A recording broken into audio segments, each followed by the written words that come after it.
Welcome to Fiction Audiobooks. If you enjoy the content, like and subscribing would be greatly appreciated. If you have any recommendations for novels, comment below.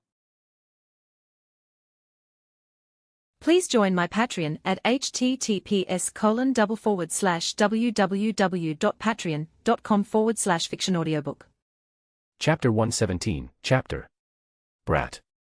Was the smooth, yet cold reply. If you could even call that a reply. That was closer to an acknowledgement than anything else. The blazes making up his eyes seemed to shift, sliding off me with surprising ease as they landed on my mother. Sister. He grumbled out much the same way. She mumbled something against my back, something not even I could hear, but just before she sucked in a breath and was about to say something tangible, Susan spoke up again. Here to finally see mother after all these years? He asked. I expected venom, I expected a stinging tone when the question began. Where I knew it would lead. Yet, he just sounded so tired. I couldn't see my mother's face right now, but I'd imagine she'd look just as shocked as I feel. I suppose so. She finally said aloud, oh so convincingly. Susan snorted, of your own volition, too, sounds like. The king of Yomi leaned back into his throne and sighed, his hand reaching under his straw hat to rub his eyes. Once again, that bitter, angry sting is just nowhere to be found. He doesn't even sound grumpy, just completely and utterly exhausted. Are you? My mother's voice came out, and I knew then she recognized exactly as I did. Nori, put me down, please. I slid her off my shoulder without a second thought.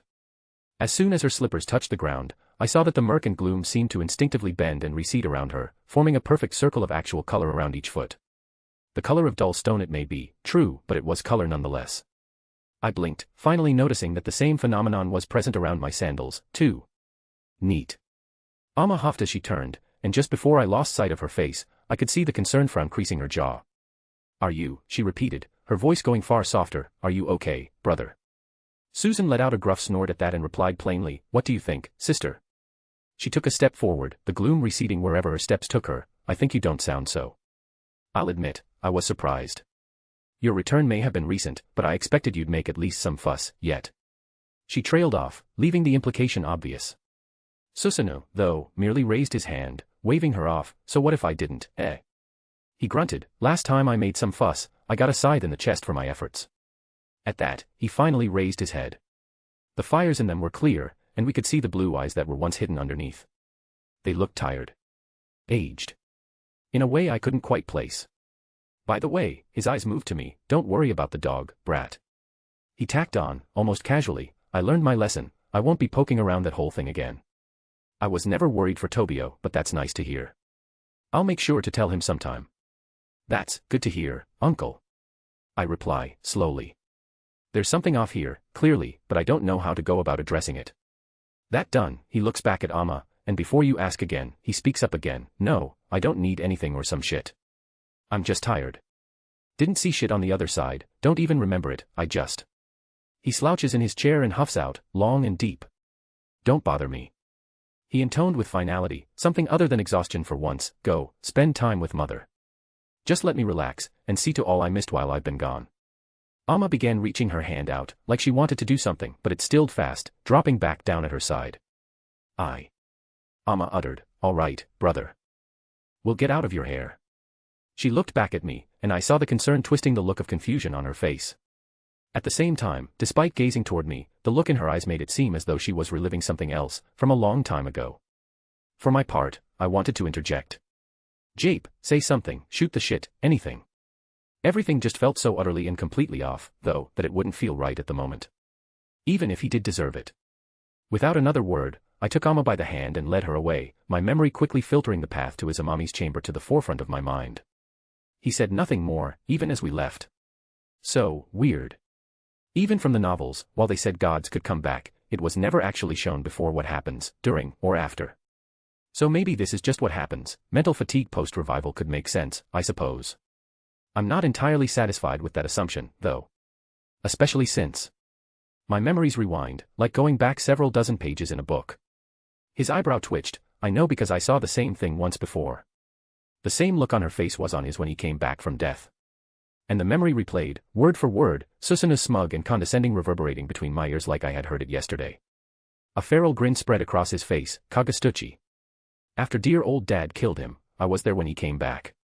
Had the same look she did, he started ranting about something, seeing things after death.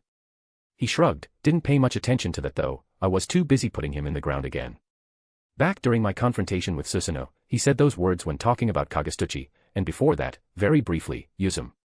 When they had died and come back. It sounded like both of them were traumatized by something they saw on the other side. But Susano just pointed out that he didn't see anything, that he doesn't even remember anything, specifically. He could be lying, of course. That's always a possibility. But then again, why would he need, or want to? He didn't exactly sound in the mood for it, and there couldn't be a scheme that would require it, right? Or, could their mental state after coming back have been due to their death themselves? I don't know how Yuzum died during the war, but Kagastuchi definitely had one hell of a traumatizing death. The guy was just born, killing his mother, before he was then cut to ribbons by his own father. I feel a bit more confident in that line of thought, but I'd need to know how Yuzum died to make that feeling concrete. I glanced toward my mother, walking beside me at an even pace, her head slightly tilted down and staring at the ground.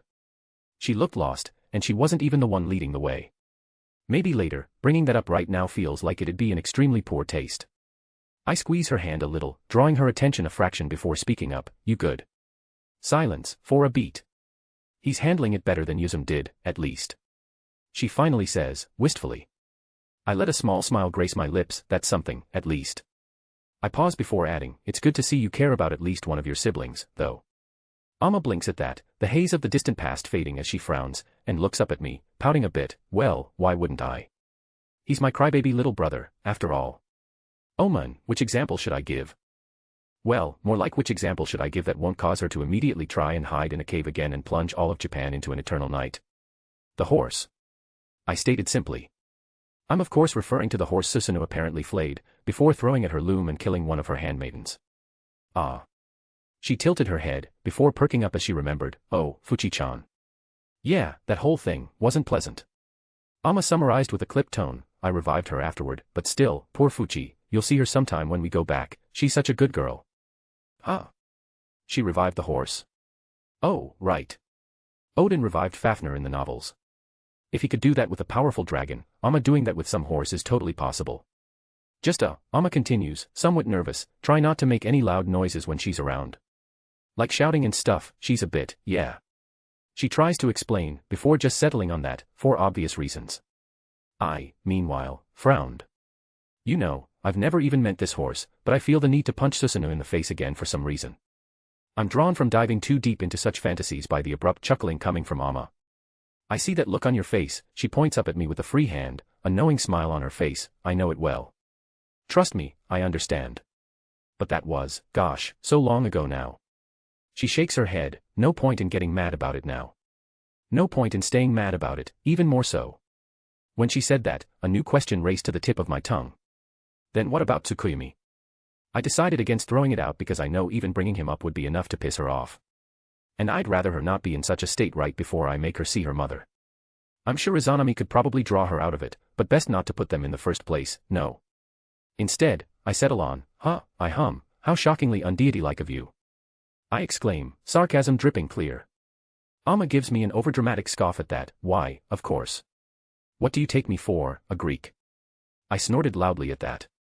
True that, Mom, true that. Shortly thereafter, I come to a halt, bringing Amma to a halt right beside me. This is the room she uses as her bedroom here. Amma trails off, her smile suddenly forlorn as she gazes at the door in the surrounding hall. Ah, right. The palace here in Yomi mirrors the palace in Takamagara, where Amma lives. I wonder what room this is back up there for Amma to start looking like that. Unfortunately, I don't really have time to ask that question, or even really think to ask that question. Because the door promptly flings open right in front of us, not too many moments after we had stopped in front of it. Oh. My little Amma-tan. I didn't even see the goddess as she came in, I just heard her cries of joy. Then, all of a sudden, I wasn't holding Amma's hand anymore, and she was just there. Standing in the doorway, suffocating my mother by putting her in the most inescapable bear hug I think I've seen. Well, the bear hug isn't really the problem, it's more so the fact that she smashed my mother's face right into her chest, smack dab between the mounds. Ah. So it's a family tradition, then.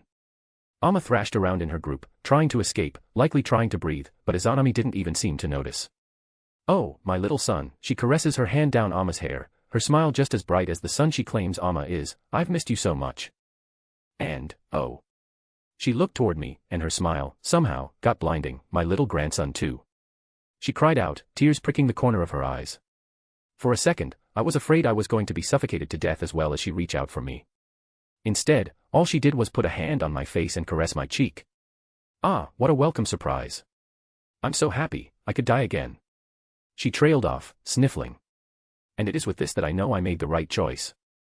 Even if the big pants primordial kami bitches come down from their greater heaven or whatever to fuck me up as soon as I get back to Takamagara, I'll never regret skipping out on that stupid ceremony for this.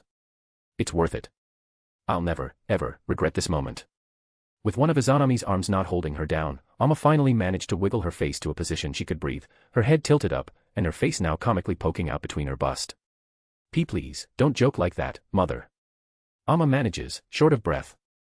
Izanami met Amma's gaze with her ghostly green eyes, positively glowing despite her deathly pale complexion. Who said I was joking, mother? She exclaimed in a chastising tone. Izanami relents easily with a chuckle. Oh, fine, I won't. Now, come in, come in. Oh, it's such a shame I don't have anything prepared for you too.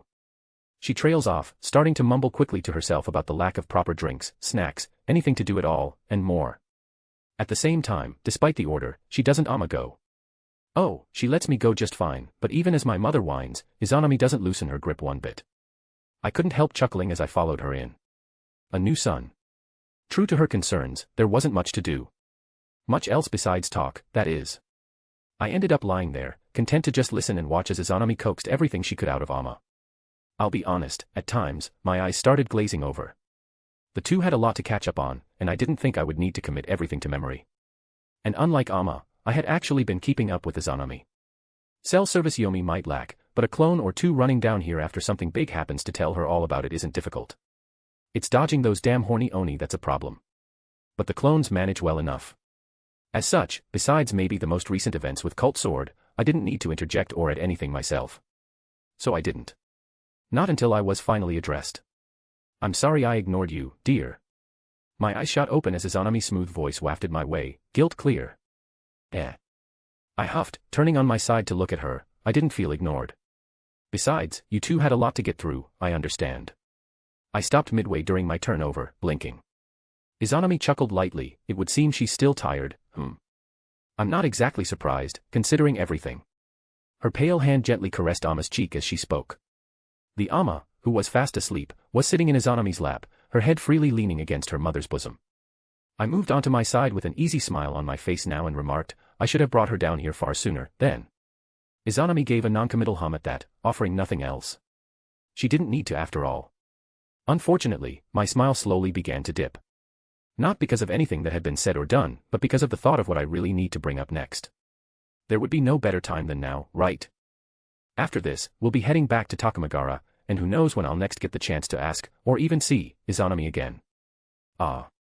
Izanami breathed out with a tilt of her head. Nori, I see that look on your face. What's the matter, dear? Fuck. I'm going to hate ruining the mood like this. I take a steadying breath and proceed to do the verbal equivalent of ripping off a band-aid. Susano. I state simply. Izanami's stroking of Amma's cheek slows. Ah. Izanami sighed, of course. You noticed it too, He's changed, Izanami strained, ever since he came back. I raise my eyebrow. You think it's more than just him being tired? Izanami nods, solemnly, I know so. I was there when he came back. It was some time around a month ago, I believe. She looked down, ghostly eyes flickering. He passed out shortly after he arrived, clinging to me. He was mumbling nonsense I couldn't fathom, and when he woke up, he claimed not to remember anything. I've never seen anything like it. That bodes well. So, I'm going to assume the manner of his death didn't particularly matter, then. I muse. No, such things typically don't. Izanami shook her head, unless something that affects the soul is utilized in some way, but that wasn't the case here. Even then, a deity can heal from damage to the soul during the process of revival. Destruction even, if enough faith is acquired. On some level, I think I knew that already. That's why in the novel sealing a god is the preferred method. After all, anyone with senjutsu can touch the soul.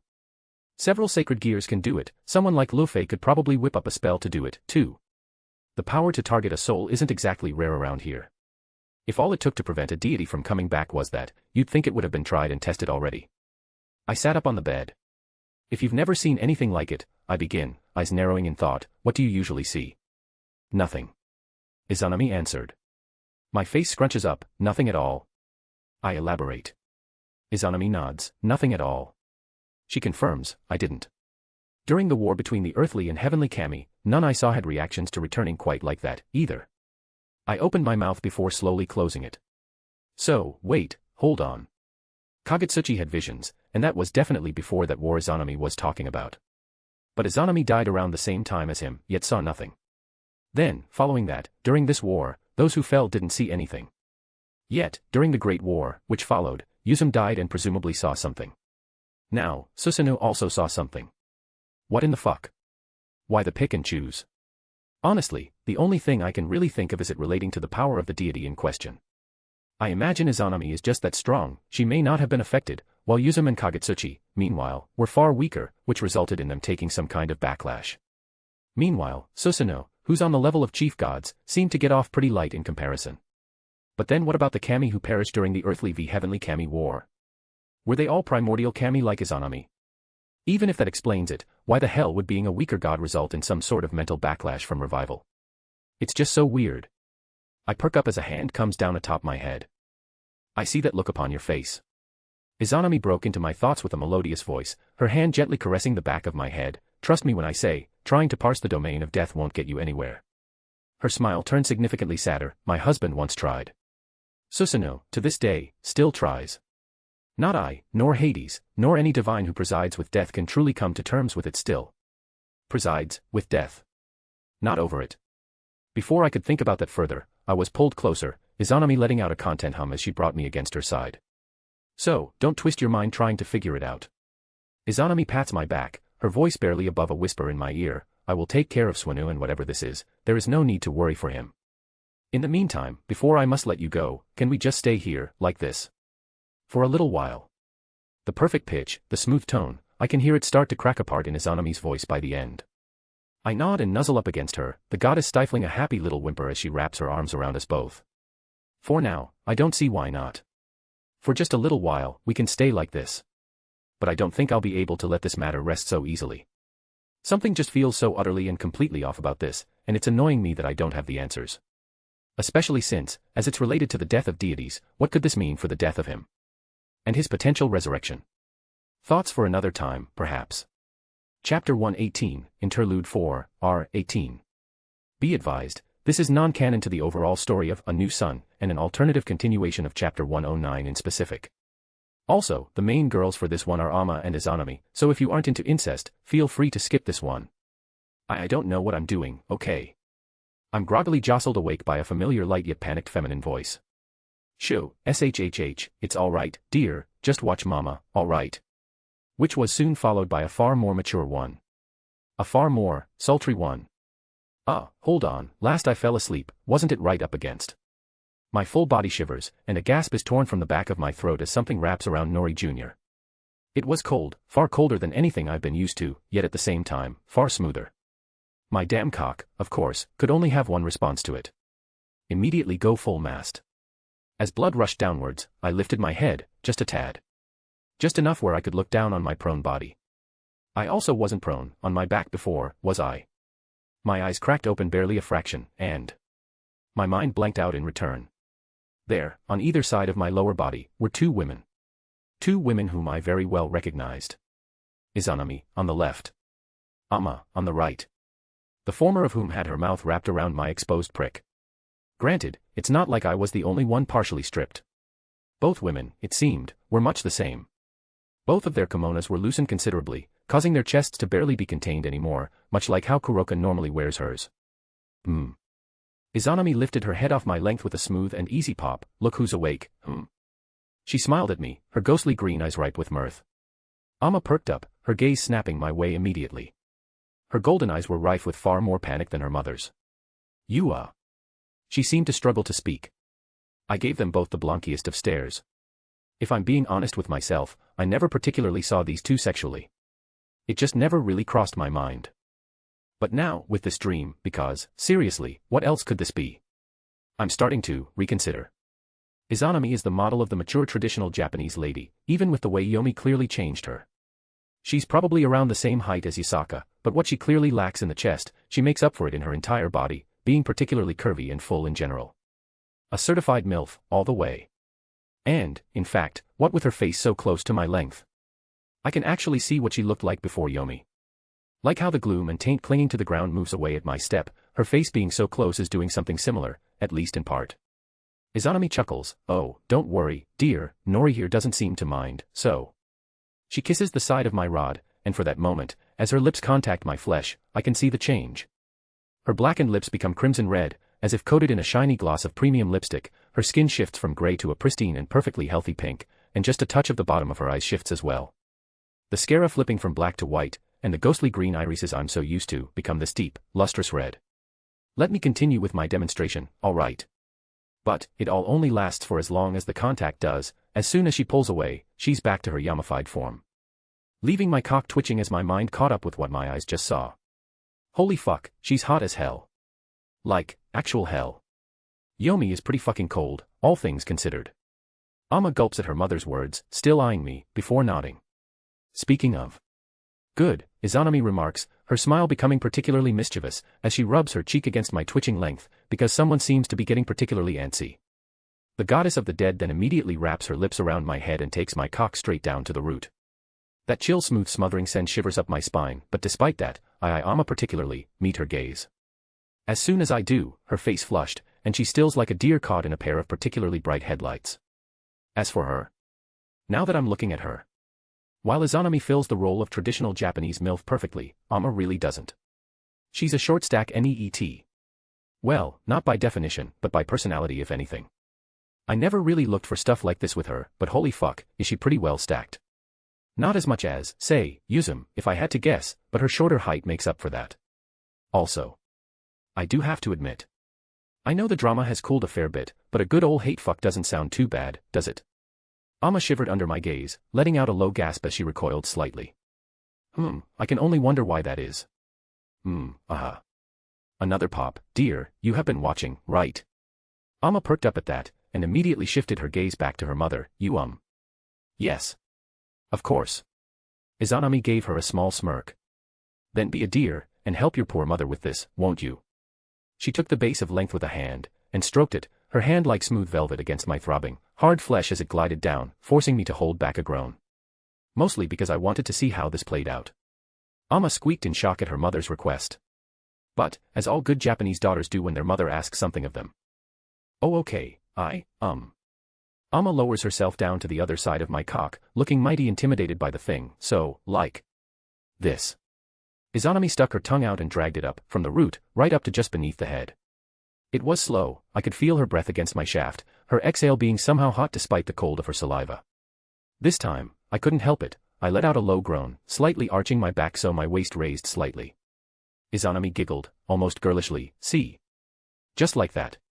After a moment, Amma let out a shaky breath and nodded, watching my cock intently, cautiously, alright, I'll try.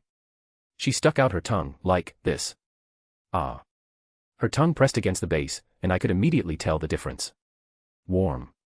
The exact opposite of Izanami's, and almost as warm as a woman's folds, it was almost too surreal. As she dragged her tongue up, my cock was throbbing at how slow, yet how good, it really felt. Even if that was just a bit sloppy. Somehow, that just makes it even better though, doesn't it? That one motion done, Amma looked down at my length with her tongue still out, and her face absolutely flushed. Like, the. Izanami nodded, albeit with a slight chuckle, yes, like that dear. Okay. I've decided. This dream. It's taking too long. So, I speak my first words since I woke up at long last. You too. I grunt out, causing both women to look over at me in slight surprise, both of you. Get to it. A simple command. One that Izanami understood immediately, as she smiled sultrily. Well, you heard the men, didn't you, Amma? Izanami remarked as she lowered herself next to my shaft once again. Calling me that, but, yes. She grumbled nervously, mirroring her mother stiffly. Good, don't keep the men waiting, especially when he looked like that. Izanami practically purred, but before I could elaborate on what exactly she meant by that, the woman had struck. Her lips latched on the side of my shaft, kissing it lewdly, so warm, so responsive, makes me just want to, Her tongue comes out, dragging slowly against it, as though she were trying to worship it. Seeing as how her mother had started the attack, Amma jumped in to join, trying to keep up. Well, like this. She hung her tongue out and dragged it up, down, and around my shaft messily. There was no rhyme or reason to it, she just moved her tongue around all over where her mother wasn't. It was wet, it was sloppy, and it didn't take long for her to drool all over it. Yet. My cock was absolutely throbbing. With every slow drag and muttered word, I could feel Izanami's lewd little purrs, her little gasps, her small exclamations. Chilly, yet smooth as the finest of silks. On the other hand, Amma was just going at it, trying to see what worked, but everything she did was wet and hot, and despite how sloopy it was, that only served to make it feel better. Her cute little gasps as she pulled away every so often for breath when she went for too long only made my cock twitch harder. Yes, that's it, darling, we're here to serve you. Izanami kissed the tip of my shaft, release whenever it pleases you. Why yesh, here to serve. Amma followed up, slurring over her words with half of my cock in her mouth, so, release, peepleesh. It made me want to shove my cock into both of their mouth, take turns pumping my length down both of their throats. I wished I could grab hold of them, take big handfuls of their asses. But beyond them just not being in the right position right now, this is also a dream. And dreams don't last forever. Unfortunately. Best make the most of it. I begin to rise, sitting up. As I do, both women stop what they're doing and perk. Oh. Izanami muses. Amma nearly falls back. Who first? I know. Let's go in order. I reach over, my hand going right under her chin, before grasping it. I'm going to make you a mother again, I growl out, voice thick with husk. Izanami quivers in my grasp, her cherry lips pursing and eyes smoldering as she looks back at me. If that pleases you. Amma shivers just across from her, at a total loss for words. I haven't forgotten about her, however. My head turns to her. You. After. I growl out.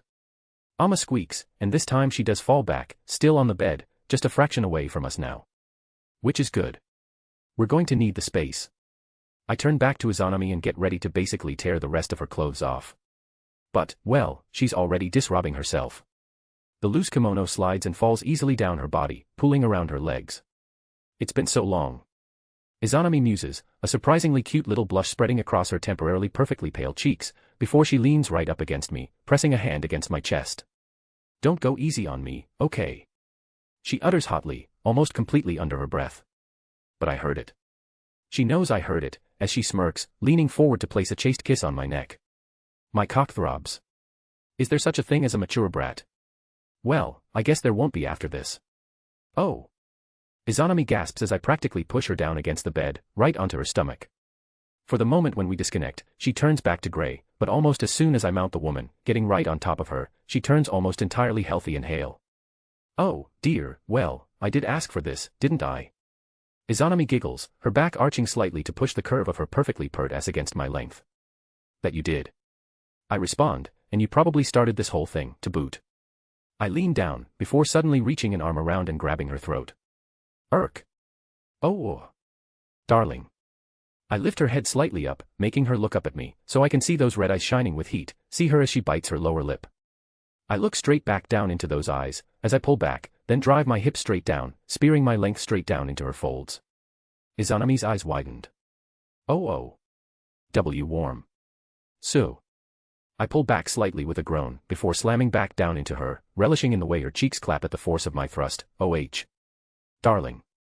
Please, don't tease. The goddess whined, let me feel that warmth. Please. It's so. It's too good. It's been, so. I pull back and drive back down, far harder and far more roughly than before. Lung. Yes. I groan as her folds clench and ripple around my length, like they're trying desperately to milk me already. Let me. Oh. Izanami sticks her tongue out lewdly, drool dripping from her mouth, as I begin finally thrusting. Oh. Ling.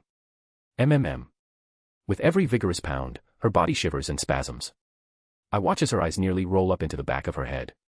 She grabs onto my arm, as if holding onto it would help her dear sanity. Warm. Oh.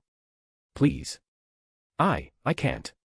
Her grip on my arms tightens, and the heat in her eyes becomes pleading. As it goes on, she arches her back, more and more, as though she's trying to keep as much of me as possible inside of her for as long as possible. Give it. All. To me. I need it. She begs, a deep purr rumbling in the back of her throat as she cries out. She looks so desperate, so needy. That, combined with how tight her folds had become, is finally what pushed my core past its limits. Fine. I damn near snarled out, causing Izanami to perk and moan gleefully. My final thrust down into her was like a hammer, pinning her to the bed once again as I sheathed myself inside her. So warm. Don't, let go. She sputtered and choked out, all whole, moaning.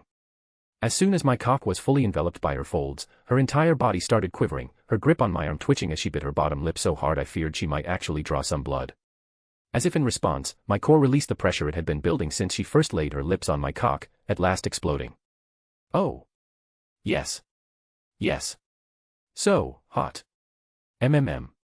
Despite already being as close to me as she possibly could right now, she kept trying to push her body against me more, moaning and groaning all the while. She didn't let up, each rope of hot seed shot inside of her, only prompting more of the same. And there was a lot of seed to go through. Izanami finally went limp, right as the last rope finally came out, allowing me to unsheath myself from her and release her. The woman's head hit the bed in a daze, face plastered with a gleeful yet lewd smile. I didn't register it fully at first, what it could have meant. But even as I got off of her, her color didn't shift back.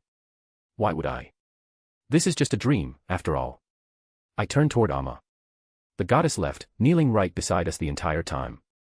Who was, and still is, vigorously finger-banging herself to us still, her eyes closed, cute little gasps and moans that weren't hearable over her mother's moans and cries now clearly coming from her. Ever so slowly, her fingers slow, her closed eyes tightening in some sort of realization, most likely. She opens them and then blinks, slowly. She then turns, proceeding to fall over herself as she tries to get off the bed. But I'm far faster than that. I grab her by the back of the neck, holding her in place, and Amma yelping and shivering as I do. I slide off Izanami's body and get right up behind hers. And Nori, you weren't serious, right? She looks back at me, giving me a nervous, pleading smile. My tugging off her kimono the rest of the way for her makes that smile drop immediately. Oh. She realizes, I'm in danger. Oh yeah. And let's be real here, if she really didn't want to go through with this, she could have left at any time, said anything at all. Yup. I growl, right into her, drawing another full body quiver from her, maybe this kid I put in you, you'll raise right, huh? Huh. She cries, wait. You can't be serious. I thought that ahhhh. She lets out a screaming moan as I do several things at once. My other hand reaches over, grabbing one of her tits, squeezing and holding onto it. At the same time, I let go of her neck and reach around to grab her chin, just like I did with her mother. Then, I lean forward, bringing her with me, which bends her over just enough, so I can plunge myself right into her. It slides in with such insane, incredible ease that it even takes me completely off guard. That, and if her tongue and saliva from that were so incredibly warm, then her actual folds. Hot. So hot, I thought my dick was going to melt. In a good way. Amma quivers against me, her folds practically pulsing along my length, and I let out a shuddering groan just as she's finally able to start talking again. HHNN. Oh, Nori, it's Baig. She half groans, half whines, almost like Yuzum, please, I'm sorry, I'm dash. I tilt her head to the side so I can look her right in the eye, before pulling back. Wait, what dash? Before slamming right back in. HNNGHH. AH. Her entire body shudders against, her hands twitching as they come up to grasp my arms. I'm so, Shorenga. Again, another pounding thrust interrupts her. Why are you so big? I answer that by slamming into her again. AH. But this time, I don't stop. I'm not going to go easy on her, either. She is a big chief goddess. She can take it. Dick. Actual. Dick. AH. So. Big. Hot. Can't. HNN. She looks me right back in the eyes, for as long as she can anyway, before, just like her mother, her gaze also starts to drift. With every thrust, I growl and grunt right into her ear. The pressure I feel building in my core, that I just released in Izanami, is building far quicker than it was with her. It's a fight, stalling it as much as possible. Her folds are just so, me damn hot. And even though she has no idea what she's doing, she is tight, too. Purely due to how small she is. Fuck. My eyes narrowed as I saw her lips there, her face already so close to my own, my core throbbing with desire before my mind could even think about what it was considering. My grip slipped down from her chin to her throat, and I found my head moving without thought, because I stopped thinking altogether at this point. My mouth slammed against her mouth, my lips easily overtaking hers, and my tongue overpowering hers because she wasn't even putting up a fight. MMNMM. She moaned into my mouth, loudly and lewdly, her eyes practically glowing even as they widened at the act. One of her hands came up now, letting go of my arm to place against my cheek, as she made her best attempt at kissing back. It went about as well as her attempt at a blowjob did. She messily tried to return the favor with her tongue, but my tongue wasn't having it, easily smashing down her attempt as I continued using what I had conquered for myself. Her mouth was just as fucking hot and wet as her folds. I had figured so, just based on her tongue. But feeling it was something else. It wasn't an unpleasant sort of heat, but the invigorating sort. Like tasting a hot cocoa on a cold winter night, or dipping yourself in a hot tub during a chilly, snowy afternoon. The only reason I ended up letting go of her mouth is that she needed to breathe, eventually. That, and I was close to tipping over the limit, already. My mouth disconnected from hers with a messy, loud pop, driving several lewd gasps from the goddess's throat for air once finally being free. Nori. She panted out, her tongue fully stuck out, her body growing tenser and tenser, a shiver building deep inside her as her heat begins to spasm around my manhood. I feel. What? Is. Her eyes widened with every word, until at last, she threw her head back and let out a lewd shriek as her entire body quaked. Ayan. Ayahaha. Damn it. I growled out, no longer able to hold back. I held her tight and slammed into her one final time. FFUUCCK. Ha. She gasps, as my cock spasms much the same and releases once again. Why is T there, so much? I let out a long sigh against her shoulder, before answering, in a most definitely completely serious tone, going for triplets. Wait. No. That's too many. I'm not doing that again. She immediately cries out. I give her the blankiest stare. You know what? Maybe I really should go for triplets. This is all just a dream after all. Hey, wait, Nori, why are you, Don't stack me on top of my mother. This isn't AAHHH. How? How are you still so Though I do have to say. This dream has been lasting an unusually long time, hasn't it? It's probably nothing. Chapter 119, Chapter. My carefully laid plans. They're all. Yuzum stood there, unfortunately, very much clothed in one of her usual kimonos, patting another kami on the back as he nearly broke down where he was standing. Omoikane. The god of intelligence and wisdom. Or, as Yuzum likes to call them, the nerd. So, the nerd stood there, standing straight and stock still, his arms trembling as he mourned the loss of all his carefully laid preparations aloud, slurred and stumbled speech and all. He had even dressed for the occasion, too. Instead of the long white traditional Japanese magician's robe he usually sported, this one was a multitude of colors. And by multitude, she means two, red and gold. Yuzum inwardly snorted, betting that took a whole lot of divining to figure out.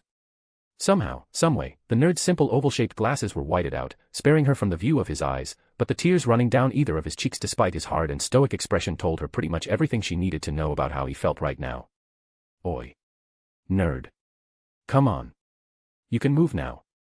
Everyone has already gone home. Yuzum said, blandly, for what felt like the millionth time by now.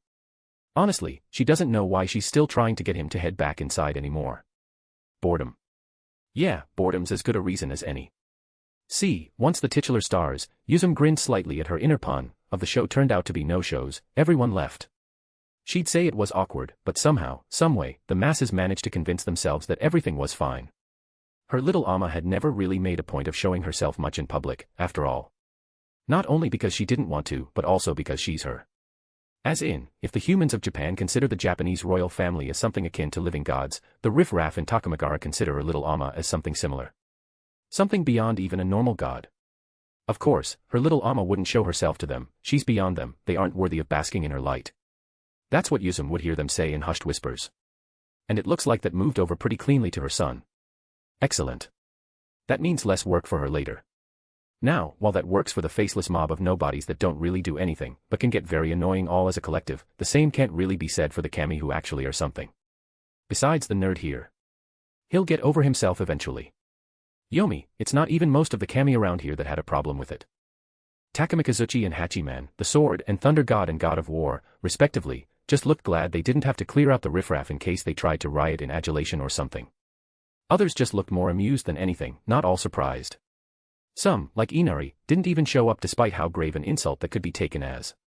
It brings a sickly sweet smile to her face, remembering watching several of the useless fobs start to get uppity when they realized some of the most important earthly kami didn't show, and they immediately tried to drum up support for putting them in their place again. Only for Nori and Amma to not even show, and for that talk to get quickly shut down before it could go anywhere. Lost in the wind, with about as much worth as the air that made it all up. Yuzum blinked. Ah, she is reminiscing again.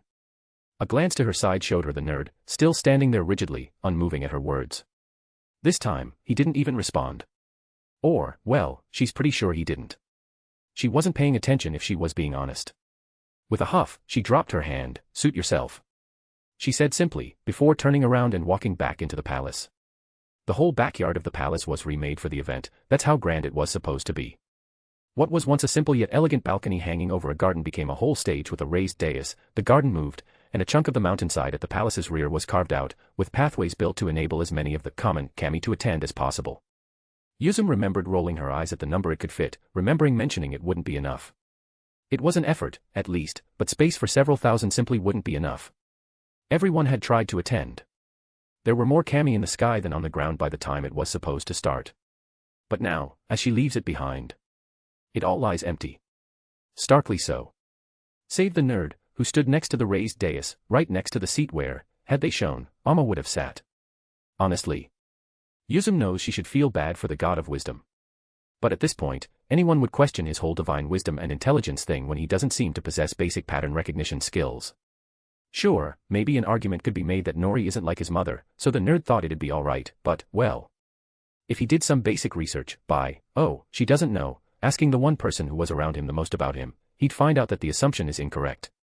Even Nori himself wouldn't admit it, or rather, he wouldn't know. For obvious reasons. But Yuzum does, and beyond that, she knew he wouldn't care for any of this anyway. Yuzum let out an annoyed sigh as she finally made it back into the palace proper. Now, she was practically at a loss for what to do. Without Nori and Amma here, there's nothing really interesting to do, nor someone who would take being bothered by her. That'd be assuming everything was normal, though. Unfortunately, things couldn't be further from normal. She tensed as she walked through the halls, golden and resplendent as usual, yet suffocatingly empty in a paradoxical way. Usually, even with Amma out, someone would be around to guard. For appearance's sake, even if she didn't need it. But at this moment, such lesser kami aren't required. Not even Hachiman or Takamikazuchi. Before his eyes, even kami of their level are lesser. Before his eyes, Yuzum herself may as well be a gnat, and a newborn deity on top of that. She knows she shouldn't risk it, but she wasn't really thinking about the path she was taking. Hundreds of years of muscle memory made her cross straight through the throne room. Yuzum had already stepped into the throne room before she realized what she was doing and where exactly she had headed. Where he was awaiting. There on his knees, not in supplication but in waiting, was a man. And if looks are all one had, that's all they'd see. A large, muscular man, with wide, stout shoulders, thick-corded muscles running down his arms and legs, seeable even if faintly through the simple light brown robe that came down from his shoulders to his toes.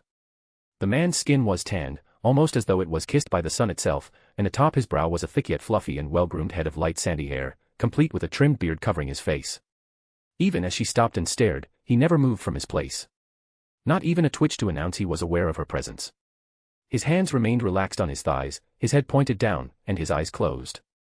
Unlike the man, however, Yuzum froze, completely and utterly locked up. Yuzum is used to standing in the presence of those superior in power to her. For as long as she can remember, she's been by some of the strongest gods of her pantheon, if not the strongest. Unless, of course, you count the gods that stand above even that. Nowadays, nobody really counts their primordial gods in dick-measuring contests of strength. That's because, although they are of their pantheon, primordial gods aren't really part of their pantheon, in the useful sense. Primordial gods are forces of nature, first and foremost. Not only in terms of power, but personality as well. Zeus can't order around Uranus, Odin wouldn't be able to order around Buri and Bor if they're still around, and Amma. Amma can't order around the Koto Amatsukami. 5 primordial gods, the original creators of the entire Shinto pantheon. All deities, in some form or another, trace their lineage back to them. Even Izanagi and Izanami. Their divine weapon, their purpose, came from them. Yuzum has seen a lot of things, but never once has she seen a Koto Amatsukami in person. Felt the presence of one watching. Sure, more times than one would probably think, but a manifestation. She felt the presence of a Koto Amatsukami watching the ceremony. She wasn't surprised. Amma having another kid would get their attention, of course, they'd want to see him. When they didn't show, she felt the presence not leave, but move, here. The Koto Amatsukami, like most primordial gods, don't truly have a set form. They can choose what they manifest as, if they manifest as anything at all. In their case, by what Amma told her, the Koto Amatsukami exist in the Shinkai. Permanently. Somewhere. Not even Amma knows exactly where. Just that they are away, but watching. So for this. Was the ceremony truly that important to them? The kami opened his mouth, Aim no Yuzum no Makoto. His voice, despite how deep it was, carried like a gentle breeze over fluffy reed stalks. Despite that, Yuzum gulped like a parent would when addressed by their parents with their full name. Because in a certain respect, that is exactly what just happened. Why yes. Yuzum barely managed to make words out of the sounds that wanted to spill out of her throat. The kami seemed entirely unbothered by her discomfort and instead asked a simple question, do you know when Amaterasu Amakami and Eikaru Hirotoko Okami are set to return? Yuzum's mind blanked for a second. For one, at the sheer amount of respect that was just shown by the way he simply said their names. Using their full names like that and adding onto what he did for Nori's, it was extremely respectful. Outwardly, he didn't appear mad or mocking. Maybe a little stoic, but definitely oddly gentle. It feels odd. Off, in a way that Yuzum can't quite place. Maybe it's because she's never met one of them before, but she always kind of imagined the Koto Amatsukami as, well, uncaring. Indifferent to it all. That's certainly how they've acted so far. Then say something broke that indifference, made them do something instead, that's when the holier-than-thou attitude comes in. Except she feels no attitude, not even a little annoyance, coming from him. No, she finally said after a moment of collecting herself, I do not. She does know where they are right now, however. But if they want that, well, they can't have it. Not unless they tear it directly from her mind. The kami gave a hum, a rumbling thing that resonated like a swaying reed field. Very well. The kami replied in kind, then, I shall wait. And that, it seemed, was that. He didn't dismiss her, but that felt like enough of an implied one where she could turn tail and book it. Not that obviously, she didn't flee like that time Susano had his little victory freakout. Yet. She turned and power-walked her way out of the throne room, right back the way she came. No risking staying there any longer than need be, especially by crossing through it. Once she made it back to the hall where she originally came from, where he couldn't see her. That's when she took off like Susano was chasing her with a flayed horse. It was the long way around back to Amma's room, but it was worth it, not having to be in the same room with a manifested Koto Amatsukami for an extended period of time. The worst part about all of this. She isn't even sure which Koto Amatsukami that was. There are 5 in total, which, after ruling out the first one who practically vanished entirely, leaves only 4, and it's not like she's met any of them beforehand to put faces and powers to names. For once, when Yuzum burst into Amma's room, she didn't immediately throw off all her clothes and flop onto something or someone. Instead, her back hit the door as soon as it closed, and she let out a barely audible trembling breath. She clenched her hand and held it to her chest, suppressing a whimper of emotion before gasping, her body locking up as she abruptly realized something. Her senses. She didn't truly sense a thing in that throne room. Even now, all she can feel is that presence. It's not a power, it's not a pressure, it's the feeling of being watched magnified by a greater being. Yet that greater being was a complete blank to her spiritual senses. Wind, practically. It's like he was never even there. Senjutsu practitioners can achieve something similar, but no matter how much they try to mask or hide their life force, it doesn't stop them from being alive. Those good enough can still sense them, regardless. It's not absolute. There are signs, at least, if you look for them. So, for a kami to be practically void of her senses. Greater being, indeed. Yuzum slid down the door, another shivering breath coming out of her right before she hit the floor. The beanbag chair just across from her looks mighty tempting, and yet, her legs felt too much like jelly to move. Amma and Nori. She almost snorted, instead of whimpering out their names like a lost child. Yes, she knows that, logically, she isn't in any real danger. She also isn't weak, but she isn't as strong as Amma. And that Koto Amatsukami are definitely stronger than Amma. It's just, she hasn't felt so genuinely terrified since. She ... She perked up, barely still seated on the ground, her hand coming down to right herself right before she fell over. What was she thinking about again? Oh, right. Without Nori and Amma here, things are going to be stuck like this for however long they're gone. Yuzum can't imagine they'd take absolutely forever to come back, but it certainly may be a while. After all, it's been ages since Izanami has seen Amma, she's certainly going to invite, Yuzum smirked at herself again, them to stay quite a while. But, eventually, Amma's sense of finally getting something done will bring them back.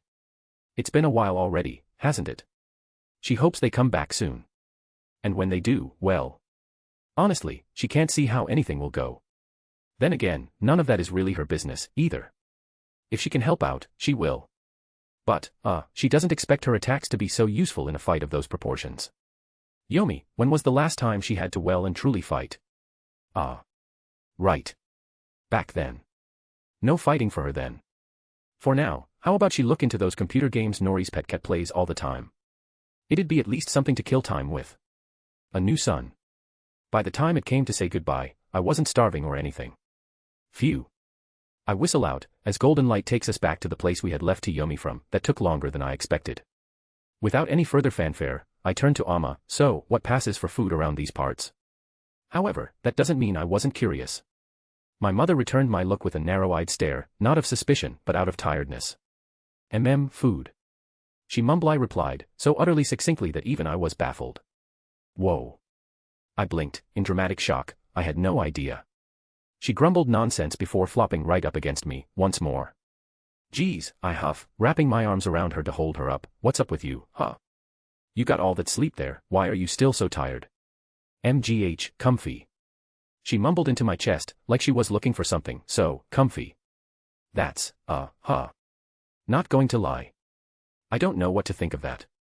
Slowly, Amma lifted her head off my chest and groaned. Why are we, NGH? She flopped back against me without much effort. I roll my eyes. Izanami sent us back, don't you remember? I do, because a very tired yet very grumpy Amma was adamant about not. Ma. She breathed out before replying with a very plain yet baby-sounding, no. Okay. I think that's enough of this. Right, let's dash. I pause, the sound of keys clicking and clacking away making me do so. I turn around, once more, dragging Amma with me.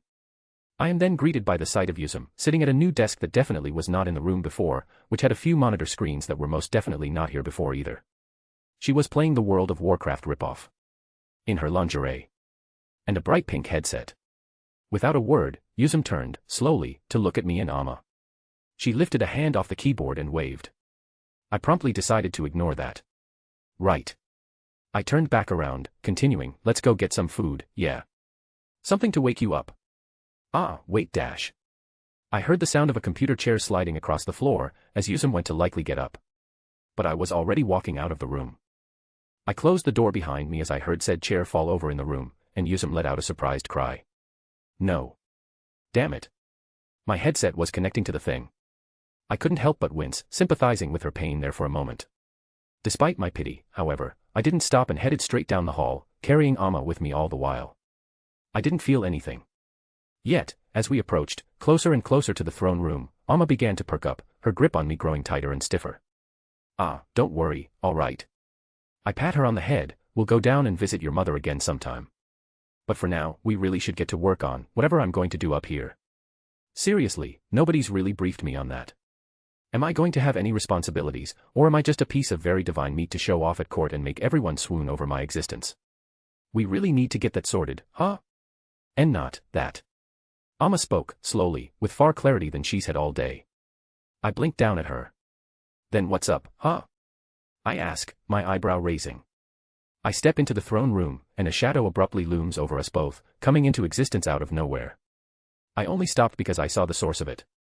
The giant man that suddenly appeared right in front of us. How could I have missed him? Because I can't sense him whatsoever. At first, seeing how tall he is, with the amount of muscles he has, I thought he was Vasco Strata. Then he spoke. Akaruhiru Okoko Okami. A shiver ran down my back. I don't know why it did. My name is Umashia Shikabi Hikaji. I can understand all languages through divine power, but not even I understood what the fuck that word vomit of a name was that was just spouted at me. The man smiled, his light brown eyes flickering with amusement. You may call me Umashia. I understand that it is easier to say.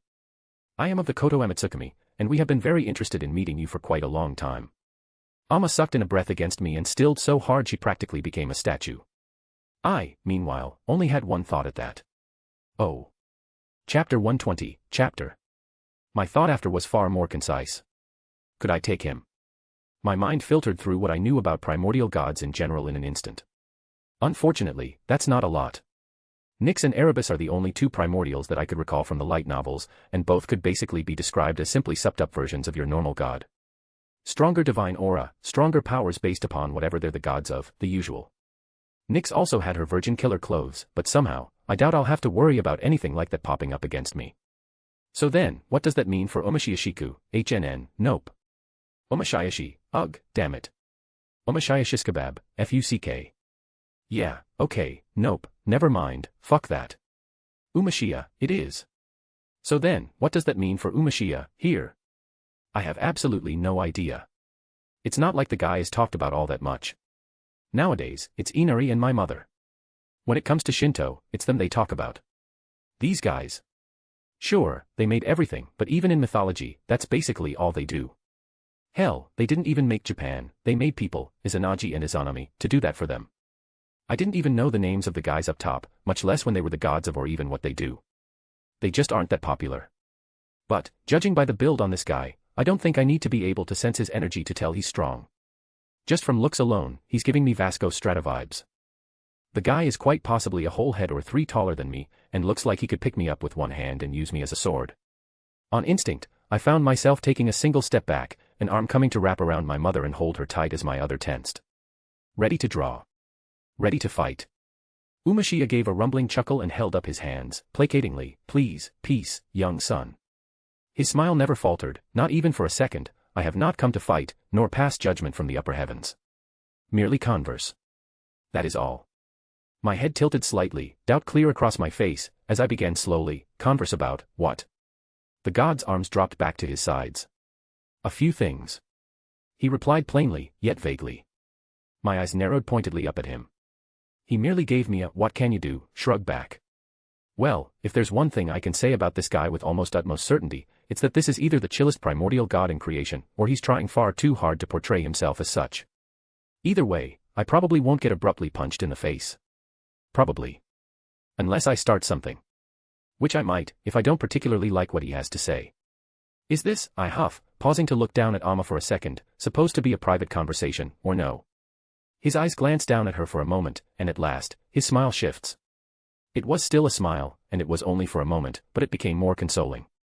Almost pitying. After a moment of that, it returned to normal, and his eyes met mine once again. We would rather it be, but it is not required. We. There, that is again. That's not the first time he's talked like that. Which is odd, especially because he's referred to himself alone before, on more than one occasion.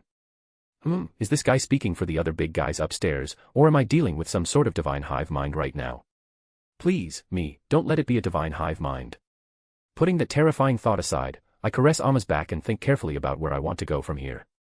If a fight does break out, I know she'd help in a heartbeat. Despite her current stillness, if there's anything that'd get her moving again, it'd be someone close to her being in danger. Can't say the odds would increase, if at all, with her around, though. Not that she's deadweight or anything, but there's a difference between a primordial god and a chief god, a gap I can't even fathom she'd have a chance of crossing. For a second, Vidar, with his artificial world tree-backed sacred gear, flashes through my mind. A gap I can't fathom she'd have a chance of crossing, right now. But that's food for later.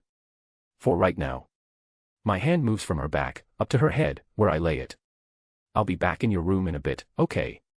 I inform her softly. She doesn't move her head or even say anything, because I don't give her the chance to. A golden pillar of light flashes from my hand, and said statue of a goddess clinging to me is abruptly gone, vanished into the fading light. I'm definitely going to get a mouthful about that later, aren't I? Oh well. Umashia nods, looking pleased as he begins again, not that we have anything against her, of course. But we know all we need to know about her. He leans forward, toward me, his eyes flickering with a pure white glow, yet, we know nothing about you, Akuriru Okoko Okami. So that's what they want, huh? Noriaki, I respond on instinct, my spine tingling with discomfort all the while. The primordial god blinks, his head tilting in what looks like genuine confusion, pardon. Noriaki, I grunt again, whilst starting to walk around him, all the while, his eyes never left me, his head following me as I moved in an almost robotic-like manner. That's my name, I pushed on, resisting the urge to give even the slightest inclination that I'm unnerved, Noriaki Kusanagi. You can call me Kusanagi-san, Lord Kusanagi, Noriaki, or just Nori, or anything really, as long as it comes from that. I don't particularly care. By the time I had walked around him and into the throne room proper, he had completely turned around. He hummed and nodded his head, noted, Noriaki Kusanagi. I almost bristled at that. Almost. Instead, I waved him to follow before heading deeper into the throne room. I know I didn't technically need it, but having a cushion to sit down on rather than standing in a doorway would make any conversation far comfortable and easier to bear. Thankfully, despite my not being here for long, I already had an inkling of an idea as to where I could find some. Behind the throne. Yeah, I know my mother. I know Yuzum. I can almost hear that just toss them behind the throne, we'll deal with them later command she'd order whoever's job it is to pick them up. Or just use them toss them back there. Either works. Surprisingly enough, as I stepped onto the raised platform holding the Takamagara's version, or rather, it'd perhaps be more accurate to call it the original, chrysanthemum throne, I didn't feel any special power or something emanating. Nope, just a throne. A big chair. A pretty big fancy chair. It was nice, bright scarlet red, embroidered with gold like any proper throne should, and was wide enough that small people, like my mother, could probably lie across it head to feet and use it as a makeshift bed. Pitch black curtains and sliding doors are in place along the edge of the raised dais, though at present they were all left open. I didn't snoop any more than I had to, only long enough to find the fancy sitting cushions piled behind the throne, and snatch a pair up before darting out of there. I promptly tossed them to the ground before the dais and took a seat without any fanfare. Without mentioning it at all, Umashia did the same across from me, settling onto the cushion on his knees. All right then, Umashia, I waved to him, what did you, or I guess the Koto Emetsukami, want to know about me specifically? Much.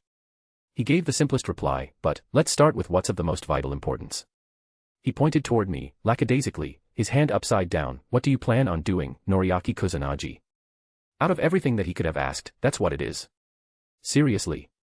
I bite the inside of my cheek, suppressing showing my annoyance, before carefully replying, I'm pretty sure you don't mean to ask what I'm going to do normally. As in, go back home, screw my girls, train, all that jazz. I pause, but not even seeing him flinch from my words, I continue, so, what? You guys think I've got some big project I'm working on that's going to shake up the Shinto? The other pantheons? Umashia tilts his head, do you? He asks, clearly. Not at the moment, no. I deny, right now. I'm just kind of going with the flow of time. Seeing where it takes me next. No plans. No preparations for what could come next. Well, not like I need to prepare anything specific for the EXE. 30 years, I can handle it, all that. Surprisingly, Umashia nods his head, I see. It is as we expected, then. Wah. You have been very reactive to events happening around you as of late. He continues without prompting, this is what we have observed. Hearing that you have no plans, that you go with the flow, as it were, lines up. Excellent, for us. All of a sudden, his smile turns almost sad, although I must admonish the waste of youthful energy. Am I low-key being told by a primordial god to go touch grass? What in the fuck is my life right now? I didn't know how exactly to respond to that, so I ended up just sort of staring at the guy, mouth halfway open like I was trying to form a reply and stopped in the middle of it. Umashia waved me off with an amused smile, worry not. This is not a judgment, merely an observation. Now, as for the next article of conversation. He continued, unabated, asking, you are Arahitagami, are you not? I blinked, bewildered, yes.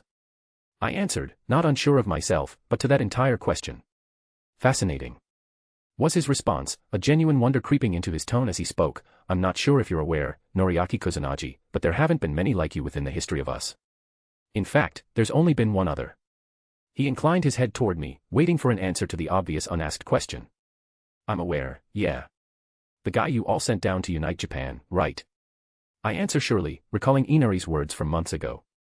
Umashia nodded, satisfied, correct. Jimu.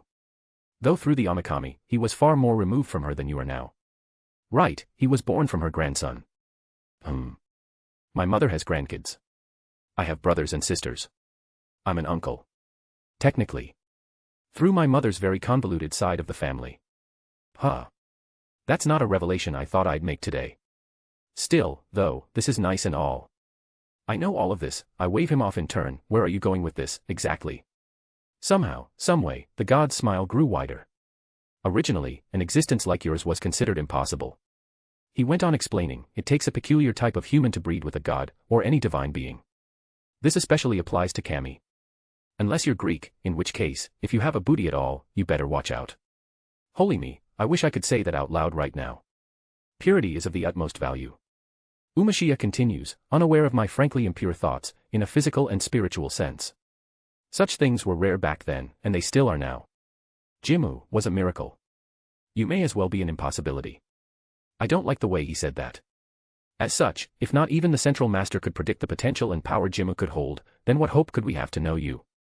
Umashia finishes with a tilt of his head. Ah. Honestly, I was half expecting him to ask for a brawl right at the end there. I'm kind of glad he didn't, but, at the same time. Do I want to box a primordial god? If said god couldn't kill me, then why yes. Yes, I would. Man, I might really be a bit hopeless, aren't I? Well, I start, shrugging my shoulders a bit, there is one way of figuring that out. Umashia raised an eyebrow, truly. Is it so simple? Yes, actually. I confirm, a bit of a smile creeping onto my face, that's assuming we have a place we can fight in that one tear at the seam from our power being shown. Umashia blinked, and at long last, his nigh ever-present gentle and soft facial expression cracked at long last. Shocking a primordial god in one sentence wasn't on my bingo card of things I expected to happen so soon after arriving here. What's more? Even that didn't last long. Being the overachiever I am apparently, he didn't just go back to his face from before. No. Umashia grinned. Grinned so wide it easily looked like it'd hurt. It was stretchy and unnatural, as though the guy wearing it didn't know how to properly do the expression. Such a field, he began anew, an undertone of trepidation and borderline excitement underneath every word, can be arranged. I blinked, taken aback, but before I could open my mouth again to speak. He was gone. Not a whisper of light, a flicker of anything, a trace of life. Nothing. Zero. It was like I was talking to a ghost. He didn't even leave an impression on the cushion he was sitting on, despite the guy being way too large for it. I sat there for a moment before looking back and forth, around the now empty throne room, sans myself. Okay. I uttered, yet despite the whisper, it felt like it echoed. Good talk then. I can't say I'm looking forward to the next one, though. A new son. You know, for being so small, I'm actually pretty shocked at how well Amma can shake someone a head or two over her. Why would you do that? She shouts in pure and utter exasperation, each word punctuated by a rapid shake of my body. Yeah, she's got me by the collar with both her hands. Huh. So this is how it feels. At least I'm not making a stupid face or something, and there's no point in trying to speak like this anyway. Any words I try will just be jumbled by the movement, or cut off by her regardless. Besides us, Yuzum, still very much underdressed for this, is looking between us, her hand occasionally coming out, but it's quickly pulled back each time in indecision. She looks like she wants to say something, but can't even begin to decide what that something should be. Well. I think I've let Amma have her fun, anyhow. My hands come up, grasping her wrists amidst another jolt, stopping me midway through it. I send her the blonkiest of stares, before at last answering, because it was the best way to answer him, them. Something like that. That's HNNN. Amma groaned, like she just caught the greatest migraine in the world. No. Just because they don't know how powerful you are, doesn't mean you should fight them to show them. You don't do that. Nobody just does that. You'll die. Nah, I'd win, I reply, definitely and totally serious. Nori, Amma exclaimed, dangerously quiet. What?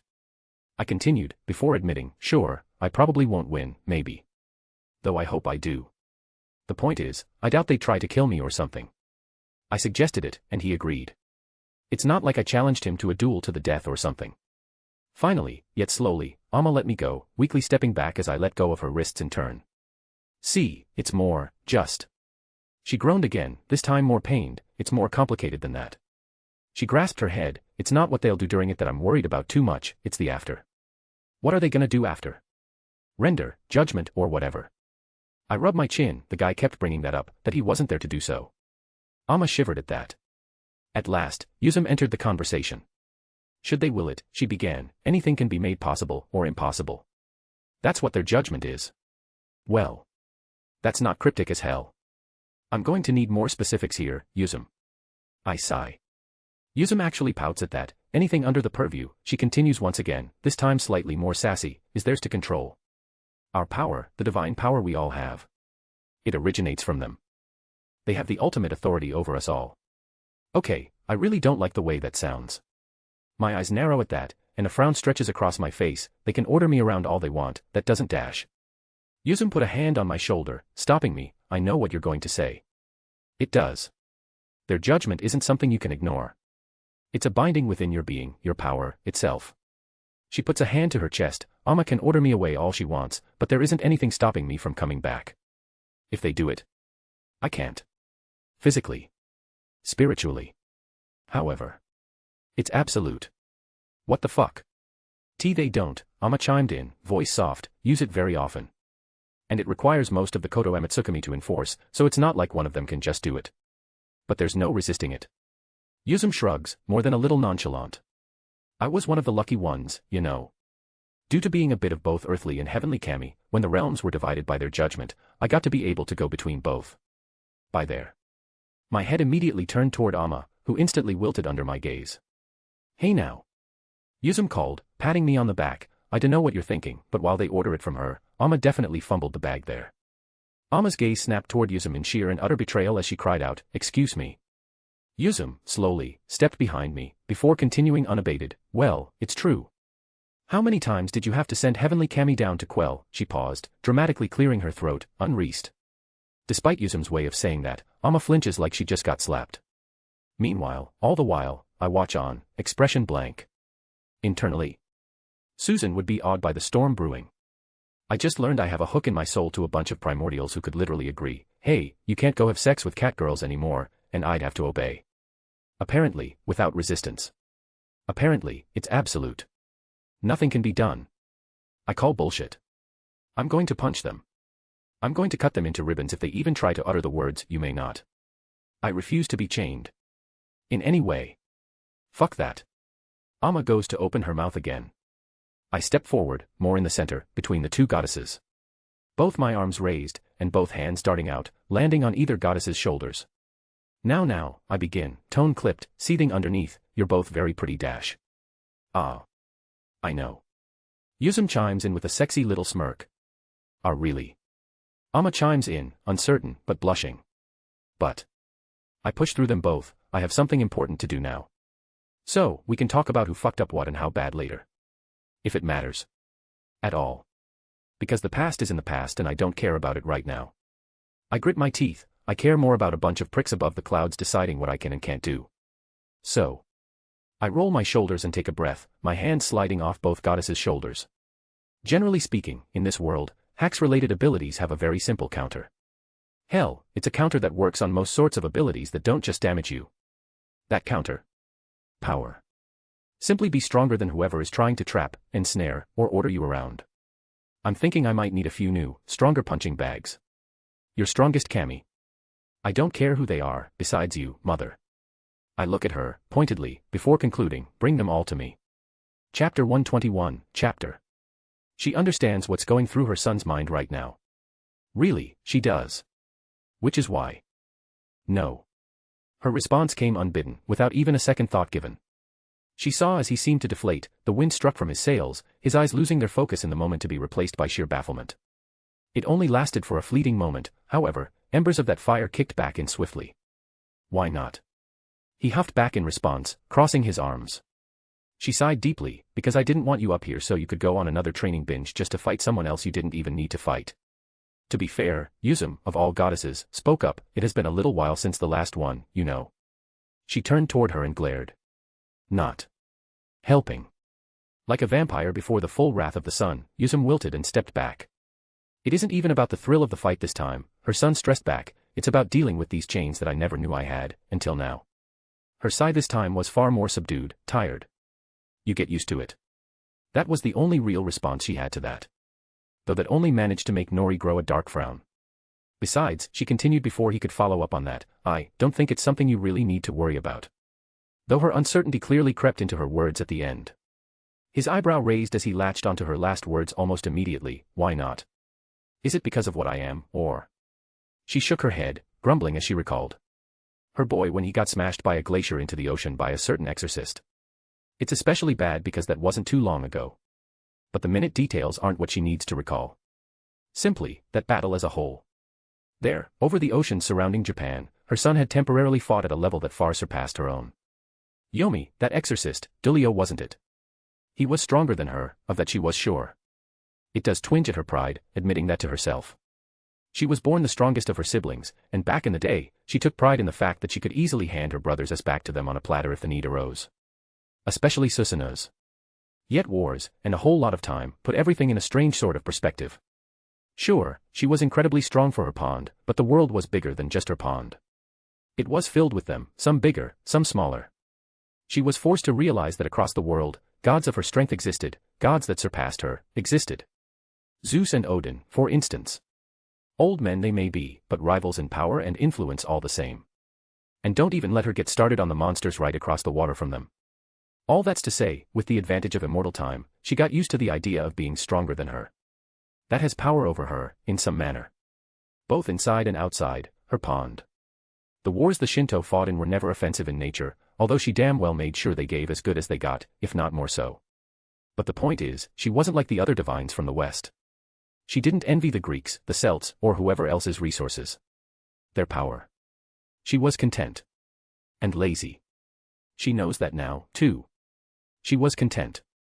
Just as she was, and still is, content with the Koto Amatsukami, and their power and control. But if Nori could assume the power that he did during his fight with that exorcist, she could honestly say he might even surpass the Koto Amatsukami. And to be honest, she isn't exactly sure how to feel about that. She isn't sure how they'd react to that. It isn't just the one they'd need to worry about, even if the one doesn't take slight notice, there are still 4 more. Well, technically 3, but who knows? Something like this may drive the Central Master from wherever they're lounging. Something fell on her shoulder, jolting her out of her rapidly spiraling thoughts. Nori had, at some point, gotten closer. Close enough to be standing right in front of her, close enough to lay a hand on her shoulder. She didn't even notice him move, didn't even see or hear it. Was she really that zoned out?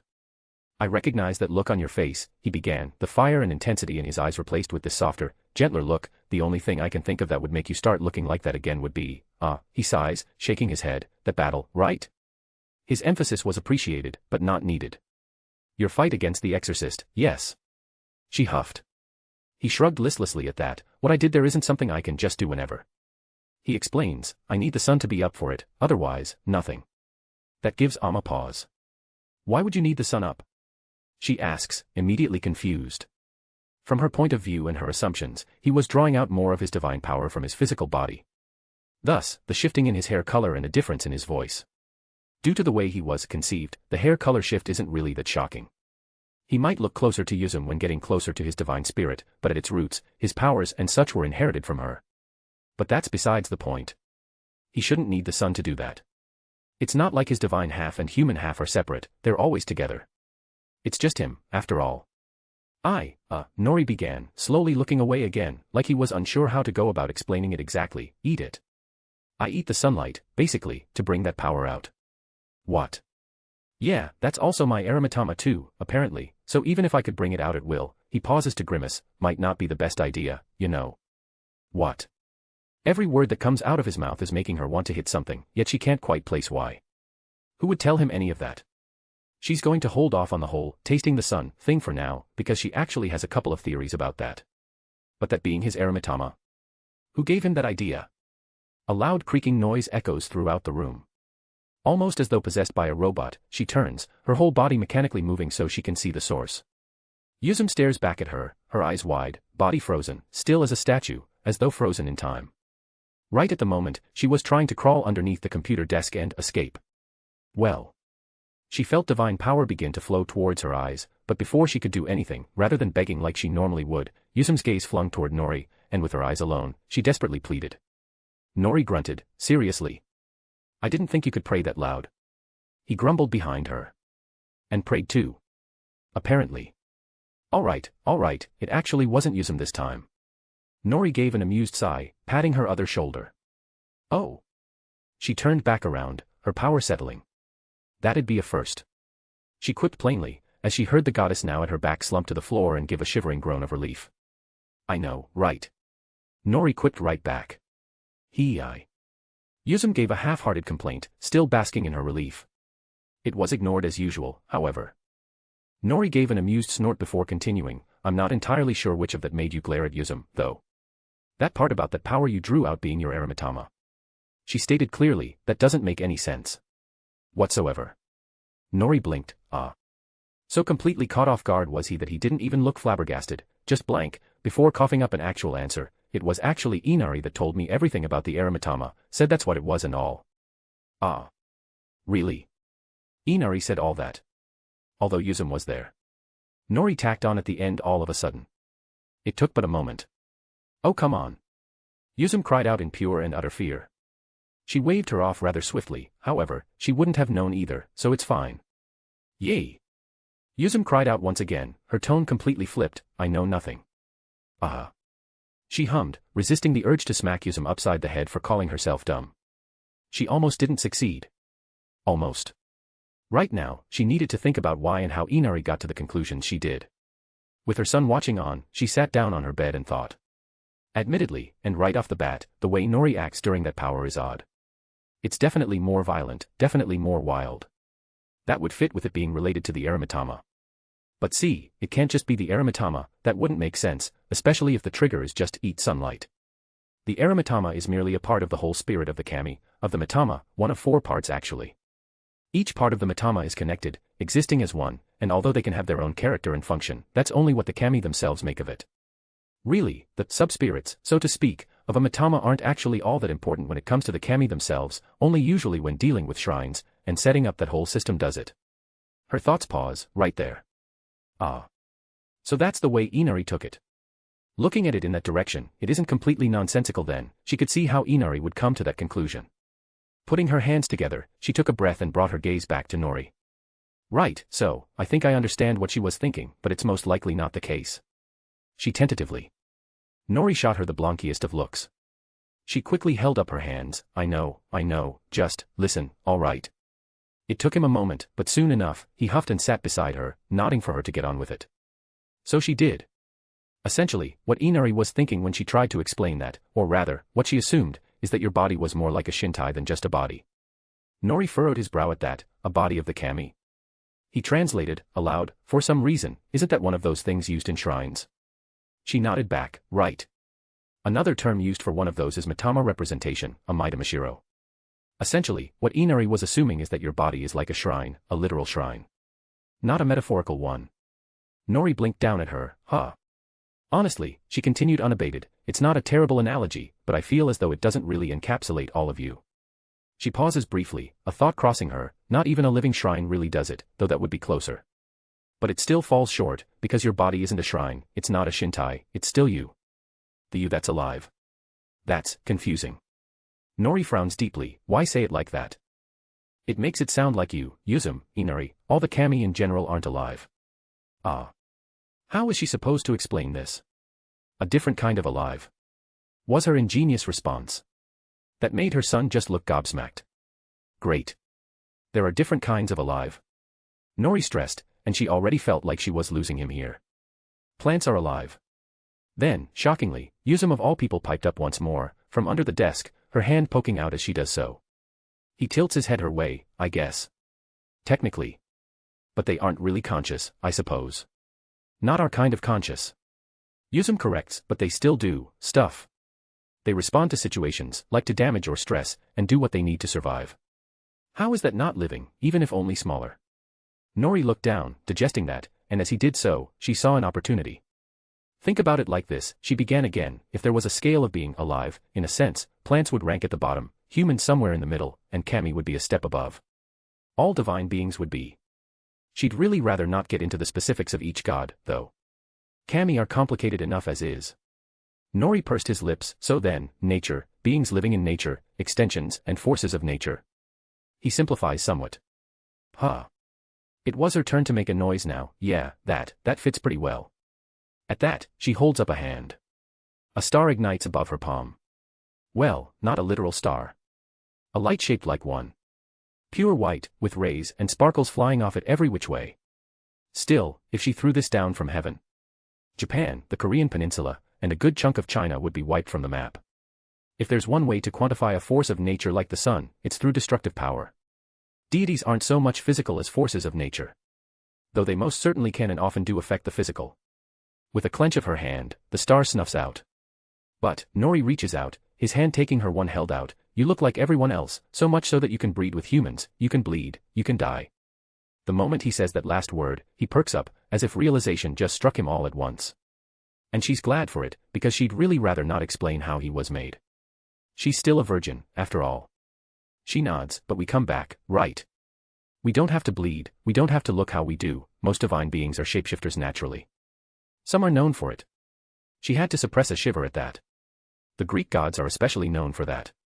Especially Zeus. But even the Egyptians, going between bird and human forms, the Norse, particularly Odin, took on disguises all the time in his younger years. Even amongst them, they have Inari who often roleplays as a fox. Sure, most divine beings have a true form, which is just what they looked like when they were first formed. As for why they come out usually looking like humans. She doesn't know. She never really tried to find out, either. It was simply never her interest, and she was never curious enough to know about those things. Well, okay, she might have started wondering over the years why she came out with a smaller chest compared to Yuzum, her mother, her. But that's not relevant to any of this. Ever so slowly now, Nori lets go of her hand and looks at his own. Living, in two different ways, he pauses, muttering to himself, no, the combination of two different ways, and yet. He trails off, before slowly looking toward her. Once again, if this is all the case, then that's not just my eremitama, I've been looking at it from the completely wrong direction. What is it, then? Now, at that, she had to give a sheepish smirk, honestly. I'm not completely sure. The blank stare he gave her could level Japan flat against the ocean floor with how it bore down upon her. Well. Hey. I don't have all the answers. She waves her arms, placatingly, especially about you. Not even they do, remember how this all started. Nori blinked at that, oh, right. He rubbed the back of his head, though, if you don't know. I said I wasn't sure. She interjected, before Nori could get lost in his own thought again, just like her, I do have an idea, though. He shrugged, I have a concept of an idea, going off what you told me, but let's hear yours first. She took a breath, man, she really isn't used to this much talking. Even in her meetings, she mostly just sits there and looks majestic, only really barking out orders and commands and listening. Sometimes napping. She prefers writing stuff out and making others read it for her, or, back when Yuzum was around all the time, making her do it instead. Delegation. Definitely just that. You mentioned that to coax that power out, you needed the sun, right? That you ate it. Nori hummed and nodded for her to continue. Well, when I first saw it, I assumed it was you drawing out your full divine power or something, like a superform. His flat look is back. And it's judging. She does not care. What? She challenges, glaring back at him, it sounds cool and makes sense to me. You should have been born a lot stronger than you were, you know. You should have also been much stronger than a normal human on that mountain, too. You should even be stronger than you are now, considering all the training I know you did. With every sentence, he flinches a bit, as if slapped. Before finally letting out a deep sigh as she stopped, I swear to me, if the answer all along was, it's you, but letting your divine power go brrr, I will drown myself. On instinct, she reaches up, grabs his cheek, and pulls. Even if it doesn't seem to even sting him in the slightest, it's the gesture that counts. None of that you. She grumbles right back. Though, say. He asks, completely ignoring his pulled cheek, what's that got to do with eating the sunlight, like I mentioned? Oh, yeah, she almost forgot to mention. She smiled, you know how the earth has ley lines filled with ley lines running through it. The sun has something similar, in a sense. It's a kind of key. Didn't know about that. Nori grumbles, mostly to himself, it just felt nice. She nods, that's why. Well, remember where your power comes from. So, I'm thinking, you're taking in a bunch of that, basically jumpstarts your divine powers, and forces them out. Slowly but surely, Nori starts to cringe. I actually hate how much sense that makes. He admits, and how I can't really think of anything else that makes sense. Or refutes that. Another pause, though, that doesn't really explain the frankly violent personality shift. That's a fair point, a very fair point, actually. An idea strikes her all of a sudden. It would certainly help with figuring out what exactly that power of his is. And since she did deny letting him train against a bunch of other kami, due in large part to her own selfishness. Well, it's not exactly the training he was originally looking for, but it is still training. Plus, she gets to spend time with her son. She smirks and leans toward him, there might be a way to figure that out, and more. She hummed. At first, Nori blinked, but it didn't take long for him to figure out what exactly she was implying. And immediately start smirking alongside her. Chapter 122, Chapter. I think I know just the place to go for this. My mother's voice was distant as she led me, and a for once fully clothed Yuzum, out of her room and elsewhere. I wasn't particularly paying attention to my surroundings at this point, and for good reason, I feel. It's just so strange, isn't it? I never particularly cared about what exactly I am, at least not before. Demigod with an asterisk next to it was enough for me. But now, after all the talk about a power that I would consider very intrinsic to myself, I suppose I'm just not entirely sure how to feel at the moment. Which is stupid, right? I mean, it's not like it truly matters in the long run, and I know how that saying goes. Keep it simple, stupid. I'm me. That's it. Even if that me is technically some weird esoteric mix of divine and human that people and gods don't truly understand, fundamentally. Well, the fundamentals don't matter. I've got people who love me already, not for that esoteric bullshit, but for me. That's all that matters. I know that. But I can't help but think otherwise now. I feel like I'm beating a dead horse saying this over and over again, hearing it over and over again, but it bears repeating. I am both human and divine.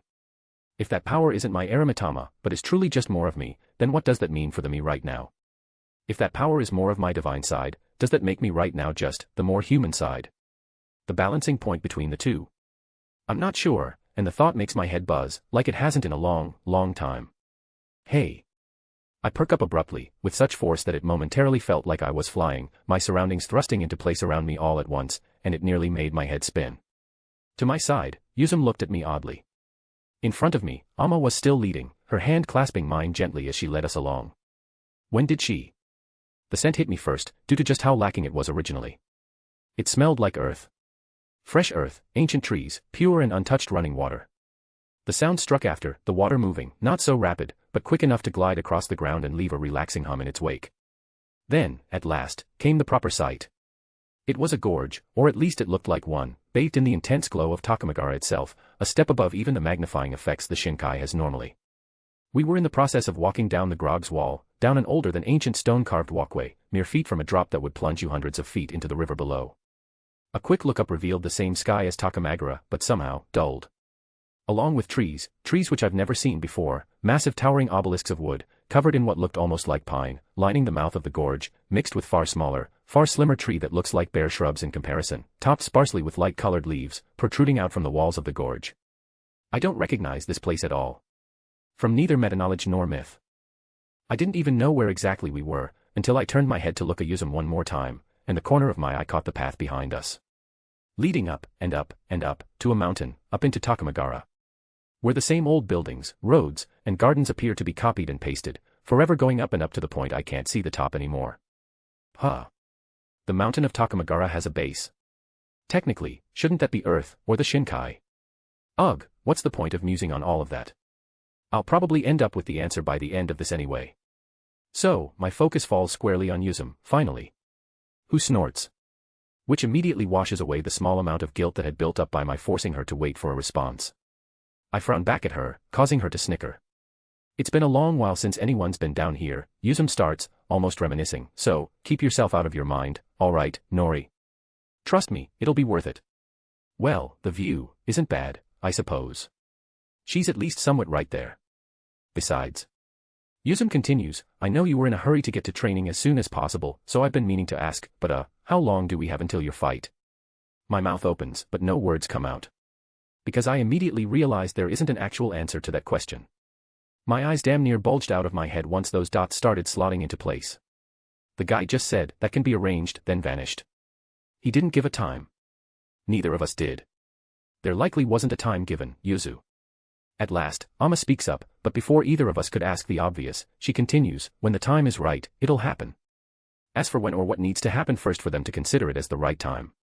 Amma shrugs her shoulders as she explains, who can say? Yuzum grumbles something about nonsensical and mysterious old gods, and I for once agree with her. Just give a time, damn it. This isn't ancient times. There are no prophecies, no destined end time. Well, right now. The next scheduled end time is in 30 years or so, but nobody besides me knows about it yet, so my point still stands. Yuzum and I continue to grumble on and on like a pair of children being escorted back home after a trip to the doctor's without a stop at McDonald's on the way. As we made our way further and further down, the gorge began to narrow and narrow, ever so slightly. The far more noticeable change, however, was the river. Beneath us, it began to thin and thin, going from easily one of the large rivers that would require a massive bridge made of stone and steel to cross over safely, into one of stone, then wood, and by the time we at last reached the bottom of the gorge. The river was more like a creek, although the water flowed just the same as it did in the river, albeit there was far less of it due to its far smaller size. However, the river wasn't the thing I was focused on once we reached the bottom, and as it would happen, end of the gorge. No, that would be the cave. Hold on, actually, no, that doesn't work either.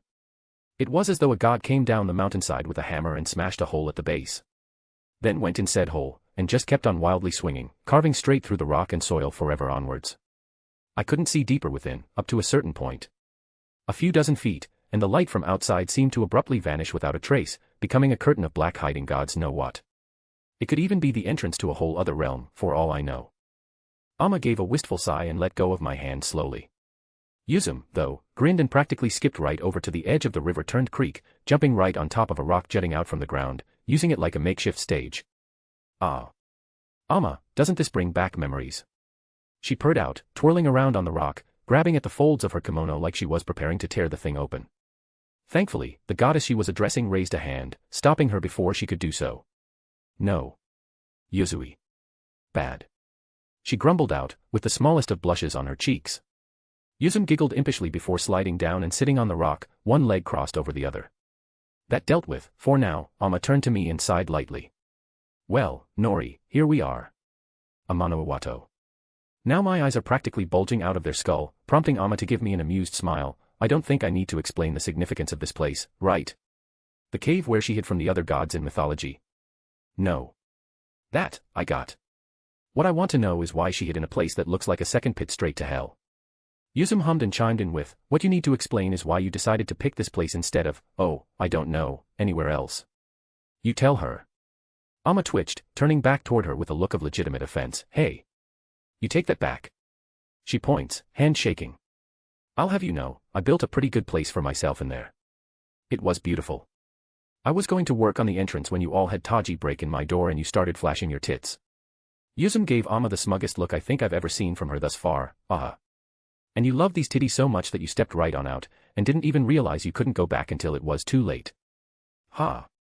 Amma was full body shaking by the time Yuzum had finished speaking, her face completely and utterly red, as she turned away from the goddess and kicked at the ground, giving an annoyed and enraged shout as she did. Ugh. A chunk of rock went flying straight toward the cave. But just as it was about to pass the mouth of it, it stopped, smacking against a hazy golden barrier that wasn't there a second ago. My arm lurched before my eyes caught up with what happened. Crack. Ah. The rock flopped onto the ground behind me. My hand was bent backwards, almost completely flat against my arm, fingers mangled, and arm itself curved at a strange angle, yet still, it held right next to Amma's head, where I had thrust it out. The rock hit the barrier, then shot off it like some sort of divine cannonball. Right back at Amma, right for her face. It would have struck smack in the middle of her forehead, had I not thrust my arm out, trying to catch it. I didn't think it'd hit with enough force to fuck me up before bouncing off me, though. Yuzum sat there, eyes wide and expression frozen stiff, though she quickly blinked it off, her smirk with all its smug returning. Amma though. She blinked. Then her expression morphed into one of pure and utter horror and guilt. I wasn't sure what she was stuttering out, as her hands came up from her sides, shaking and twitching like they didn't know where exactly to go. Crack. My arm straightened itself, and I sighed, pulling it back, out of her sight, before her brain could catch up and she could get any ideas. Holy Spirit power thrummed up my arm, into my hands, and a stream of cracking sounds and hissing filled the air as all the damage repaired itself in record time. Don't worry about it. I waved her off, literally, with my other non-damaged hand. It'll be fine in a second. Also, guess I know why she couldn't get back in now, huh? I couldn't sense it, still can't in fact, but there's definitely some kind of barrier put up repelling her from entering there. Quite violently, might I add. That seal was put in place by all the other gods in Takamagara, including yours truly. Yuzum put a hand to her chest, like her inclusion was somehow impressive or mattered. It was the only way to stop her from trying something like that again, you know. Without just getting those guys to decree something. Wait, all as in literally all. Sheesh, the power of a chief god, huh? Amma let out a shaky sigh, before clearing her throat loudly and turning back to me. Alright. Putting that aside. I have a feeling that isn't the seal, but alright. Training, right. We're here to train you. Girl, please, the subject change was already set up. Stop making it more awkward than it needs to be. She claps her hands together and continues, so, you're probably asking how we're going to go about doing that, right? Seriously, it's fine, I'm fine. My arm and hand are already fixed up. Well, I was about to, yes. I throw in, but Amma keeps going without pause. Right. Well, here's how. Amma promptly holds up a hand. Just as quickly as her hand went up, it got covered in pure liquid light, like molten glowing honey. But that was it. The light flowed around her hand, not doing anything else. I looked between her hands, and then her face, and slowly raised an eyebrow. It took her a second, but eventually she realized what she was, or wasn't, doing. Oh, right, hey. Without further prompt, Amma jogged up to me, and put her glowing hand on my shoulder. I let out a shuddering breath, as it felt as though the sun itself put a hand on me. All at once, those feelings I get from the sun hit me like a freight train. That warmth, that nice feeling, it was like a nostalgia trip. My own sun, the one beating in my chest like a second heart, suddenly throbbed against the back of my throat, as though longing to burst out and join with it. The desire to take in that light, like I had so many times before, was nigh overwhelming. But I restrained it. My will is like an iron trap on that desire. Not now. Get it? Amma looked up at me, a strained and uneasy smile. My hand, the one that was injured but long since healed, comes up and folds back over her hand. Amma flinches, her eyes shaking as they dart to our now overlapping hands. I give her hand a curt squeeze and smile down at her with a nod. Yeah, I think I got it. I begin gently, you juice me up, I try and control it. I had very minimal progress trying it last time, though. I continue to warn her, if I do lose it, how are you two going to stop me? Throw you in the cave, duh. Yuzum speaks up, Amma may not be able to enter, but everyone else, including you, should be fine. Once you pass the boundary, your divine power gets suppressed, you should be fine then. Huh? Wait, how? Why, even? Is this how the cave apparently suppressed Amma's light? Amma nods, her gaze growing steadier, that's right. It sounds unpleasant, but don't knock it till you try it. Her smile grows slightly less strained. I'm not sure about that, personally, but all right. Also, why the hell can this random cave at the base of the mountain of heaven nullify divine powers? Was this place built by someone with a purpose that got lost, or? You know what? None of that matters right now. I give both goddesses a huff, I'm not going in there of my own free will. Yuzum smirked, I'm going to enjoy pushing you in there when you'll need it, then. Cheeky brat. Amma gave an apologetic smile, the light from her hand fading as she did so. Sorry, I'd do it myself, but, well, you saw the rock.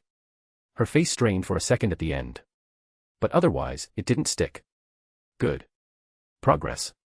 For good measure, I squeezed her hand just a touch harder and nodded back at Amma, before looking at Yuzum. Will you even be able to throw me without getting torched? I ask, very pointedly. Seriously, just powering up heats the area around me. Amma would be fine, I think, but Yuzum. Goddess of the dawn or no, I don't think I've ever seen her use or imply to have fire powers. Yuzum, though, waves me off, unbothered, I have a few tricks. Those tricks are promptly revealed as Amma leans in a little closer. I'll protect her with my aura, don't worry. She says with a sigh. Ah, I see, Yuzum's trick is being a leech. Nothing new there. Also, effective. With what feels like everything taken care of for now, I let go of Amma's hand and walk to the entrance of the cave.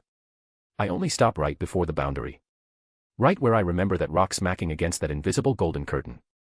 Even so close, I still can't feel anything of the sort. Thinking about it now, knowing that it can suppress divine powers, maybe that's why. But then, if it can do that, why is the seal they put up still apparently active? The easy answer, that being that the seal is basically the door to the cave, but not necessarily within the cave's effect area, springs to mind. That still doesn't explain how I can't feel a seal supposedly empowered by every divine being in Takamagara, barring Amma herself, when it's sitting right in front of me, though. I click my tongue, letting that mystery leave my mind for me. Ready when you girls are. I say aloud. Oh wait, we're starting now. Yuzum cries out, almost whining, as I hear her scramble off her rock. Duh. I huff out right back to her, in the same tone she did to me earlier. I was, actually kind of hoping we could wait a minute, too. Amma says, slowly and tentatively. My stare into the black nothingness blanks. I say nothing. A moment stretches on, awkwardly long, painfully so of silence. Until I hear a distressed huff, and more footsteps approach my back. Oh, all right, fine. Amma caves almost immediately, but I'm no training maniac, we will have breaks, understand, mister. All right, that's reasonable. I hum out, much to Yuzum's relief. She's lucky I don't quite catch what she's mumbling about me under her breath. Or I drag her bratty ass in the cave with me and correct it. A hand gently presses against my back, and I hear Amma let out a nervous breath. All right. Ready. I nod, and that glow envelopes me once more. Chapter 123, Chapter. It has been arranged. An announcement rung out from beyond the heavens. From the highest peak of Takamagara to the lowest base, every single kami within the heavenly realm heard it with perfect clarity. To most, they'd have not the slightest clue what it meant, or what was even going on. But for those who thought squirreled away at the mountain's base, the goddess of revelry looked up, a strained and uneven smile across her face. That's just freaky, isn't it? She crossed her arms under her chest. I mean, were they seriously watching us the entire time, just so they could pull this right as we finished up here? Her attitude had passed with the days. The goddess of the sun, on the other hand, looked far calmer, if still a tad uneasy. Well, I guess I shouldn't be surprised. Still. Her gaze diverted from the sky, toward her son. How's it feeling? Her son, who currently resembled a sun. The markings across his collar had grown, rising like fanned flames up his neck and stretching up his face, turning golden just as they met below his eyes. His normally still obsidian black hair had turned a familiar shade of deep purple, as it waves around wildly in the throes of his aura. From head to toe, he was covered in a thick layer of what one could easily assume to be liquefied molten metal. Yet, despite the appearance, his mere presence didn't ignite a firestorm around him. Even beneath his feet, not a single blade of grass within heaven burned. His eyes looked skyward. A strange sun-like pattern spun in his eyes as he beheld the heaven above. Good. Her son uttered in response at last, a dissonance in his voice, but not quite booming despite the power he's holding onto at the moment, as his eyes search and search. How long do you think you can hold this? His mother asked in turn, to which the son simply shrugged. Long enough. His answer was quiet, his focus clearly elsewhere.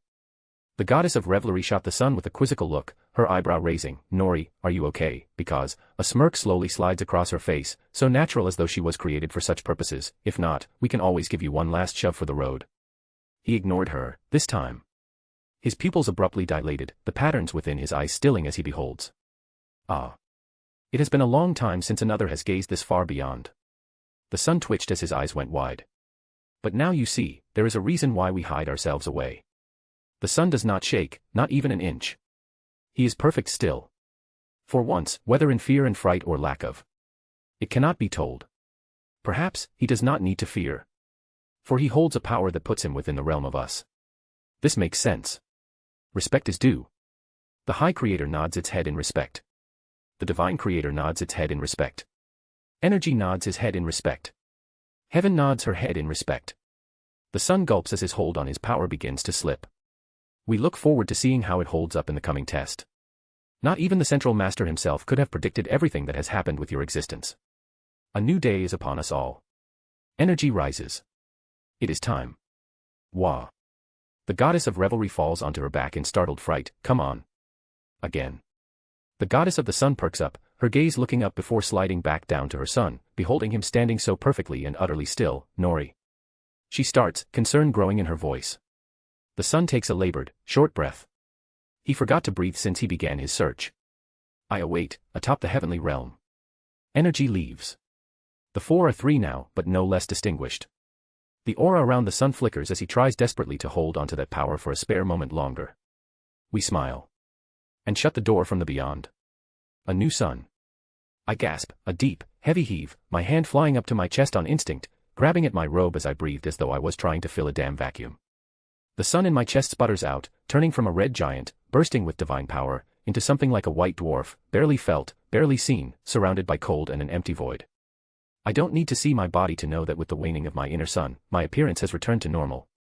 All in all, I'm planning on never doing that shit again. I spent, a couple of weeks down here. All to use this power, to control it, at will, and I got to see that. Well, not really see so much as feel them. At the power I was at, I could finally fucking sense the merry band of wires and track the signal, so to speak, right back to them. Now my mouth tastes like TV static. Now my stomach feels full of colors. I don't know how I know its colors specifically, I just do. I vaguely got the sense of Amma rushing to my side, and Yuzum, my other. I had fallen to my knees, at some point, I'm not sure when.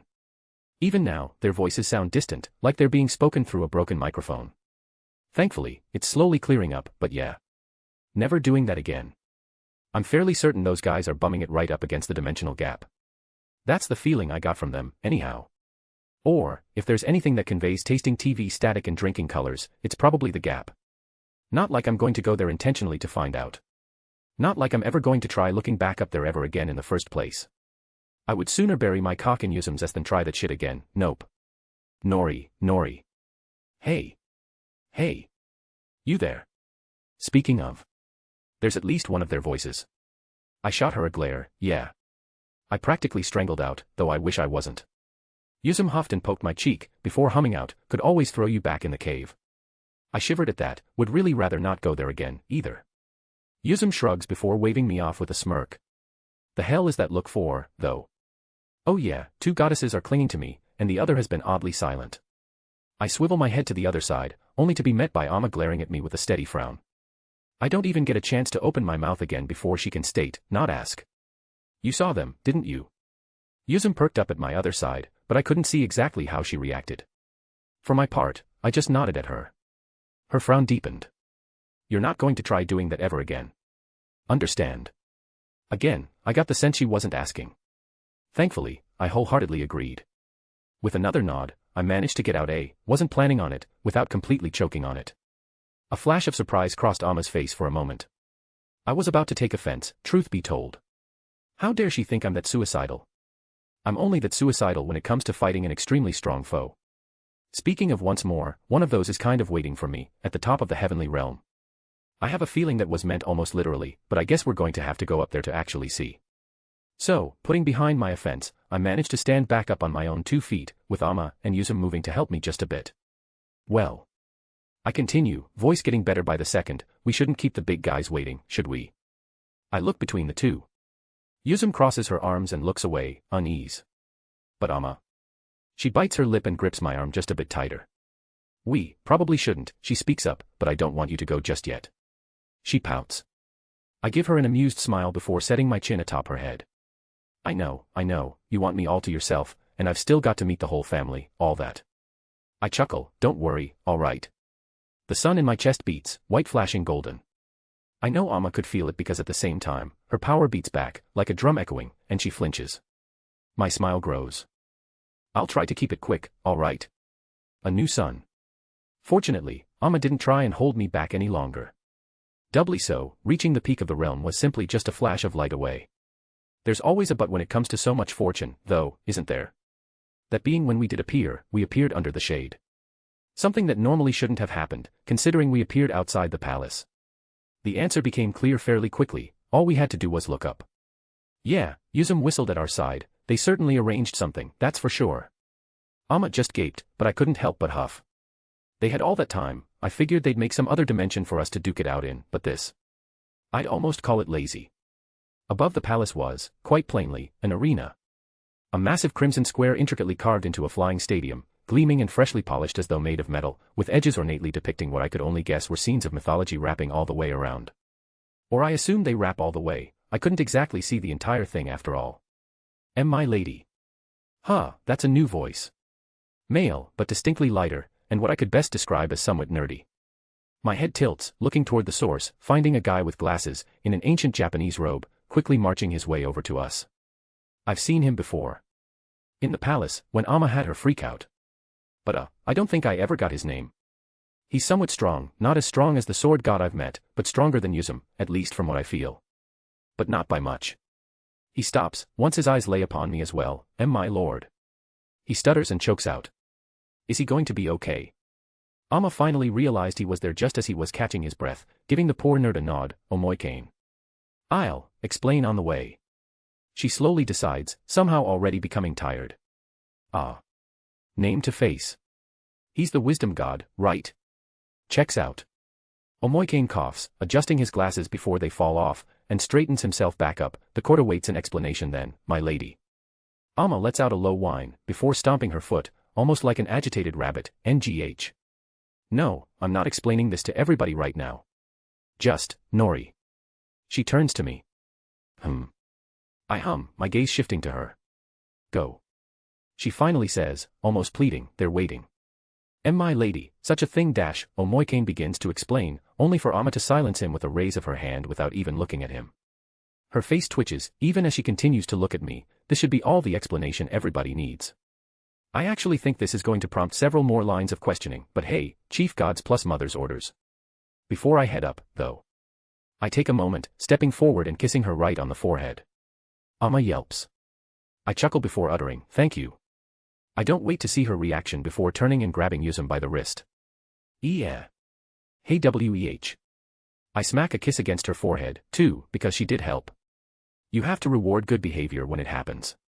That's how I heard you're supposed to train pets, anyhow. I smirk before uttering, "You as well." Without further ado, I turn, light flickering around me. My destination.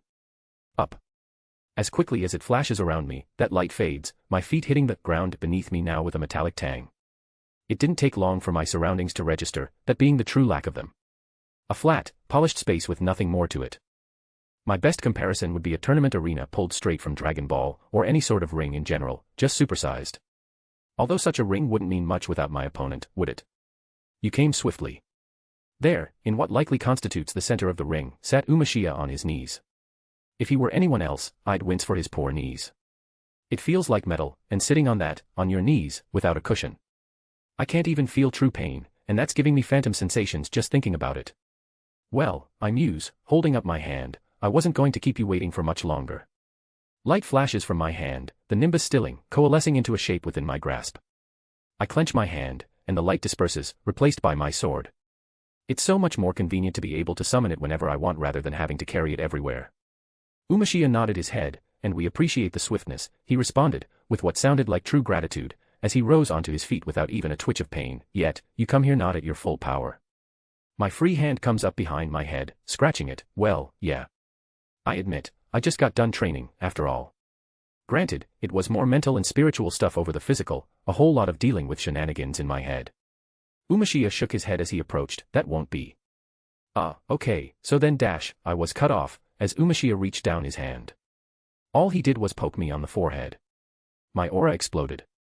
In an instant, all I saw was gold, as every single energy source I had within me was brought to full power in an instant. My son. It beat furiously in my chest, ready and rearing to go in an instant. I heaved a breath, momentarily stunned, trying to contain the energy suddenly boiling under my skin. What in the?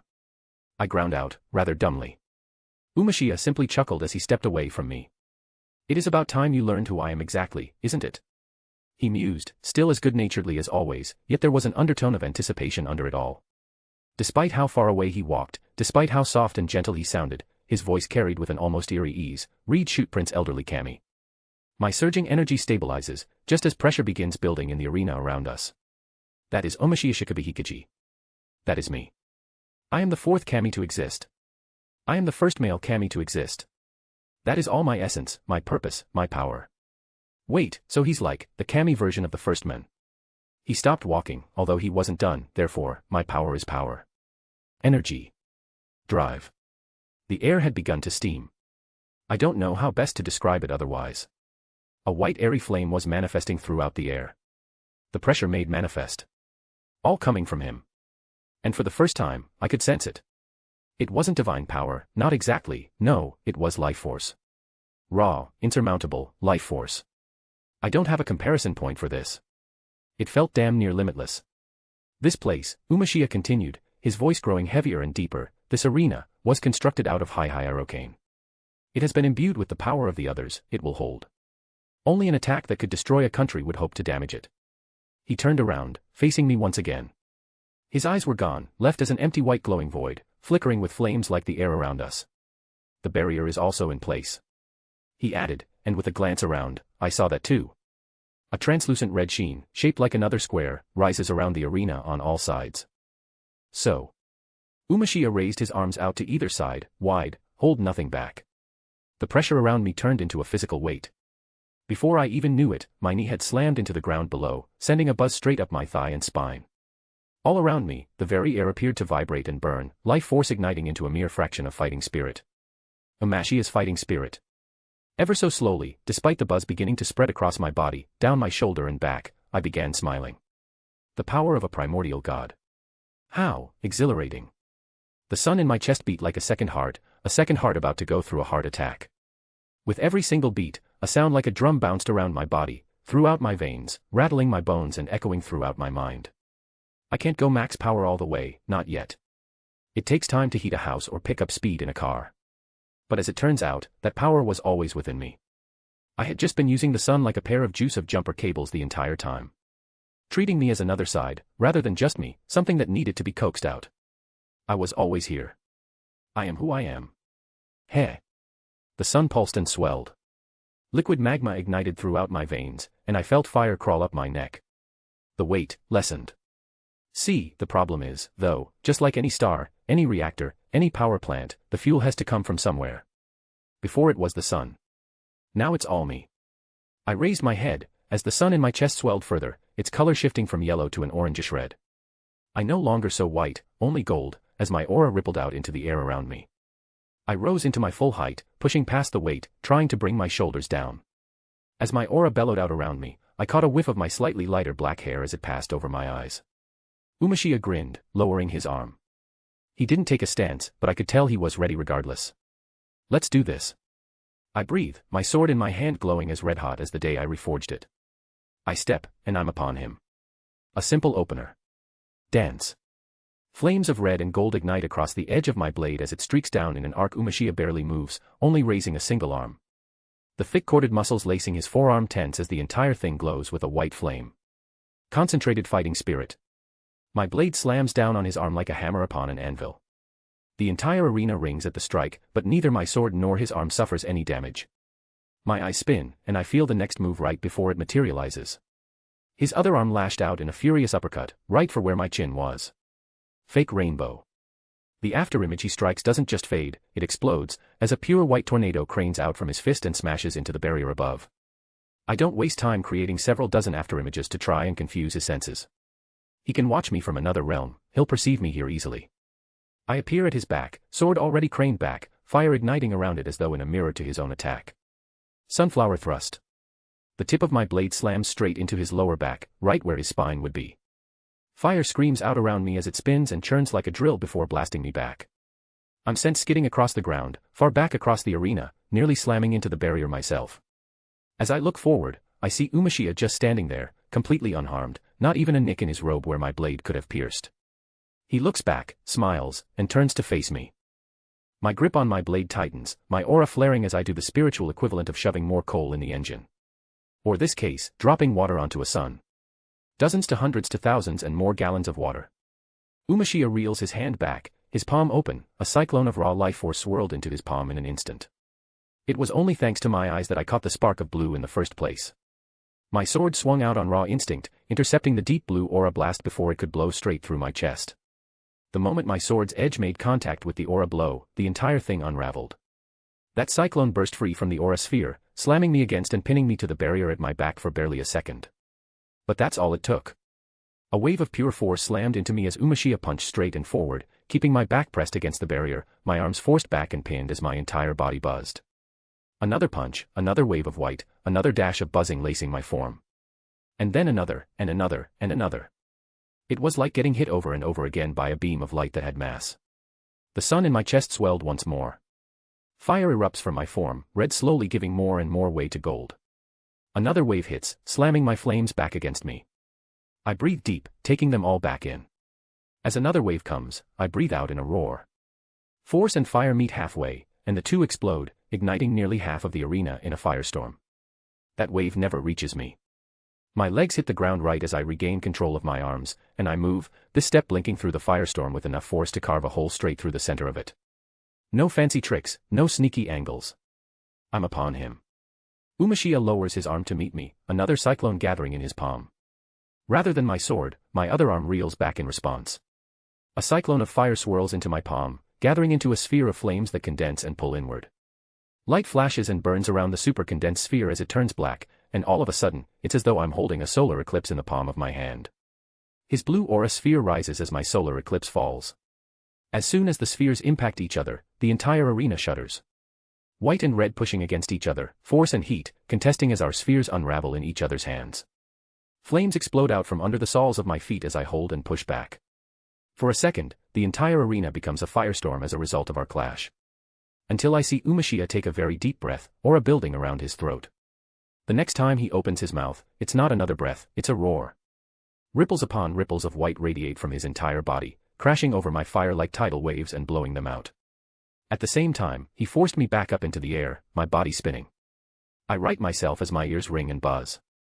Sound returns immediately as they heal, but it's my eyes that catch him again as he appears. Right above me, arms raised, hands overlapping and clenched. With a single seal with one hand, smoke explodes between me and him, sending me, and several dozen other me's, flying in various directions. The me stuck where I was, though. He looks around, rapidly, before realizing where exactly he was. "Oh, you dick!" he cries. Before getting sledgehammered back into non-existence and smoke. "Sorry. Your sacrifice will be worth it." Flames ignite beneath my feet once more, yet as my aura shines brighter and brighter, I do not race toward battle. My once black hair flutters across my sight, now a deep purple. Finally.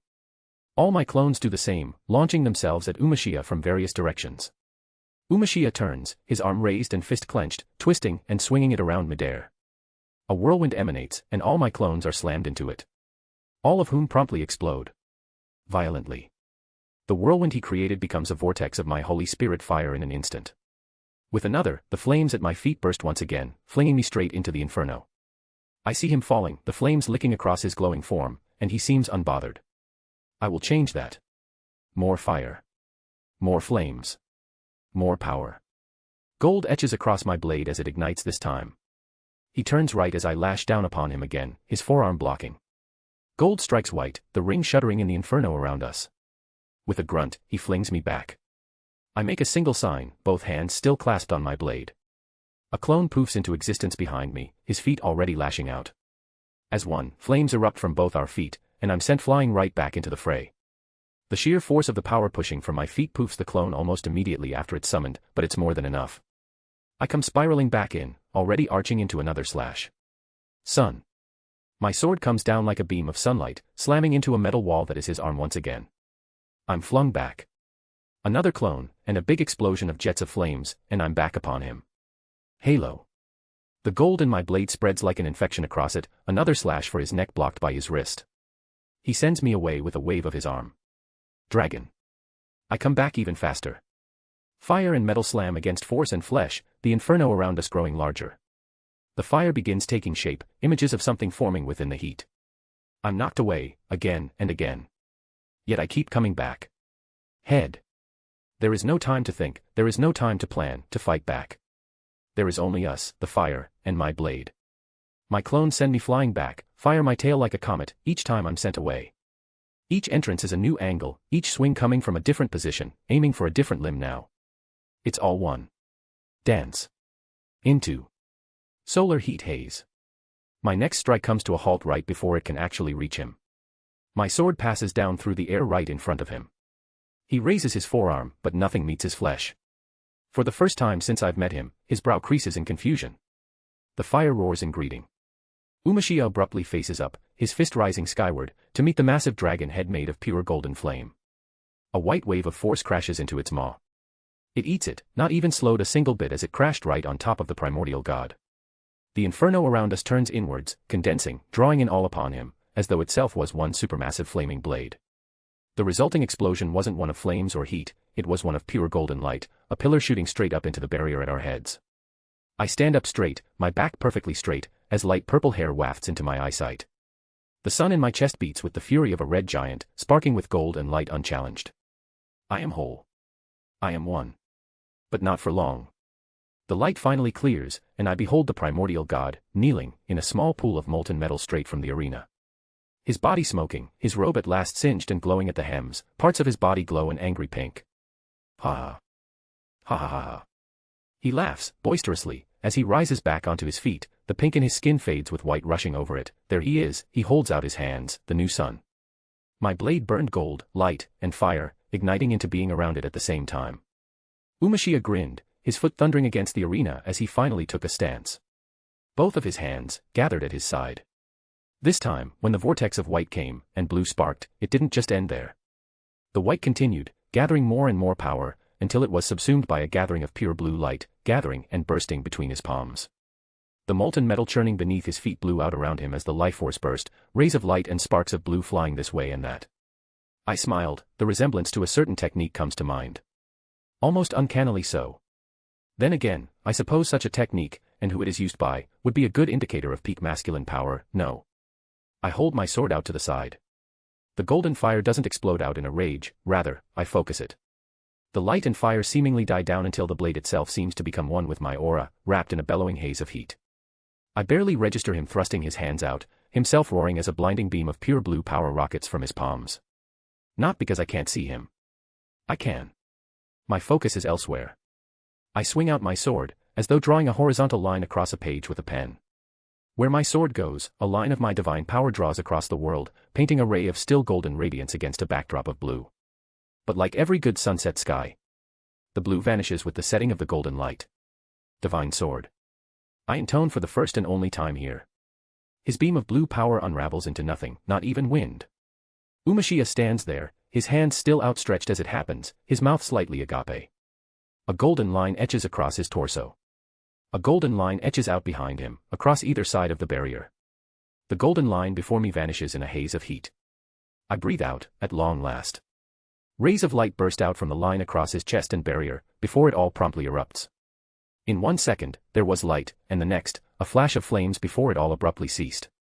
A straight section across the barrier was simply gone. The straight section of Umashia's torso was simply gone, only held together by a burning white force.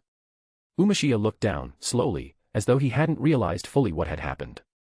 Then it clicked, and he slowly looked back up at me. "Well done," he said, genuinely. Before promptly falling over onto his side, clutching his torso. I feel a familiar set of pressures wash over the field, and I look up to greet them, but not all the way up. Umashia vanishes, his presence joining theirs. They offer a bow. Which I return, wordlessly. They leave as quickly as they come, not out of fear or anything, it's just how they are. As the barrier begins to fall apart around me, releasing me, I can't help but smile. And really wish there was a sun or something in the sky to look at. Isn't it a bit too bland up here? Chapter 124, Chapter. He won. Even as they feel the Koto Amatsukumi's presence leave, even as the barrier surrounding their arena comes down, it's still processing. Amaterasu doesn't suspect it will for a while longer. Right. She didn't doubt him at all. It's just, she didn't expect it. Okay, that sounds bad, but really it's nothing like that. Am my lady? Omoikane stuttered out in a hush whisper at her side as he continued staring up the arena, his neck practically locked in place, even as his glasses were halfway down her face. Forget the explanation, what are we supposed to do now? For one, her advisor, the actual god of intelligence and wisdom, was stumped. Even in his most ridiculous moments, he usually had something to offer, even if it wasn't the greatest idea. But now. Nothing. Yeah, that tracks. She has no idea what to do about this either. Yuzum, at her other side, looked just as gobsmacked. Around her, the other high-ranking kami of her court stared with similar sets of expressions. Even the masses that had gathered beneath the area were completely shocked and utterly still and silent. Something like this has never happened before. The Koto Amatsukumi don't even fight, or at least, before her son turned up and got into it with one, she didn't think they did. Even when the primordials of other mythological systems would hit the battlefields during the Great War like a natural disaster, they never stirred. Granted, it's not like Japan and the Shinto were ever attacked by an outside primordial god before, but the threat there was never zero. Yet they stirred not even a little bit. She barely understands why the Koto Amatsukumi are being a bit more active than usual now. Sure, as he just proved, Nori is in a league of his own amongst them now. Even when he's not accessing that power, he's still a force to be reckoned with against some of the stronger gods. But that can't be all right. Well. Whatever plans they may have had for him, she wishes them the best in trying to force him to do anything now. Her mind sharpens as a golden light steps off the edge of the arena. Like a dewdrop falling off a serene leaf, the point of golden light gently descends from the arena, heading down for them. As it falls, that golden light rapidly begins to grow smaller and dimmer. Until he touches the ground before them, not a lick of golden light left, no aura or anything, just the regular old Nori. I think I did pretty well. Nori muses with a smile in general. Amma had to resist the urge to smack him over the head and tell him not to be a cheeky little brat after pulling off something like that. Or maybe he deserves being able to talk like that, because he did pull it off. She supposes that's something to be smug and prideful about. In the modern day, gods are rarely truly threatened. The only thing that could really kill primordial gods was other primordials, or the scarce few monstrously strong gods, like Thor or Luff. In the modern day, that number has grown, and it would appear her son has joined their number. Huh. Now she just wants to cuddle him and tell him how proud she is, damn it. Fortunately, her gridlock on deciding just what they were supposed to do now is shared by everyone else around her. Even Yuzum. They all heard what he said, and yet, not a single peep. After a moment of that, Nori rubs the back of his head, this small, almost awkward smile stretching across his face. At the same time, his sword just abruptly vanished from his other hand in a small flash of light. Tough crowd. Oh, well. He sighs, waving them all off. She isn't the one who starts what happens next. No, to her shock, it's Yusum. Nori perks, his gaze drifting to her, as she suddenly drops onto her hands and knees and bows deeply into a full-on kowtow. Ah.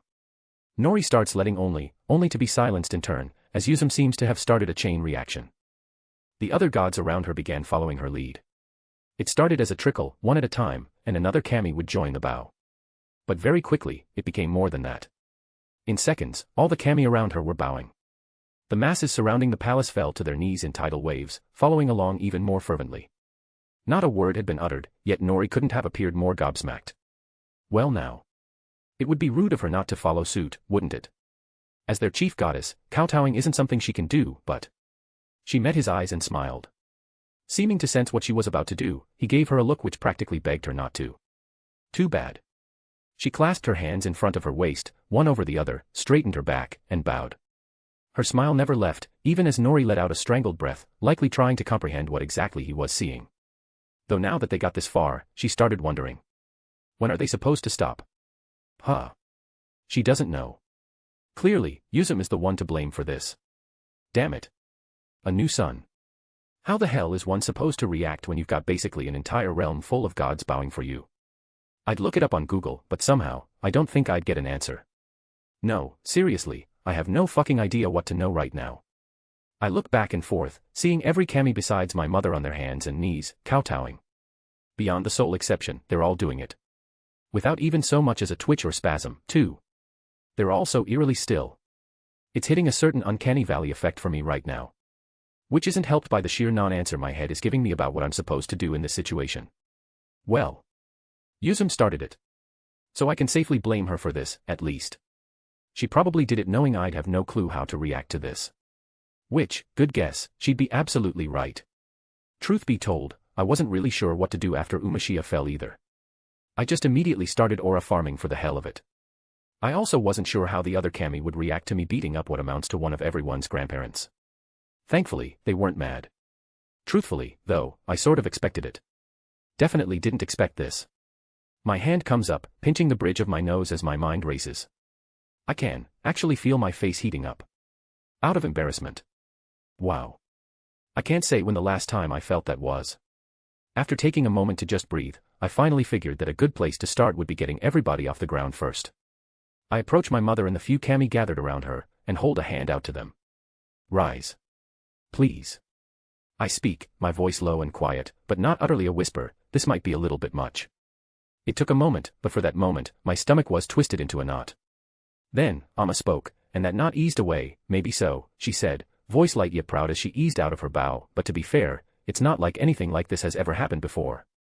Her smile strained slightly before she then admitted, so, we really don't know where to go from here either. Thank me. I'm not the only one. Omoikane, or Glasses, as I am considering renaming him in my head, rises not long after she does, also speaking up, admittedly, if you hadn't won, my lord, and I mean no offense, this wouldn't be so difficult. He practically sighed out. Fair enough, Glasses, fair enough.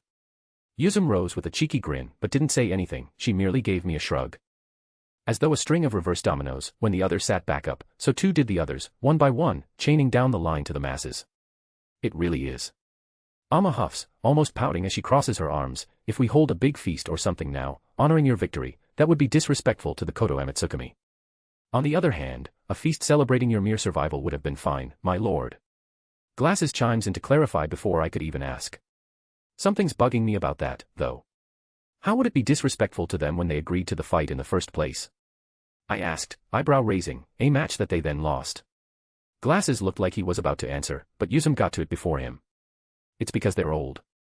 She stated, to which Glasses suddenly looked at her in absolute appall, his glasses nearly flying off his face at the force with which he turned. Ah. Respect your elders. Taken to the literal max. No shock there. That, Yusum kept going, plus, when Mikaboshi thought dash. She was abruptly cut off by a long, silent wheeze as Amma suddenly jammed her elbow straight into her side.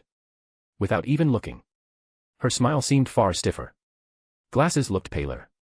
It was like, for just a brief moment, the atmosphere of the area flipped on its head. Then, right as Amma removed her elbow from Yuzum's side, it was back, and her smile seemed to lighten up. The point is, Amma continued for her, it's all about respect. For them, and you. Both of you deserve respect, them for their position, you for what you just accomplished, it's just, we need to think of something, alright? Okay. I see how it is. We're just going to brush off that name drop, then. The guy who I never heard of, whose name literally translates to either August Star or Dread Star. Do we have a Kami Lucifer? Is he dead? Do I need to worry about this guy showing up at my door, alive, because he heard that I beat a Koto Amitsukami and wants me to rebel with him? If just the mention of this guy makes everyone freak out a little bit, he can't be good news, at least. Honestly, I probably am thinking a little too much into this. The guy is probably dead, and since I've never heard about him, likely he never got enough faith to revive. Especially if his thing is rebellion. Can't see Japan being into that as much, fortunately. Well, in this case, it's fortunate. In some cases, they could definitely use a little more rebellion. Or at least a willingness to do so. Still, something to keep an eye on, I suppose. And something to ask Yuzum about when we're not surrounded by a bunch of people who really don't want to talk about him. Ah, well. For now, I should focus on dealing with this. So I let Amma's very blunt shift of topic go, and rather plainly ask, do we need to think of something right now? Amma hums, before eventually replying slowly, no. But, it would be better if we figure it out sooner rather than later. She scratches the back of her head and cringes slightly, the longer we wait, the more Kami are going to start getting antsy, and then they're going to start arguing about what should be done, and... She trails off with a shiver. Glasses fixes his glasses at long last, and nods, that is correct.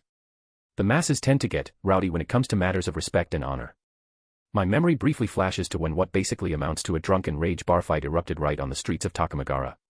That's putting it lightly, glasses, that's putting it really lightly. I cross my arms and nearly grumble out, even if I say I don't want anything. Which I totally do want a party, by the way. Glasses gives me a small, pitying smile. Unfortunately, they still would, my lord. Well, I would like one, but if everyone's just going to be annoying about it, then it may not even really be worth it. Yeah, you know what? Fuck it, we can decide on this later. Of course. I huff, right, well, for right now, I think I earned some rest. We can figure this all out later. My piece said, I lean down, and reach out with both arms. Huh. Amma and Yuzum both blink as both my arms wrap around them. Whoa. Hey. Wehh. They then cry out as I pick them both up, bringing them up with me as I stand up straight, carrying them over either of my shoulders. Light as a pair of feathers. Unless we count Yuzum's S anyway. Now then. If you need us, we'll be in her room. I tilt my head toward Amma, so, unless you do, don't bother us, alright? Poor Glasses just stood there, staring at me, almost like he was before everyone started bowing. Completely and utterly gobsmacked. It took me another word to smack him out of it, well. He perked up at my far sharper tone, before finally squeezing out, yes, Lord. I nod before walking off without another word. On my way back into the palace, I spot a good few of the other Kami conversing amongst themselves, although not all. From what little I hear, they seem to be brainstorming ideas for what to do next. For example, Takamikazuchi was talking to this far older, far plumper, old man. The guy actually kind of reminded me of Iroh, from Avatar: The Last Airbender. The old man was talking about some kind of parade, but Takamikazuchi simply gave an aggravated sigh and shook his head, causing the old man to look sad. Everyone who wasn't engrossed in planning was looking toward me, similar expressions to the ones Glasses just had on their face plastered across theirs. As I entered the palace proper, however, I barely took notice of one particular man, whose fists were clenched at his sides, and whose expression was far more miffed. A new son. I threw both goddesses onto the bed as soon as I entered the room. Oof. Ah. Oh my, Nori, so rough dash. I jumped in soon after. Except, as Yuzum started opening her mouth, Amma turned and brought her hand down. And, as it would just so happen, I was also bringing my hand down as it came falling in. It was perfection. At the same time, Amma's hand and mine came down, right onto Yuzum's ass, one for each cheek. The sound that rippled out from the super unison spank felt like it echoed across the room, utterly silencing Yuzum, her mouth wide open as though she was stuck in the middle of a silent scream. All Yuzum could do was twitch in pain before her face hit the bed, and she went limp. Dead. Heh. Drama queen. Amma huffed, shaking her head, before looking my way. You really shouldn't do that in front of everyone, you know. She admonishes me lightly. Is it a respect thing? I ask, pretty much already expecting the answer. She nods back, but adds, but it's also an appearances thing. I'm the chief goddess, I can't be seen being carried around like that. She grumbles further, blushing a bit, if you're going to do it at all, at least do it right. Don't throw me over your shoulder like a sack. Here, I would quote something about her who calls herself the chief goddess is no true chief goddess, but really, it doesn't roll off the tongue. At all. So, I decide to simply say, I just beat a Koto Emetsukami, the hell is anyone going to do about it? Amma raised a finger at that, like she wanted to object, but found words failing to leave her mouth. No, because really, what could they do? Socially shun me. Like that will do anything when I already sit at the top of that ladder. Fight me. Ha. Now I know. Traditions, customs, ceremony, respect, bleh. Here's the thing, if they want my respect, they're going to have to earn it. If Amma doesn't want me to do it, fine. But if someone else has a problem, they can stuff it. They aren't Amma. They aren't even Yuzum. Their opinion means less than nothing to me. Maybe my ego is just getting to me after I basically cut a Koto Emetsukami in half, but hey, I'm allowed at least a little divine pride now and again, right? Why you, Yuzum speaks up, a finger slowly, shakily being held up, should really take en Nori's stance sometimes, Amma, the drama queen goddess fake croaks out, it's useful, and not giving a fuck sometimes. Although what she says does hold some truth.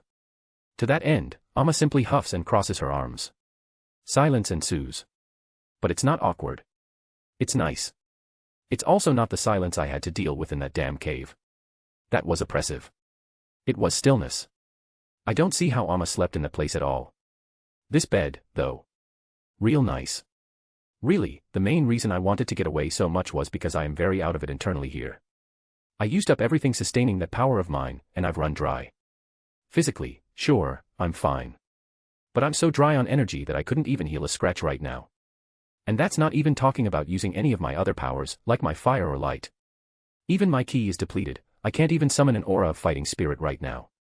That's the toll using that for too long will dole me.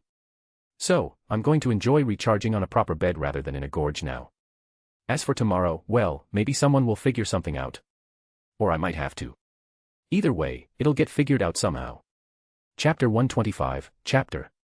I woke up to silence and solitude. In a way, it was sort of surreal. I'm only just now realizing that when I deign to actual sleep, I usually wake up with or to someone next to me. Usually, that's Kuroka's soft purring in my ear, or her tits in my face, something like that. It's uncanny now. It's deafening.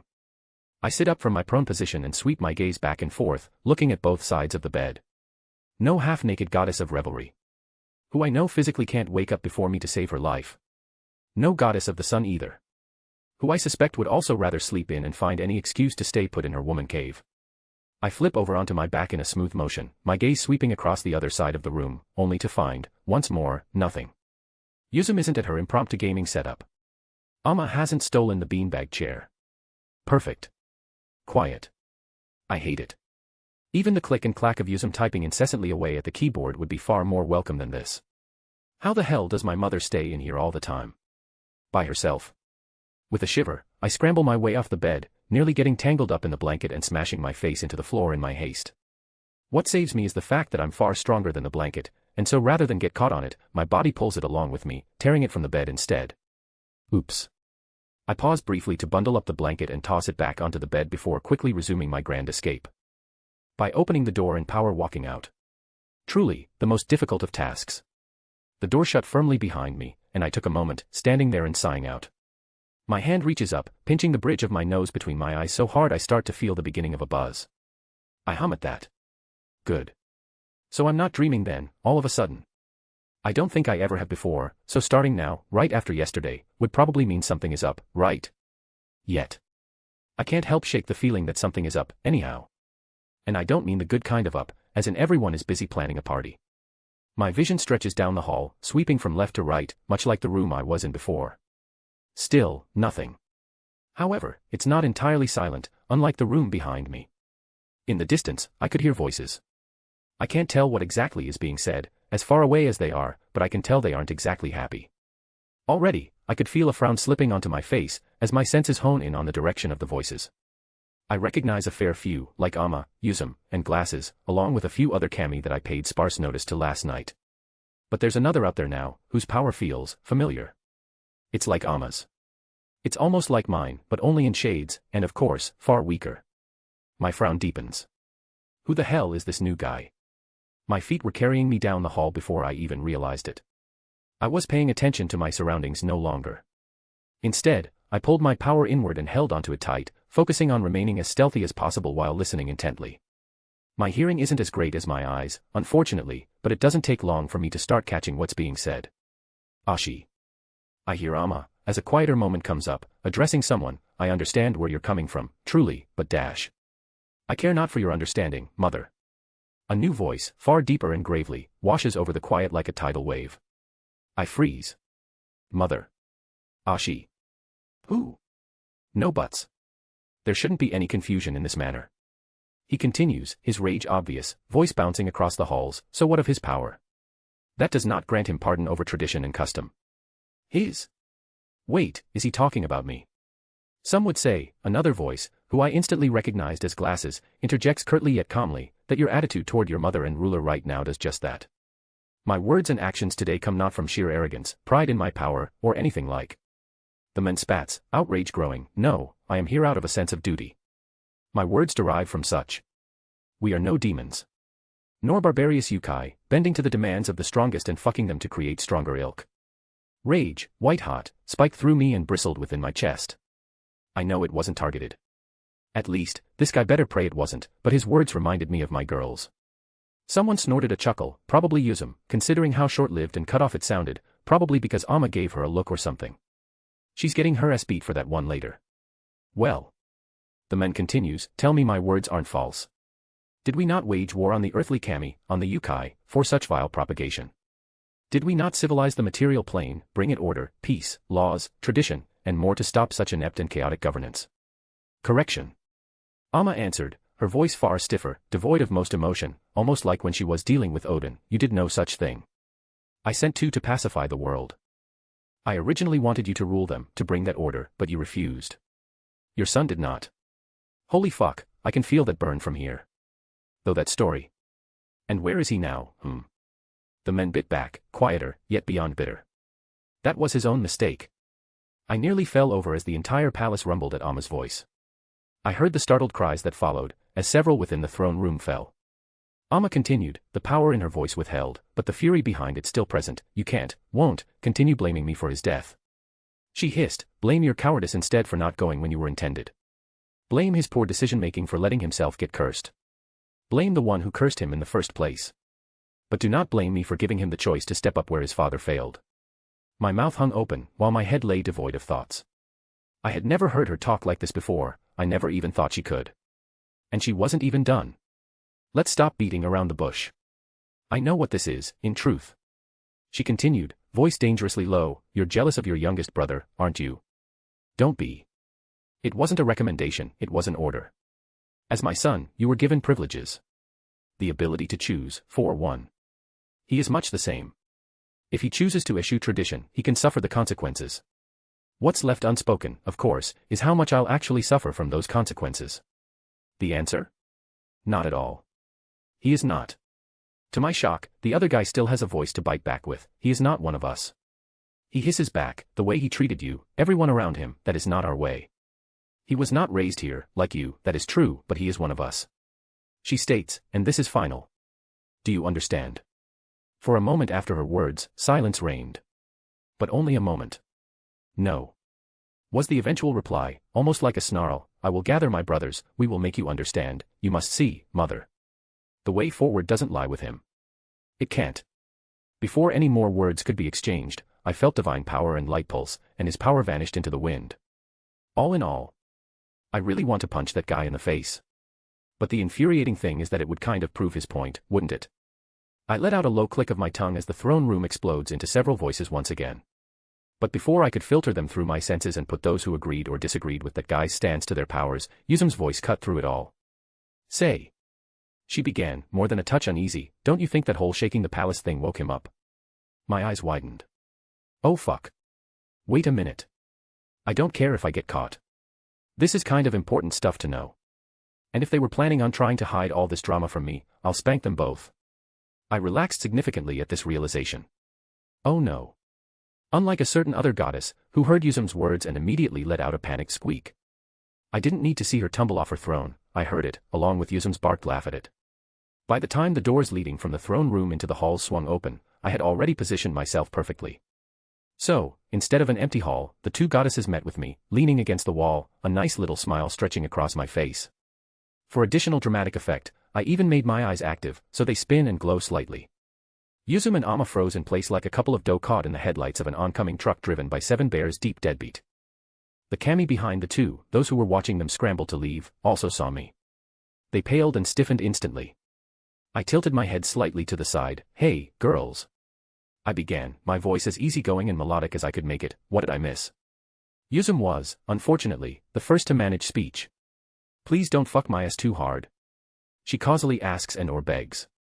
Amma promptly started choking on Yuzume's sheer, well, there isn't a word to describe whatever the hell just graced our ears. Yuzumeness? Yeah. Amma started choking on Yuzumeness. It didn't take long for Amma to decide that Yuzume should join in, as she swiftly turned and grabbed said goddess of revelry by the throat. "Yuzume!" Amma cried in sheer and utter outrage. I sighed, seeing Yuzume's face immediately start flashing through the colors of the dawn, my mother's grip so vice around her throat that she can't even let out a choked sputter. This is going to be a long, long morning, isn't it? A new sun. Right. So. I clasp my hands together as I stand before the beanbag, as though praying, because in a manner I am. Maybe that's a bit presumptuous, considering we just got back, but still. It's for a good cause. For Yuzume to miraculously remain tied up and gagged via blankets, as she is right now. Currently, she's wriggling around on the bed like a worm, trying and failing to escape or free herself. Not sure how long that'll last, though. Not even sure how strong that blanket actually is, damn. Peak Mao class blanket. Anyhow, sitting in said beanbag chair, has been since we got back, almost like a child about to be scolded, was Amma. Her face was twisted in a pained frown, like she could decide whether to be ashamed, angry, or depressed, all at once. It went like that almost as soon as she got done tying up Yuzume over there. Let's start at the beginning. I finally settle on saying after a moment. It takes even longer than a moment for her to finally begin, but when she does, her voice just sounds broken. It was just supposed to be a normal court meeting. Yuzume's struggles behind me cease at once as soon as Amma spoke up, that's all it was. "Ashihomi, Ashi, he's my first son, and after so long, he has returned home." She shook her head. I should have known it wouldn't have been normal. With him, it never could have been. I kneel to her, placing my hand on her knee with a sigh. "Yeah, I could sort of tell," I say, tactfully not mentioning his son. "Seriously, you'd need to be denser than the arena that's still probably floating overhead not to figure that out." Amma cringes, almost painfully so. "Why, you were there for even that?" I nod, a little bit before that, too, yeah. I confirm, causing the goddess to slump into her chair even more. Of course, I also know the story. It pertains to the human half of my lineage, after all. The son of Ashihomi, Amma's grandson, Ninigi. The great-grandfather of Japan's first emperor, Jimmu. Like Amma said, he's the one she sent down to rule Japan. And though she didn't mention it back then, not like she'd have needed to, he's also the one she gave the 3 sacred treasures. The sword, mirror, and bead. This guy, this kami, is basically the connection to Amaterasu that lets the imperial house of today claim descent from the goddess of the sun. Still, though, something is bugging me. Amma mentioned he got cursed. In myth, from what I know, he does get cursed. He loses his immortality, basically, he was cursed to have a limited lifespan. But he's still a kami, right? He shouldn't stay dead. And the way they were talking about him makes me think he did. A powerful curse like that being around would be way bigger news, and spells derived from it could be used as a tool against all the gods, not just the kami. Amma curls up slightly in the beanbag chair, and Ninigi, she pauses, almost choking up on the name. We aren't sure why he hasn't returned. Nobody knows. Not even mother, or father, or the Amatsukami. Iwanaga, she hisses, the bitch who cursed him, not even she knows. Only the Amatsukami have the authority to revoke divine powers and turn a kami mortal. When he died, he should have come home, not dash. I squeezed her knee, just a tad, causing her to stifle herself before she ranted out of control. Well. Good to see that's a mystery I'm going to pray I never have to solve. So he blames you. I cap off that entire mess for her, even though Ninigi chose to go down. Amma gave me a stiff nod at that. He never got over it. She let out a shuddering breath. None of us got over it. Everybody loved Nini. He was, For just a brief moment, a reminiscing smile washed over her face, and her eyes glowed fondly.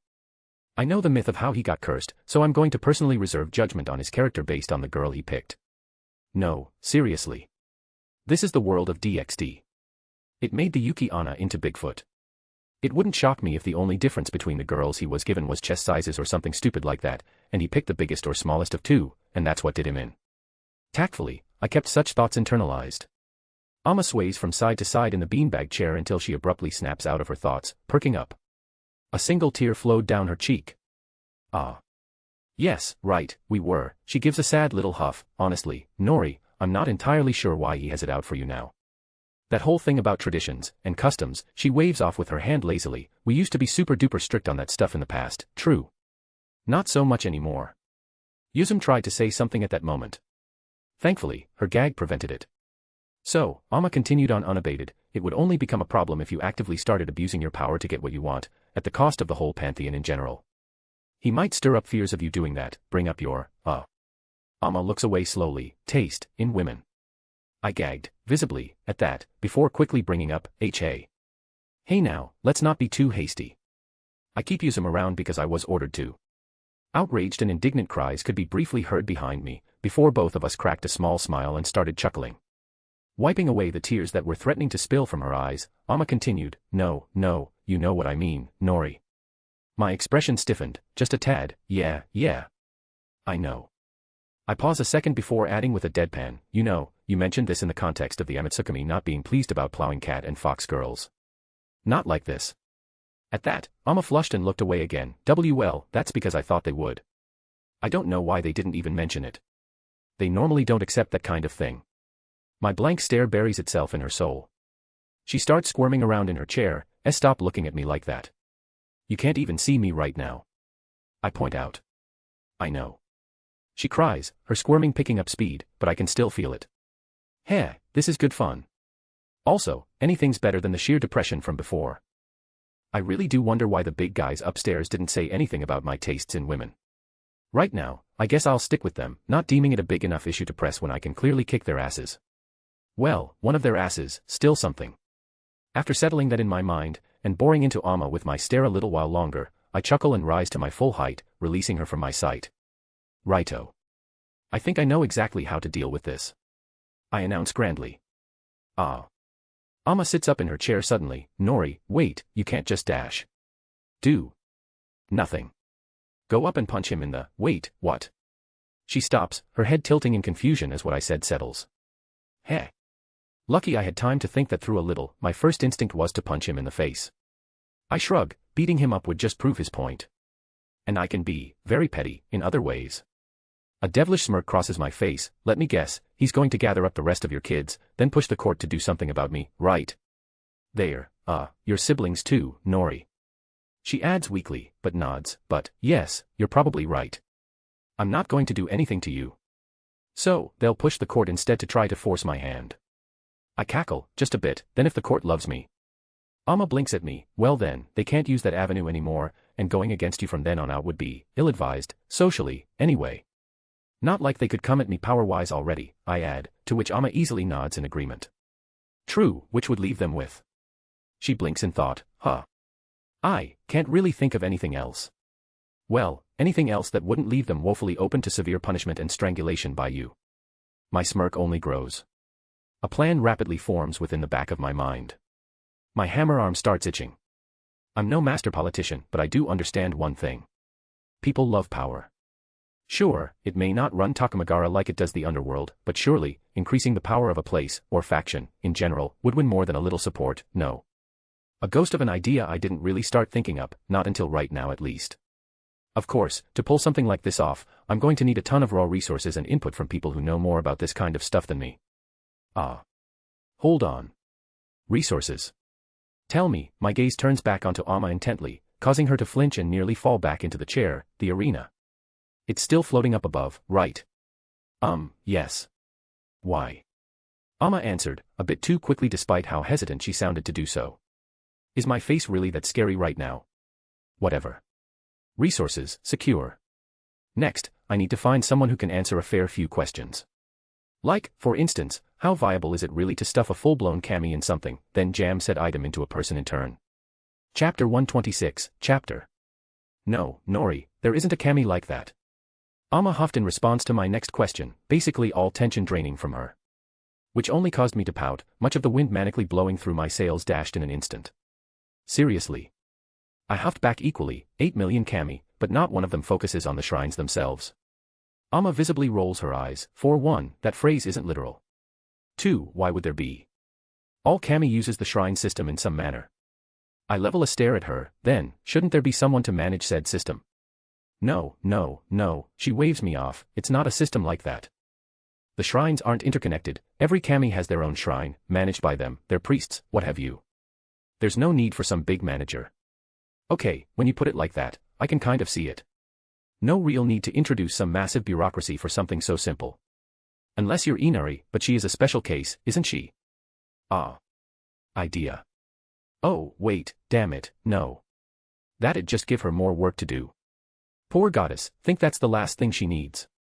Right, if there's no real overarching authority regarding the shrines, then I guess I'll have to go to the next best thing. I click my tongue, before taking a breath, putting my hands together, and looking pointedly at Amma. In that case, do you think a bunch of kami will accept being stuffed full into objects, and then stuffed into people's souls? Amma opened her mouth, like she was about to answer a normal question. But then slowly shut it as my words seeped in through her ears. What? She made a noise, more than speaking a word, but I still heard it under her breath. So. The shrines, right. I begin explaining without prompt. They can hold a kami's divine power, said kami can use their power through it, or automate it, all that jazz, right. Amma nodded slowly, face still, and gaze distant, as if not understanding what was standing in front of her. Or what she was hearing. Fair really. In hindsight, I'm proposing basically sacred gear. There has to be a reason why only the big guy up way more stairs is the only one around to have done that. Well. What if we take whatever part makes that work, and stuff more than just a bit of power into them? I continue, with the right materials, holding a full-on kami should theoretically be possible, no. Technically, Amma answered, very noncommittal. That isn't a no, however. So I press on, and this next part, I'll admit, will likely require a bit of workshopping even if the logic is sound. Then, considering the fact the 5 clans, humans whose only distinguishing quality from normal people is their blessings that give them elemental affinities, can hold sacred beasts within their souls, said objects holding kami should theoretically also be able to be embedded within people. Phew, bit of a mouthful there. Amma slowly blinked at me once I finished. It was so slow, in fact, that I almost started getting a little scared for her. It was almost like a chameleon. For precious few moments, she just stared at me before finally letting out a long, almost shuddering breath. I can see what you're going for, Nori.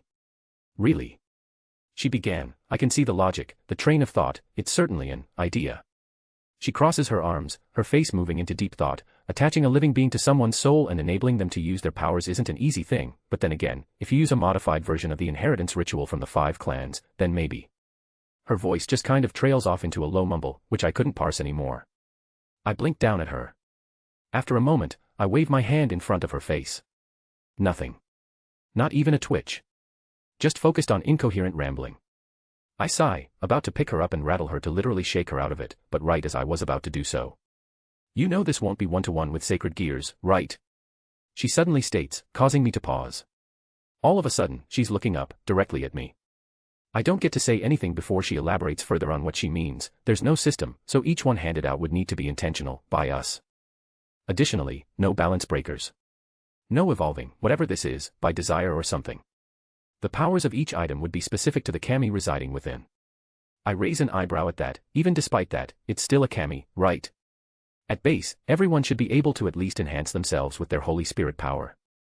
That's a big amp. That depends on the kami. Amma points out, if it were me stuck in a sword. Sure, my power would easily vaporize even the strongest of devils, barring obvious exceptions. She shakes her head, but I'm not going to be in one. Well, duh. See, she continues, let's circle back. You asked if a bunch of kami would accept being stuffed into these things. The answer? Yes, I know of quite a fair few who would gladly jump at this chance, actually. Even without being ordered. Ah. I hum in realization, it's going to be a whole lot of minor and, for lack of a less rude descriptive term in this regard, weak kami, isn't it? Amma lets out a sad sigh, right. But not just that. Most of these would be kami who have been forgotten about. Left without any shrines as the years ebbed on. Or were so minor, so few even knew they existed. Those types. Huh. I guess I never really considered that. 8 million by phrase, an uncountable amount of kami in truth. By all accounts, so many gods, minor gods, sure, real minor, but still gods nonetheless. Not everyone would be remembered. Not everyone would have their place. That's why they're uncountable. Who knows who's out there, really? For a second, I consider bringing this as an angle against Ashi when I pitch what I will now call Shinto sacred gears in my head until I think of a better name. Surely, this has got to be a general sentiment. Everyone can agree that not being remembered, not having a place, can suck massively. Even if the kami at court are the real snotty noble types, who look down on the dregs as they'd probably call them. Yeah, that could be an angle. Yet. Thinking of doing that, of using these guys like that, proudly, showing them off and all that, beating my chest over it. It leaves a rotten taste in my mouth. Such an easy PR win, too. I bet Ashi would flaunt it. Guess I'm really not the cutout for court. I got a little bit of a softie in me yet. Well. I smile, I'm fine with all that. Don't know why you're phrasing it like I wouldn't be. Amma's face flushes, just a tad, it's not that. Well, okay, I didn't think you'd have a problem with the candidates, but their power. This might not be as big of a boost in strength for us as you might have first thought.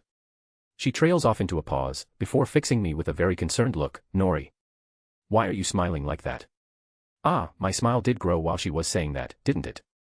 Just, ideas. I answer her, very noncommittally, more ideas. Relating to studying a certain spear, I mean.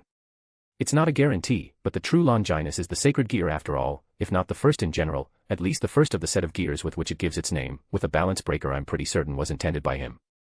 Surely, I should be able to figure out how a balance breaker works by taking a peek around. Even if that balance breaker is named in such that it implies it's meant to kill gods specifically. There goes my smile. Amma nods, almost proud. I see whatever you're thinking of, you realized it was a bad idea on your own. Good. Damn it. Though, say, I wonder if anything of Azazel's stuff is lying around anywhere. That thought is abruptly halted, as Amma reaches over and takes my hands with a chuckle. All right. Enough thinking, you need to start doing. She states, snapping my attention completely on her, before you even think of pitching this, you need something to show everyone. Not just words. A prototype, basically. I nod, seeing where she was going with this. She nods back and smiles, I'll find a volunteer. You get something made, then we'll see if you have something doable, all right. Right. I nod, far more resolute, let's do this. Amma pulls me out of the room by my hands with a smirk, as we leave Yuzum tied up there on the bed. She started muffled screaming something, but we didn't catch it. Honestly, I think Amma forgot about her. I didn't, but I just know if Yuzum really wanted to, she could get out at any time. She's just lazy like that. A new son. Of course, in order to even start making a working prototype, I'm going to need materials to make it with. Can't say I expected to be up here again so soon, I murmur to myself, or ever again, really. To be fair, I didn't expect the giant floating arena made up of some of the strongest material in the Shinto pantheon to just be left floating here. Above the palace. Well, it was floating above the palace, and Amma wanted to see if I could move it somewhere more convenient. So I pushed it further up into the sky. She facepalmed, but it's not my fault she didn't specify. Besides, at least up here, it's not such an eyesore covering the entire palace in shadow. That, and it lets me do what I need to do without being bothered. Hopefully. I'm going to need to let off a fair bit of power to get a chunk of this stuff off. Hell, I'm going to have to let out a fair bit of power forging it. I draw my sword from a sheath of golden light and hold it up, blade pointed down at the shiny metal surface. Right now, I'm standing in the formerly melted dip I had left Umashia after dropping a flaming dragon on him. Yeah, formerly melted. I don't know when, but that stuff solidified at some point. Still, I hope that at least in this spot, I won't have to exert myself so much getting what I need. Now. How much will I need? That depends entirely upon what exactly I'm going to make. As a prototype, as a pitch, it should be basic enough to understand while still showing off what I want to go for. With that in mind, what could be better than making a sword? If the point is a way to power up everyone else, showcasing a sword is the most straightforward way of going about it. But it can't just be any sword, now, can it? It has to be one that can make a statement, something like, My foot taps against the ground as I think, the soft metallic clang echoing out around me at a steady pace. To impress a bunch of old gods, Tradition. My brow arcs at that. A traditional sword. Or, more specifically, a Tatsuka no Tsurugi. It sounds really grand, but really, it's just a straight long sword with a bit more flair. No curve like the katana in the blade. By itself, the type of sword wouldn't be special if it weren't for all the well-known swords within it. The sword Susano used against me is one of them. The sword in Tobio's sacred gear is another. Most importantly, the Kusanagi no Tsurugi, one of the 3 sacred treasures, is one of them. Wait a minute. Sacred treasures. Oh ho, I will put a pin in that name for later. Though this train of thought also reminds me I should get around to reforging that sword again. So, putting a pin in that as well, my eyes focus on the metal beneath me. Enough for a Tatsuka at the very least. Probably a bit more, to account for any errors I make. For simplicity's sake, the sword is also going to be pretty standard looking, nothing fancy or unique to a select kami. Not as though I know who Amma is going to get to volunteer for this little project, anyhow. Just now realizing this, but if this all works out, custom orders are going to be a nightmare. For my clones. At this point, really, I'm just stalling because I know cutting anything out of this is going to be a bitch and a half. HNNGH, alright, no more of that. Here, my aura booms out around me, turning a pure molten honey, my foot slams against the metal, bracing my entire upper body as my sun pounds in my chest, G.O. I let out a shout as I drive my blade downward, with my full force, full focus, but not quite full power. That takes a little bit to build up. Regardless, the tip of my now gleaming golden blade impacts the metal with a thunderous clang, the entire arena jerking down slightly at the force of my blow. The tip of my blade. It punctures only a fraction, just barely enough to catch, but nowhere near enough to start getting anything out. I let out an annoyed growl as flames erupt around me, their source my blade, bellowing out with fire like a blowtorch on all the flammable gases in the known universe. Not even a lick of glow from heat. Granted, I just started, so I'm not surprised. All the while, I steadily keep pushing down with my sword. As my power thrums higher, the sun in my chest beats bigger, and the flames around me grow hotter, I can feel the blade ever so slowly sink deeper and deeper through the metal. I take a deep breath. Not for any breathing technique, but for patience. At the rate this is going, I might have something out of her by the time Inari shows up. Oh, right, I also asked Amma if she could call up Inari for me. For one, I just wanted to see her again. It has been a while. And 2, out of anyone, she's the one with the most experience using the shrine system. If there's anyone who could help me make this work right, it'd be her. Also, if I am pitching this whole thing like a business prospect or project to the court, I figure Inari could help out with that too. Plus, an official summons from Amma is a pretty good excuse to avoid work, no. Sorry, not avoid, deal with other far more important matters first, or something PR speak like that. I shook my head, before my eyes could start glazing over, and refocused back on the task at hand. Barely half my blade had sunk into the metal. I resisted the very manly urge to cry, as I began the incredibly strenuous process of dragging my damn sword to the side, trying to slice through more of the metal. Even with the blade's edge, it didn't feel like it made much of a difference. I'm already regretting all my life choices. A new sun. She could see it from here. His light. Despite how far he pushed it away, the weaving hall of the palace was positioned just right so she could see. It looked almost like a rising sun, in fact. Which was ironic, because well. Wakahai-room. She of the rising sun. That's her. But she was never really important. She made clothes. That was her job, her purpose. Even now, she couldn't say she hated it. Even if Lord Uncle Susano threw a pony at her that one time, and destroyed the entire hall. On accident. Of course. He probably wouldn't have done it if he knew she was in there. Probably. Behind her, the doors to the hall closed, and she looked down at her head. Thread upon thread, almost a whole roll of it, stretched between her hands and fingers.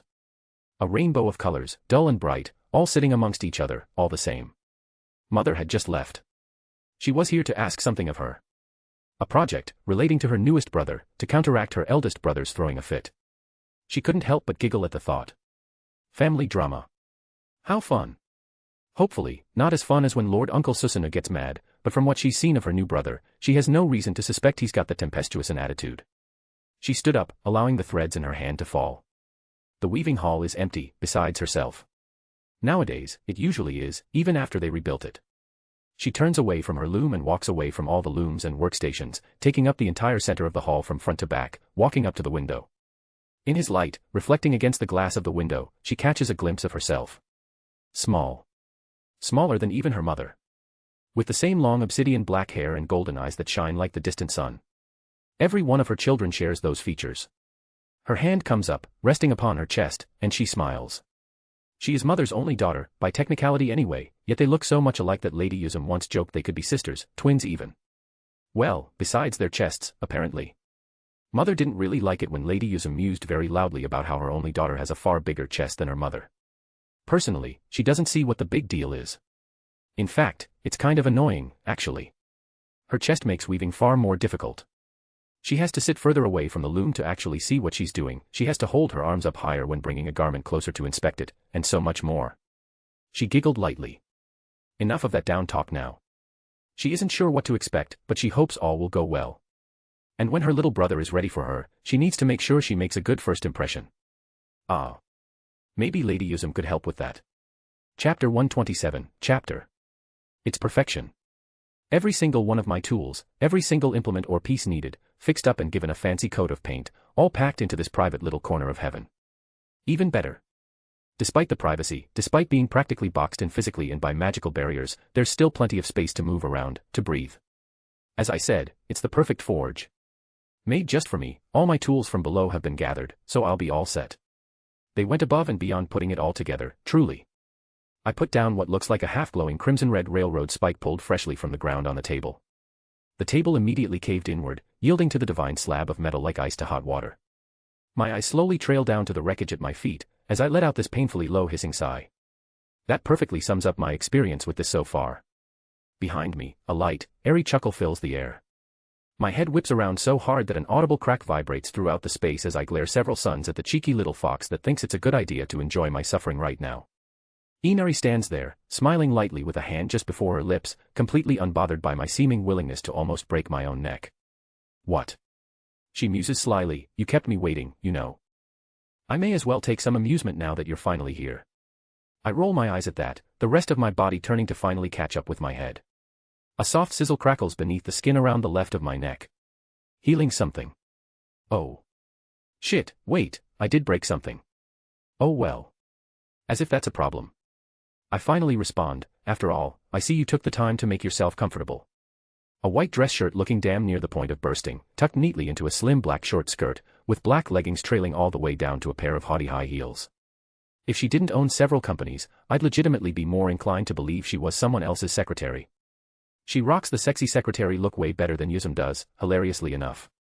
The fox goddess smirks at me, well, I was in the middle of a board meeting, and I wasn't sure how long you were going to take, so I couldn't get too comfortable. Her smirk grows, almost exactly like Yasaka's in a way, a sly fox, of course, now that you're here, and apparently stronger than the distinguished ones, should I get more comfortable for you, As she says that, she hooks a finger under the fold holding together her dress shirt. With a single tug, that thing could easily come off. I deadpan at her and hold my hand out to the side. In a sputter of light, a pink bat seemed to materialize in my hand, instantly confusing the fox goddess before me. This. I raise the bat, it's a horny bat. If you keep this up, I will literally smack the horny out of you. It will not be pleasant. My deadpan deepens into an annoyed frown, seriously. I am not in the mood. Nori blinked at me, slowly, before pouting in an almost perfect mirror of Yuzu, her arms wrapping around herself under her chest. Oh, fine. She huffs, as her pout softens, it was really that bad then, Oh, Nori, you don't understand the half of it. With a sigh, I drop the bat before turning back to the broken table and lump of rapidly cooling metal at my feet. Truly, I wish I could grab a metaphor that would make even the tiniest bit of sense to the fox goddess, but I only really have one, and I doubt Nori would understand it. Basically, that one Star Wars scene from the prequel trilogy, where Obi-Wan and his master are trying to use their lightsabers to cut a way through a set of blast doors. That. But it's 17 times as long, slow, draining, and only one of them. If I were in that universe, I would have fallen to the dark side from this alone. The sheer fucking hatred of this single activity would have done me in. Not even Gabriel Ultrakill, the apostate of hate himself, can begin to understand how much I loathe a piece of metal right now. The only reason I haven't become an evil god right this second is that I'm the drain from getting this railroad spike reject out of that damn arena. I can't even crave violence right now. Or sex. That's how fucking out of it I am. Yes. I answer, plain and simply, and as dead as the sun in my chest, so, can you please come over here and tell me my work was worth it? I wave her on over. The click of her heels alerts me to her following my order, though her putting a hand on my back gently as she stopped beside me wasn't part of it. Stray thought.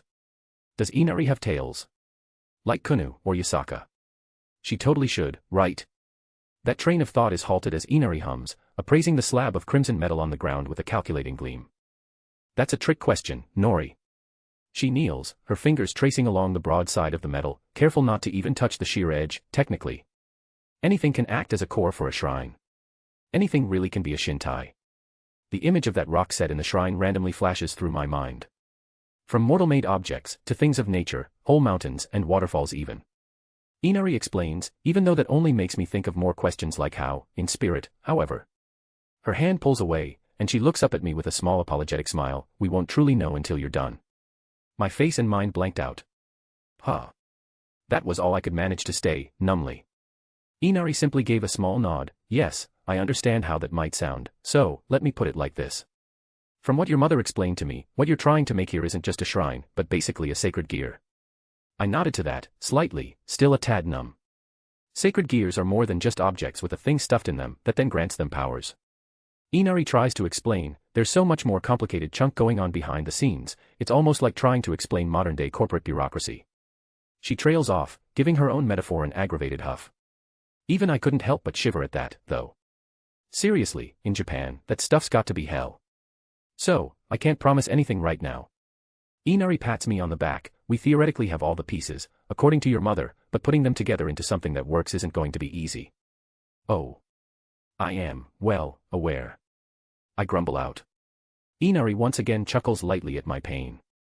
I would smack her across the ass for that, but I simply don't give a shit right now. So, basically, I start, picking up my trusty magical hammer, giving it a spin in my palm, fake it, and pray that I make it. Inari beams a smile toward me, confidently. The art of the deal in one. Don't worry, her free hand comes up, a soft aurora of divine power gently radiating from it. I'll keep watch, and make sure to tell you if you start making something that probably won't work. I'll nudge things along so that whatever you make can be the best vessel it can be. The rest. That's up to you, and your mother. Finally, I send her a small smile back, thank you.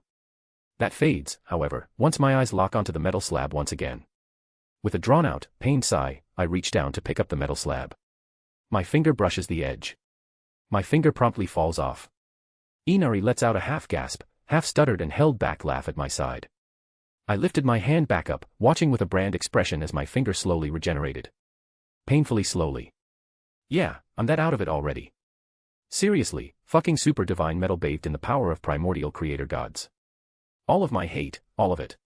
Once I finish and streamline this process, I will find a way to automate all this with clone slave labor.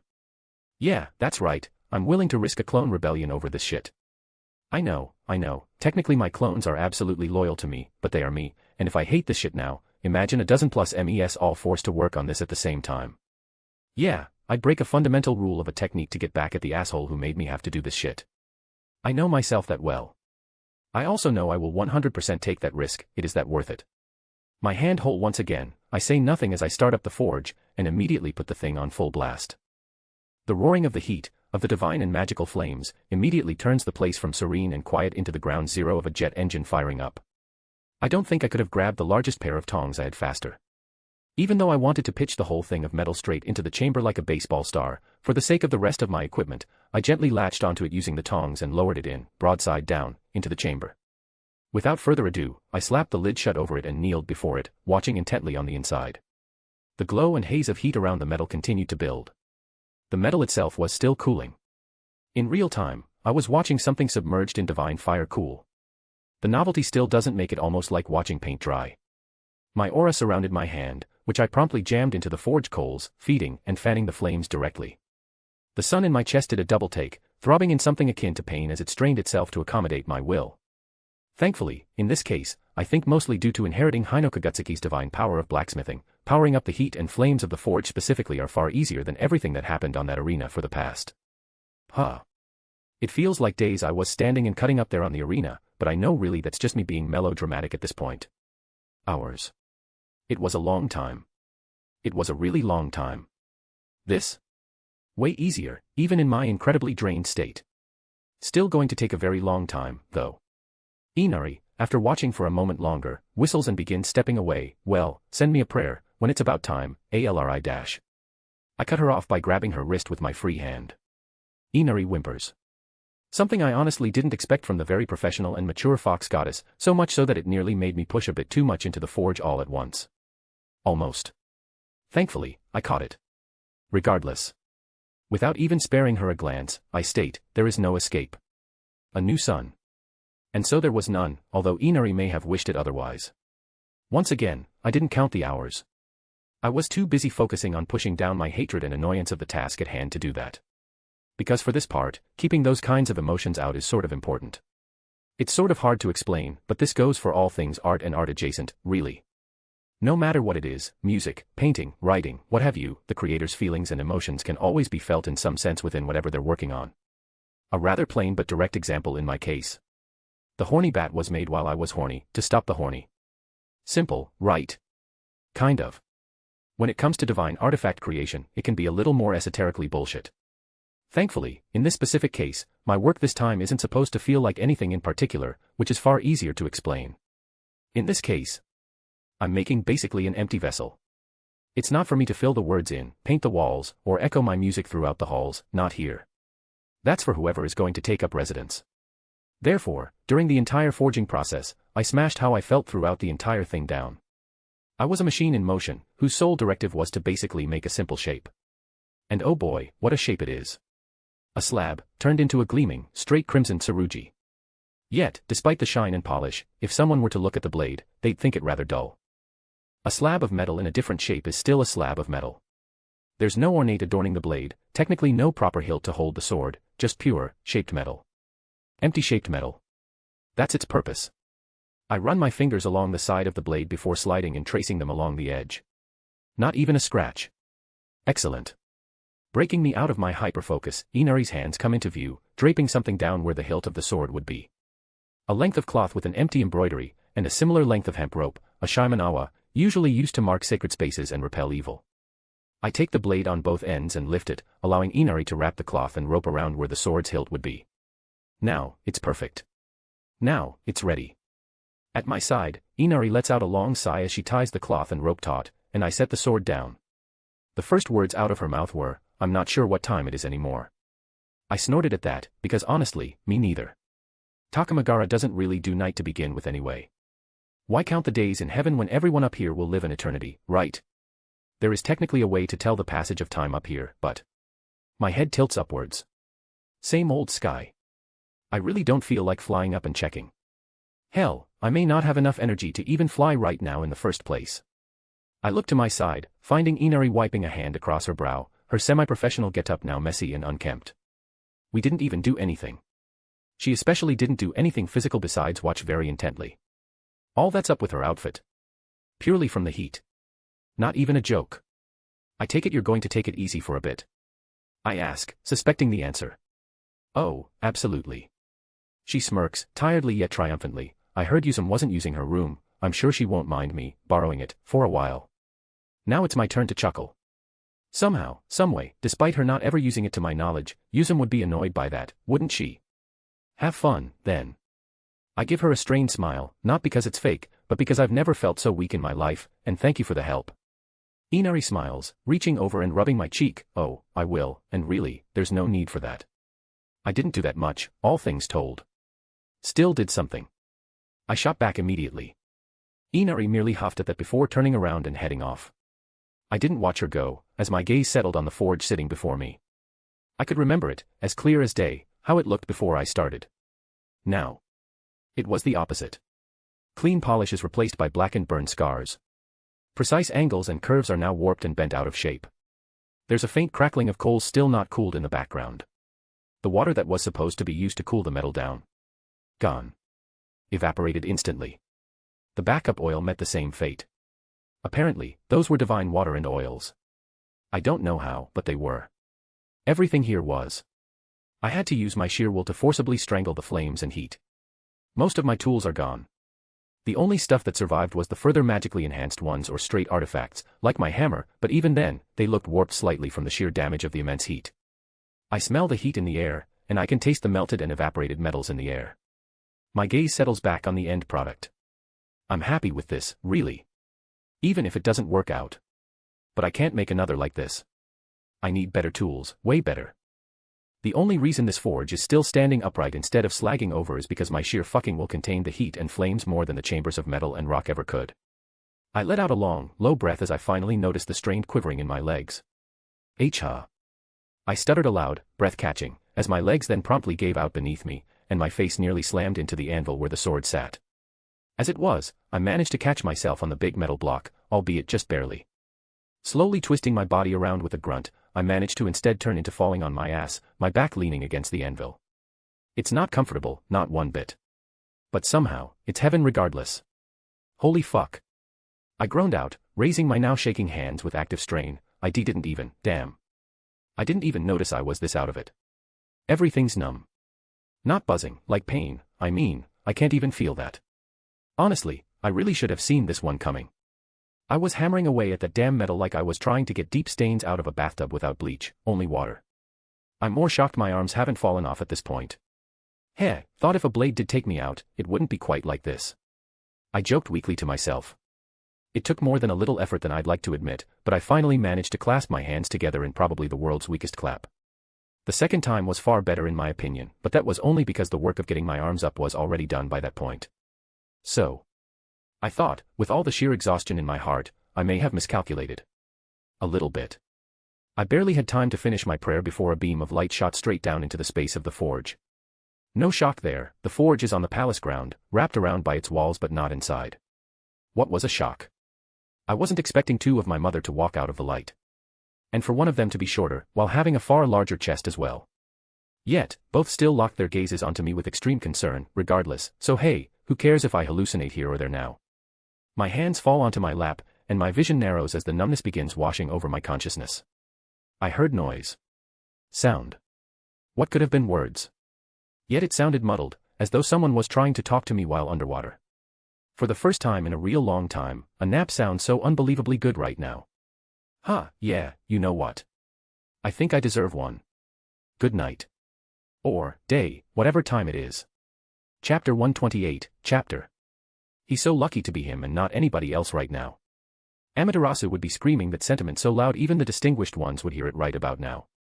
If she weren't so busy anxiously pacing back and forth around her bed, where her youngest child lay absolutely still, save for the small rising of his abdomen with his breath. He felt so small to her senses right now. So small, it physically hurt. At either side of the bed, her daughter and Yuzum sat, the latter for once legitimately looking serious. It's telling, not only because of that, but because both goddesses shine brighter to her senses individually than he does at present. It's jarring. Her breath starts racing, and her heart pounds, even considering the notion, the very idea that her boy could be less than the weight of the gigantic star that usually radiates off him. Truthfully, she knows, understands even, deep down that he'll be okay. She did the divine equivalent of a jump start on his Holy Spirit powers. All that he needs is time to recover naturally. Even then, even if she wasn't there, she doesn't think he'd croak. It'd just be an exceptionally long rest until he got back on his feet again. Still, none of that changes this one simple fact. If it were anyone else in Nori's state right now, they'd be dead. Death by steer exhaustion. A normal kami, a normal divine being in general, can't spend an entire day breaking their body physically and eating through their entire divine power reserves to forge a single artifact. Their bodies and spirits would give out. They would die. It's as simple as that. Yet here Nori is. Still breathing. Still present. Stupid. Reckless. Over the top. So many things she wants to scream, so many things she needs to say, but can't, because it'd all fall on deaf ears. By the time he wakes up, she imagines she won't even be mad at him anymore. At present, her darling daughter and Yuzum are only really to watch if his condition takes an unexpected dive, or if he wakes up. In which case, she ordered them to whack him over the head with this weird pink bat she found. Honestly, she's not sure what it is. Yuzum chuckled when she saw it, but remained tight-lipped about what it actually did, infuriatingly so. Which means it's likely not a normal bat in some way. Since Yuzum decided to hush up, she can at least be sure the thing won't harm him somehow. She knows Yuzum would have said otherwise, and that's the only reason why she lets Yuzum keep her lips closed. Knowing her, it's probably something stupid or embarrassing. Which she deems acceptable. Her brat of a son deserves it for almost turning her hair stark white. All for, well. At last, she stops her pacing, right in front of the sword. The sword that was on the anvil her boy was leaning up against. Set on the table where Yuzum's impromptu desktop setup was cleared off, just by looking at it now, one probably wouldn't think it'd be possible for it to leave anyone in such a state. Oh sure, it's immaculately crafted, if rather plain and bare, but it felt like nothing. Less than nothing, even. Empty. But it didn't want to be that way. Okay, she's being a tad dramatic, the sword isn't alive or anything, its function right now is just to take in a kami. So, seeing Yuzum nearly get sucked into it like water being flushed away by accidentally brushing her hand along it was pretty funny. It also at least confirmed that it should work.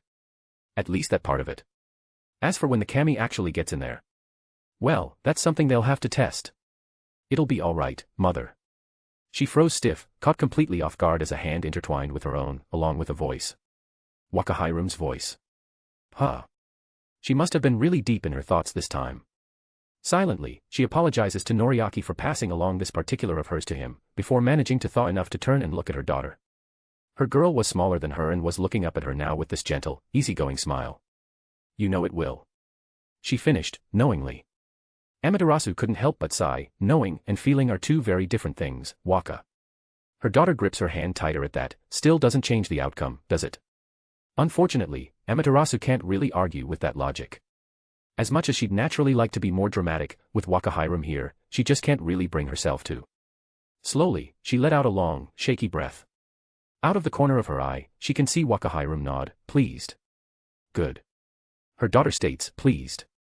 She couldn't help herself, at least a little bit, aren't you supposed to be watching him still? It wasn't really an accusation, her words held no anger behind them. Her face not even changing a bit, Wakahirum shook her head. Lady Yuzum seemed to have it taken care of all by herself. She replied, much to Amaterasu's doubt. Without hesitation, Wakahirum tilted her head, looking past her with the bob of her head. Naturally, Amaterasu followed her gaze in that direction as well. Only to deadpan, as she bore witness to Yuzum half hidden behind the side of the bed, a smirk ripped straight from an American Looney Tunes skit on her face as she held that strange pink pat, tapping it over and over again in an open palm as she watched Noriaki intensely. So intensely, she hasn't even noticed Wakahirum leave. And if she focuses, she's sure she could hear Yuzum cackle here and there. Yeah. She does. Amaterasu eventually answered, deciding to leave Noriaki to his fate as she faced her head back toward the sword. A fate that he deserves for not being able to take a break, mind you. Wakahirum pats her side and gives her this pouty frown, as if trying to admonish her. She doesn't even react to it. This time, she's sure, he deserves this one at least. With a sigh, Wakahirum eventually follows her mother's gaze in return. So, she began again, voice far more curious than before, this is the thing you were talking about, right? Ah, right. She sort of got so caught up in Noriaki being himself that she hadn't thought to really show her the sword he made. Sheepishly, Amaterasu nodded, that it is, what do you think so far? Shiny. Wakahirum trailed off with stars in her eyes, causing Amaterasu to chuckle lightly. To be frank, Waka, she continued, squeezing her daughter's hand back to snap her into the present, I'm not really sure what will happen when you get in there, how it will be, how, you know. She huffed, the words that could even begin to explain the full scope of the undertaking before them evading her, just everything. This is all new. I know. Wakahirum states, without even a shred of hesitation or doubt, before asking with the biggest smile, isn't it exciting? It admittedly took Amaterasu a moment to answer that, a bit. She settled on saying, even to the gods, the unknown can be a terrifying, stressful thing. Maybe especially for the gods who live so much longer, see so much more, in fact. I believe it's more than a bit. Her daughter responded in kind, wangling a finger her way, a new day is finally approaching for everyone. If this works, everything changes. Things are already changing, with my adorable little brother here. Amaterasu wanted to groan at all that. It's not that she hates change, she's glad it's happening, really. It's more so the stress and paperwork she's groaning about. That, and how her son keeps putting himself into dangerous situations, or at death's door. Seriously, the entire point of him being here wasn't for all this. He wasn't supposed to fight one of the distinguished ones, win, then go on to try and make the Shinto's versions of sacred gears. She just wanted to cuddle him for a while and pamper him. Try and make up for at least a fraction of the time where she could have been there for him. How did things turn up this way again? Mother. A tighter squeeze and a sharper word pulled her from her thoughts once again. Huh. She blinked, dumbly.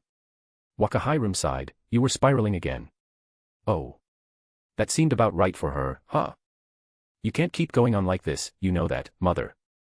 Wakahirum added, letting go of her head. I totally can. Amaterasu tried to reject. Only for her daughter to give her the most doubtful side eye she's ever seen. Really? She tried again, the stutter making her sound very sure. Wakahirum merely shook her head, letting out a soft huff. Let's relieve you of some worry, yes. How does she plan on doing that? Wakahirum held her out to the sword. Wait. Before she could move her hand any closer, she had Wakahiram's wrist in her hand. Don't. She stated, don't do that all of a sudden. She almost ground out through gritted teeth, not without warning. I will ground you. For eternity. Hey, Wakahiram chuckled, a sheepish look crossing her face. Sorry, mother. Damn right you better be sorry. She almost had a heart attack. Also.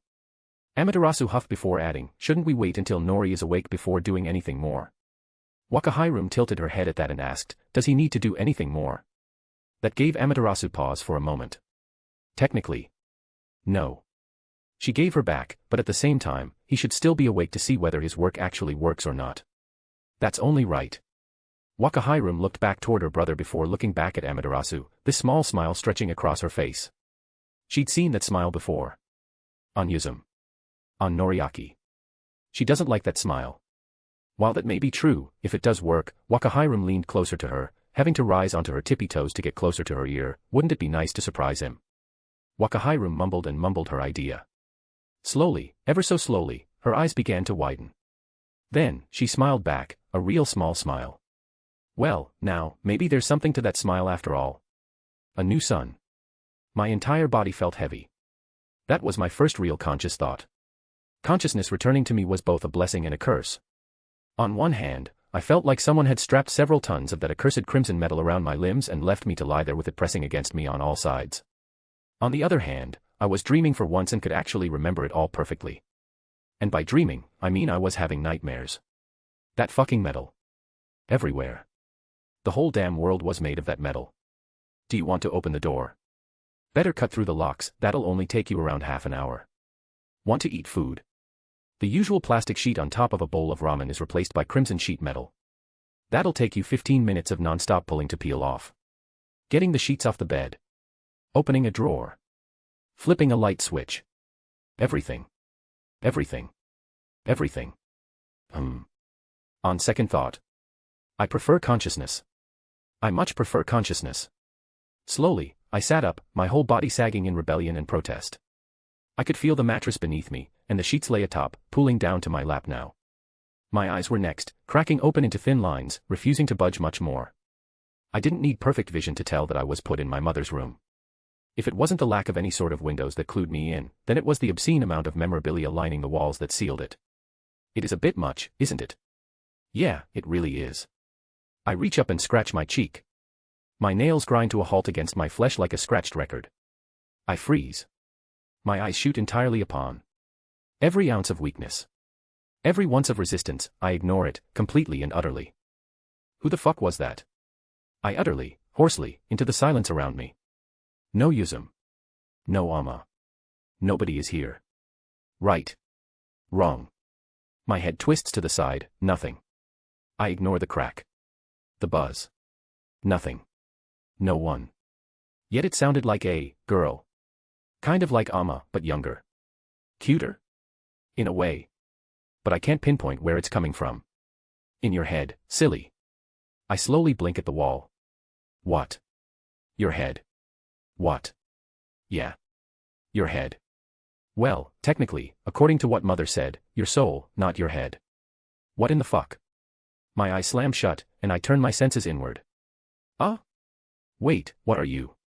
Shockingly, it didn't take long to find. It's just that I wasn't looking for it until now. In my mind's eye, I can see it. The sword. But it's behind my son, dwarfed by it, even in its immensely drained state. Another reason I couldn't feel it until now. Yet, it looks a bit different compared to when I last saw it. The straw rope that was wrapped around the hilt. It's not straw anymore. Instead, it looks more like a rope of threads, almost like silk. The cloth hasn't changed in appearance, but instead, it's grown, wrapping around the blade like a makeshift sheath. With a mere thought, and for lack of a better term, I zoom in. Wait, are you? Oh. Oh gosh, you're coming here. Wait. As soon as I touched the sword, the world around me seemed to shift, and I felt elsewhere. I opened my eyes. Hi. I immediately deadpanned.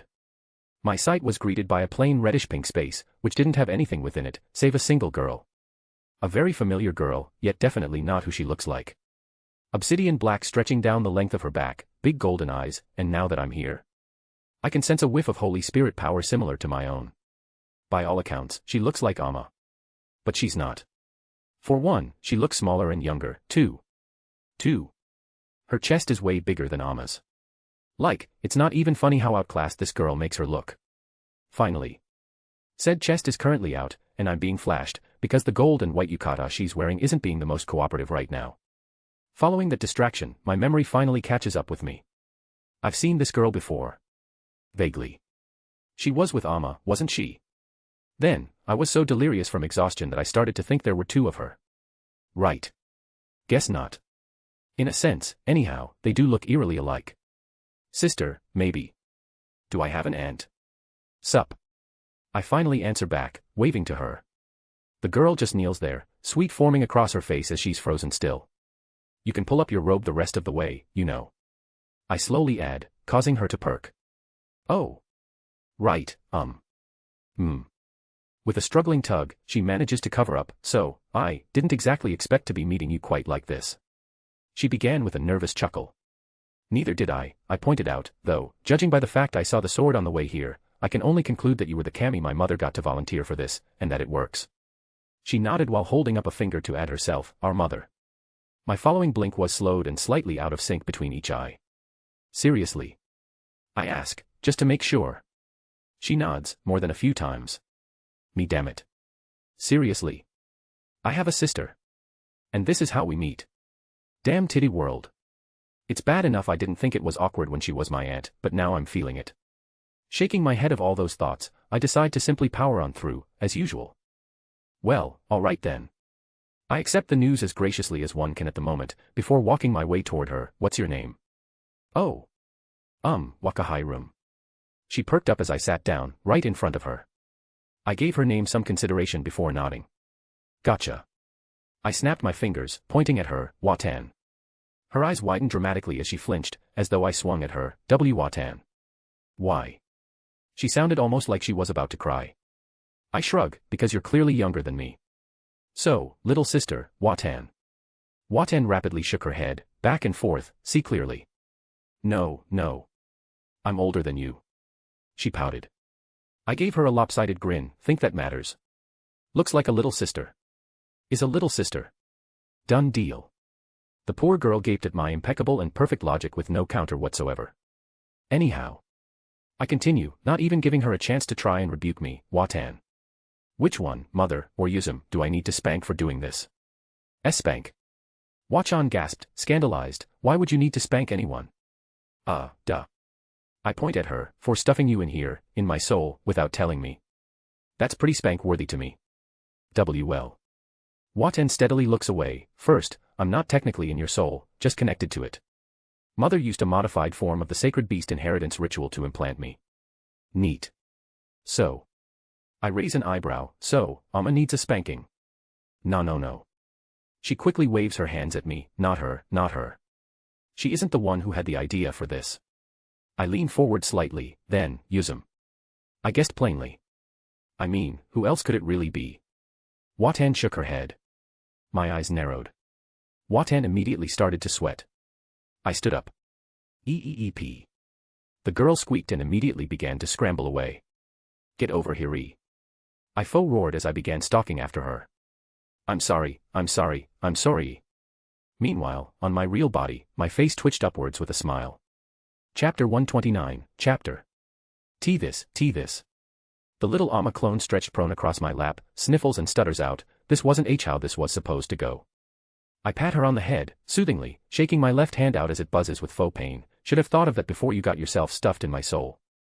I reply, giving her half a smirk and a side eye. And not in your soul. She stresses and whines for the umpteenth time. Same difference. I huff back to her, also for the umpteenth time, prompting a whine from her as she finally gives up. Good girl. I nod, only causing her to pout. Now, what did we learn? It took her a moment, but eventually, she responded, lowly, not to be attached to someone's soul without their consent. I nod, continuing, or.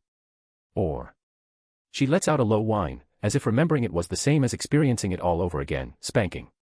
I nod once more, this time fully pleased, excellent. You may sit up now. She sniffles, before doing exactly that, sliding off my legs and sitting up on her knees. Only, as she went to sit, she yelped and suddenly shot upright. She looked at me, all teary-eyed, the accusation clear in her gaze. I just shrugged. I'm not healing you. For one, you're not actually wounded. Two, this is your punishment.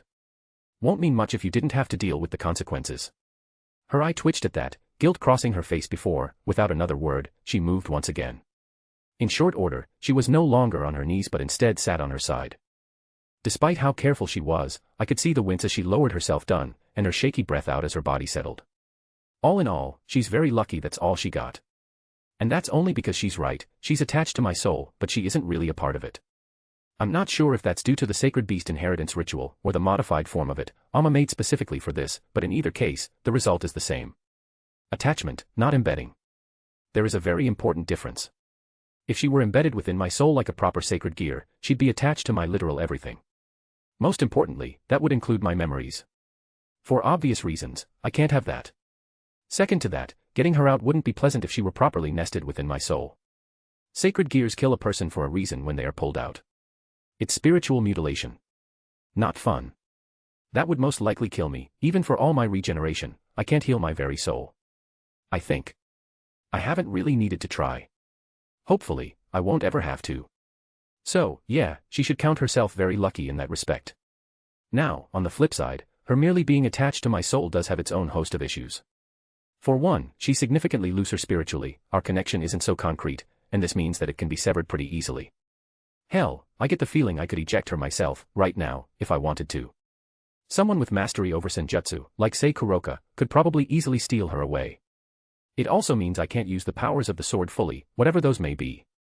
If there is something like a balance breaker here, a super state of some kind, I can't access it. I should be able to use the base powers at the very least, though. Good enough to show off the idea I'm building towards here. Speaking of. Now that's all taken care of, I make a show of brushing my hands together. What can you do, Watan? Please don't call me that, she weakly whines out, before sighing, and, don't be mad more, but I. She slowly looks away in sheer embarrassment. I don't actually know. I blink at that, really, before tilting my head in consideration. I'm not mad, but I thought the sword would just have your powers, like your natural abilities, nothing else. She shook her head, before looking back at me. I can't really do much beyond some light manipulation, although I am pretty good at changing the color of my light and such, that's really it. Huh. Yeah, when I was making my way down here, the sword didn't look like a lightsaber, did it? It was covered in cloth and thread. More so than when Nori wrapped it, and the thread specifically just came out of nowhere. I tap my chin, letting out a low hum, before deciding, oh, well. Watan blinks at that, oh, well. I nod, reaching over and petting her on the head, yup. Oh well. We'll just have to figure it out through trial and error. She perked up at that, before steadily leaning into my hand, really? I thought that. She trailed off. Whatever you thought. I look her straight in the eyes, throw it away. I'm not going to toss you out, call you a failure, whatever, because this didn't turn out exactly how we probably expected it to. In fact, this is a far more interesting outcome, if anything. Aye, right. Okay. She nods, resolutely, a single tear or two gliding down her cheeks before she smiles. Mother and Lady Uzum left you to rest, while they went about their day. To be honest, we didn't expect you'd wake up as soon as you did, so they probably won't be back to check on you until tonight. I scoff at that, they should know by now, I'm just built differently. Watan giggles back, a hand coming up to cover her mouth as she does so. Though, I continue, that also means we have plenty of time to figure this out without being interrupted, yeah. And, say we do, then. I trail off, a smirk slowly growing across my face. The girl across from me blinked, before her eyes widened, and she gasped, you mean to suggest to interrupt the court? I hum out, see, what better way to absolutely humiliate our older brother, than by showing you in the concept for, sacred treasures off, then have him march on in after the fact spouting the same old bullshit as before. Watan pursed her lips at that, considering, well, that would certainly make him look like quite the fool. Oh yeah, it's all coming together. But, if you interrupt the court, that would also be proving his point, too, wouldn't it? She brought up. How so? I think back on that day, and immediately figure out what she means. If I break into the court and be all like, hey y'all, want some soul weapon candy, that'd be eschewing tradition and procedure, and all that. I could do it, too. Because really, who is going to stop me? But that'd be throwing around my power, so. Fuck. I slump, crossing my arms and sighing, oh, fine. I'll wait in line like everyone else. I grumble out, almost painfully. Good. Watan giggled at me, her hand reaching over to gently pat my head. There. I sit there, letting her do so, because it's that cute, and also somehow making me feel better about my future loss of sanity and free time. Of course, if we're going to do this, we can't sit here forever, so after only a little while of doing so, I let out a huff and waved her hand away. All right, Watan. I stretch, before standing up. Let's get this show on the road. Right. She nods resolutely, pumping her fists in front of her chest, only for her to stop and blink midway through and look at me again. Hey. What did I say about calling me Watan? Her sputtering whines and my chuckling filled the space were the last things I heard as I pulled out, and my focus returned purely onto the physical world. Watan whined in the back of my head. You're mean. Just like the rest of our brothers. I shook my head at that. No, for you see, they're dicks. I'm a competitive dick. Very big difference. Same difference. She tries to clap back at me, using my words back at me. I snort at her adorable attempt, as I hold a hand out to the side. Ready? No. She immediately shot back. I could feel the pout even if I couldn't see her. With a shake of my head and light smirk, I snap my fingers anyway, and in a multicolored flash, the sword appears in my hand. Let's get to work. A new sun. Amaterasu sat upon her throne and tried her best not to lean back and slide down the entire thing. Truthfully, the only thing keeping her back straight and posture correct is the little bits here and there of worry still in her heart over Nori. It's irrational, she knows all too well, but she can't help herself. Even as some random kami from somewhere, look, she doesn't know, okay. Omoikane announced their arrival, their name, place of residence, reason for being here, and all that, but she didn't pay attention. Most of the time, these random mob characters that show up never want anything actually important. Most of them live here, in Takamagara. They do not need anything at all. So, that results in them coming here for a stupid and downright deranged list of reasons instead. This tree is hanging slightly over my yard. The grass on the sidewalk is a fraction too long.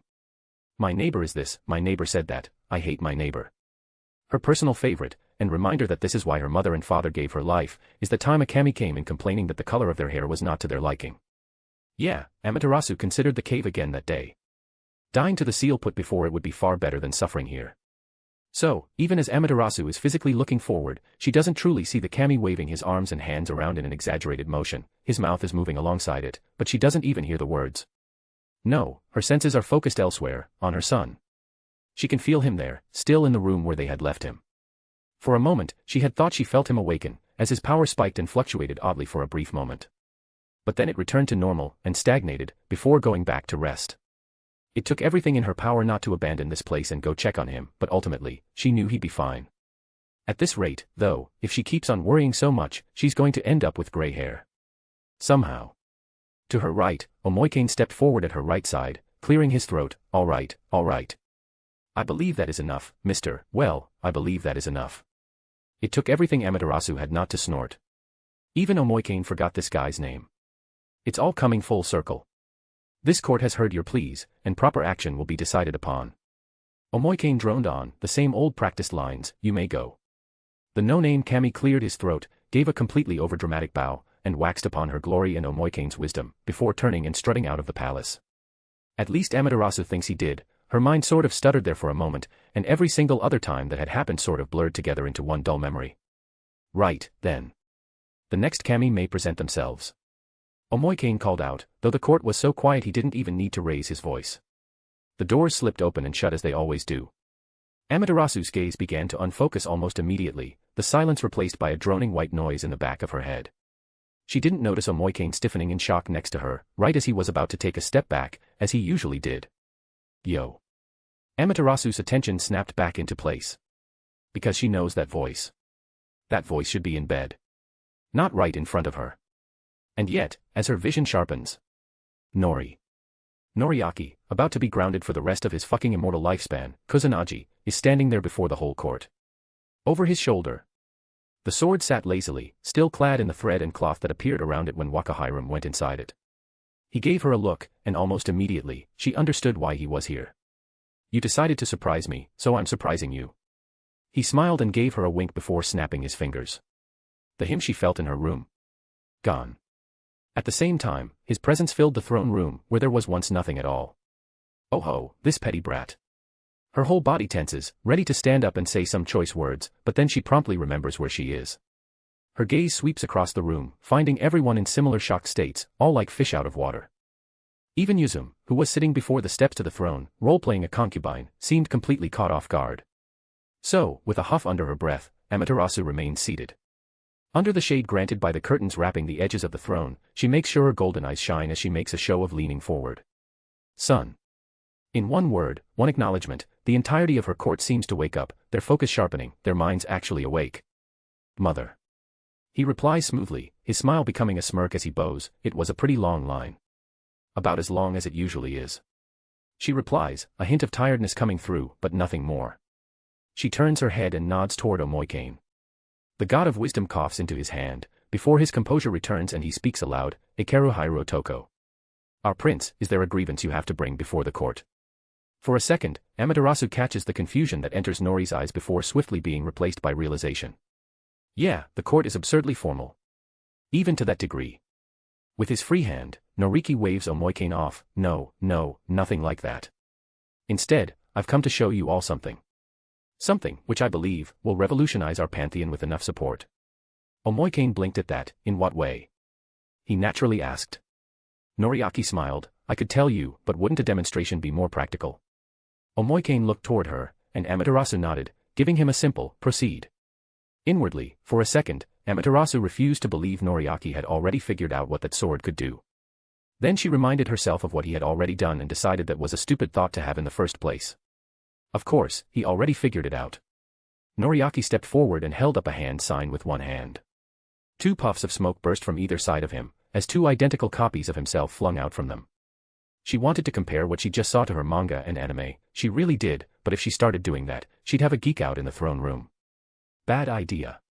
So, she sat, patient and still, as the clones landed equal distance away from his sides, before immediately springing back toward him. At last, he took the sword off his shoulder and swung it. The cloth around the sword immediately lashed out, almost like a whip, in a wide arc that would fool most, considering its size. Plastered around the sword didn't seem that large. The clones of Nori, however, weren't such fools. One jumped over the cloth, the other slid under, and continued their advance. As the cloth fell, Amaterasu could finally see the sword's blade, and what she saw legitimately shocked her. The sword no longer resembled a normal Japanese straight sword, and instead, its blade held a closer resemblance to a European rapier. No, maybe, a needle. A sewing needle. With a flick of his wrist, the thread along the hilt of the blade shot down the needle-like point of the sword, light bursting from the tip as the thread reached the end, and vanished. Only to reappear on the cloth, near instantly changing its shape and design. What was once a straight sheet of white cloth was now a red tasseled banner, strips of cloth sewn suddenly onto the ends, creating something akin to rays or axe blades. Noriaki took a big step back as both clones lashed out with punches and kicks where he was standing, and with it, pulled the sword and thus cloth back, as the cloth was still attached to the sword by the hilt. He raised his arm, dragging the cloth to the sky, before flicking it back down. Amaterasu could hear the air crack as the cloth whipped back toward the ground, the clones forced back as the banner slapped against the ground harshly. Noriaki stepped forward and, at the same time, twirled the sword around in his hand, gathering the cloth around the blade, before stabbing forward. Light flashed under the cloth, and the entire banner flashed before abruptly whipping out again. Except it wasn't whole this time. The banner had fragmented into several strips of red cloth, each coiled up like a spear or lance point, and with a few having run through both clones before they could really react. The clones vanished into smoke, as the cloth slowly retracted back to the sword. As it did so, Noriaki smiled and held it up, letting everyone watch as the blade coiled with thread, and the cloth shifted. He showed off more designs, the cloth shifting into strips shaped like kama, before combining into a ball, then popping out and combining into a sheet once again, and wrapping around the blade like a sheath.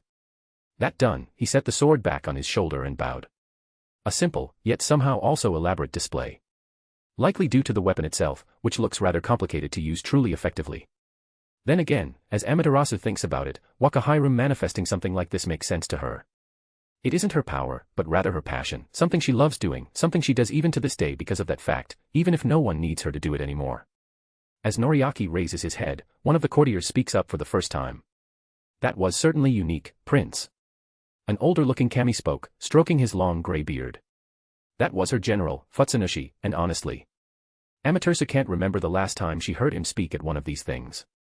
Usually, I'd write it off as the weapon itself being a unique piece. Futsunushi continued, but that sword, it's not just another Holy Spirit sword, is it? Noriaki smiled and nodded, you'd be correct, Lord Futsunushi. You see, it isn't because the sword is unique that it is the way it is, it's what was put inside it. Or rather, who was. The older Kami's eyes widened. I thought I recognized that whiff of Holy Spirit power in the air. Several other courtiers began murmuring. Noriki nodded once again, holding the sword within both his hands. I crafted the sword used as a base myself. It wasn't special at all, it was a vessel meant to be filled. And when it was, it became this. He holds the sword up, aura rippling throughout the cloth, and let me tell you, this can be just the start. Amaterasu couldn't let it slip, not until she was sure no one was looking her way. She was sure then, as all the courtiers looked toward Noriaki, waiting with bated breath and rapt attention, she smiled, wide and proud, all other feelings temporarily forgotten. Chapter 130, Chapter. I could have done better. Though even as I think that, I'm careful to definitely not say it out loud. On second thought, really, doing this off the cuff because I was feeling more than a little petty probably wasn't the greatest idea considering how important this whole thing is. Not just for me, but for the potential future of the Pantheon as a whole. Ah, well. It worked out in the end. Waten whined indignantly in the back of my head, you didn't even get to show off everything I could do. That. And you could have been way more creative with your design styles, colors, choices, and dash. Do I look like a fashion designer to you? I cut her off with a pointed thought. No. You brute. She huffed, like a brat, not a brat. But still. You don't need to be. Even just using more colors. It would have been easy. I turned, answering another Kami as he asked something of me, but their voices were mostly drowned out by the conversation going on in my head. Man, I'd be in a mental hospital if anyone heard that without context. I rolled my eyes on the inside, prompting a scoff from my suddenly bratty little sister. Not little. But definitely a brat. Only when you use weaving like a brute instrument. To be fair, I probably could have come up with something by myself if a certain someone wasn't trying to loudly scream in the back of my head every move I should make. I received some meager grumbling at that. Okay, yeah, that's fair, she says lowly. I got a bit too excited, okay. I'm sorry. Apology mostly accepted. Mostly. You have one hell of a pair of spiritual lungs on you, that's for sure. As in, so loud, even my clones heard you, somehow. Sorry. No harm, no foul, in the end. Although I am considering spanking you again. And no. Please don't. I'm just considering for now, that's all. No need to worry so much about it. Yet. I receive an embarrassed whimper in return at that, my face nearly straining to resist the urge to smile at it. Only to perk up abruptly instead. Ah, this feeling to my senses. Perfection. Watan. You feel that? I can practically feel as she perks up much the same. Oh, this could be. Not could, I cut her off, this is gonna be great. Please don't be too mean. No promises. I straightened up, not out of fear, but in an effort to look just a touch more imposing, as the doors behind me all of a sudden are thrown open with enough force to slam them against the walls with a loud, resounding, sharp knock. The echo of which caused the entire court to go silent. I watched as Amma's face fell, and Yuzum grimaced. Glasses guy went paler than he already was, and the other gods just looked plain awkward, like they'd rather be anywhere else rather than here. Which, fair enough, this wasn't going to be pretty after all. Mother. His voice called out, overpowering the now dull echo of the doors in the background with ease, I have returned. I bring family drama to Takamagara. Stop it. Sorry, couldn't help myself. I just really can't take this guy all that seriously. Are we interrupting something? A new voice, still masculine, but far smoother and softer, adds, also, good evening, mother. Amma's smile returns slightly, and she nods, Hikone. Whatever. Another new male voice injects, far rougher than before, with far less patience, when is something not going on here? You there, leave. We have business to discuss with our ma. Ah, that's my cue. See, I'm a petty dick. Petty, yes, but don't be mean to yourself either. So. After revealing myself to Amma and doing my little demonstration, I reeled everything back in. Just for this very moment. I turned, and I couldn't help the stupid little smirk on my face as I beheld my 3 interrupters. Or, rather, 3 of my brothers. In the center, between the other 2, stood Ashi. I could tell because he recognized my face immediately, his golden eyes lighting up in both recognition and a small hint of outrage. He had scraggly black hair that reminded me a bit of Susan's in complexion, long and bushy, a wild mop hanging down the back of his neck and bunched up in a ball, a mustache covering his entire upper lip, and a goatee extending down almost completely covering his throat. Directly next to him, on his right, was a taller yet leaner man. His golden eyes saw me, and although it took him a moment, recognition dawned quickly. I have a feeling it was my hair and eyes. Seriously, we all have the same hair and eye color. But, it seems, we all have different styles of hair at least, and this guy here was way different. In that his hair was absolutely immaculate. Like, holy shit. While the same color as all of ours, his was far shinier. His beard covered his chin and wrapped around his cheeks and curved along his upper lip in an almost perfect black sheet. Strands ran down his chin, looking like a bunch of silk threads. Amongst all of us, his hair was far longer as well, perfectly smooth, and one up in a long ponytail that fell upon his shoulders like a silk curtain. Watan whined in the back of my head. Big brother Hikone was born with perfect hair, mother and I have always been jealous, it's just not fair. Felt girl, felt. Last guy, and thankfully, there isn't much to describe. Directly to the left was the last guy. He was shorter than the others by a good bit, but his shoulders and build were broader. When he looked at me, his dull golden eyes scanned me over, and then didn't change one bit as he huffed and rolled them. Stop giving us that creepy look, and scram, boy. He said, pointing his thumb behind him. Oi. Not creepy. But yeah, I don't think he recognizes me at all. Amongst the three, he's the only one not wearing some sort of expensive robe or kimono, and in fact, he looks like he's wearing old-timey peasant clothing, along with a cap. I can't see the top of his head, and only know he shares the same black hair as the rest of us due to the strips of wild, jutting strands of black going down either side of his mouth. Kumano. Amma sighs out from her throne, that's your youngest brother. Oh. He didn't even bat an eye, okay. And Ashi elbowed Kumano in the side, hissing, he's the one I was telling you about. Kumano looked at Ashi and glared, hissing back, watch it, or I'll stuff your bow up your ass. Ashi snarled back, but my attention was drawn away from them as Hikone stepped forward, toward me, a serene smile across his face, my apologies. It would appear we are interrupting something rather important, yes. You could say that. Amma grounds out, and although she's doing a good job of hiding it, I can tell her patience is running thin. And Ashi hasn't even started talking shit yet. I saw this coming, just a bit, I began, stepping before Hikone as well, there's no need to apologize, especially because you were the one dragged here, were you not? Why are you talking like that? Watan voiced in the back of my head, slightly disturbed. Trying to sound formal. Is it working? Kind of. Well, better than nothing at all. Hikone's eyes widened just a bit from my words, well, I wouldn't quite put it like that, he somewhat refutes, I agreed to come, but I must admit.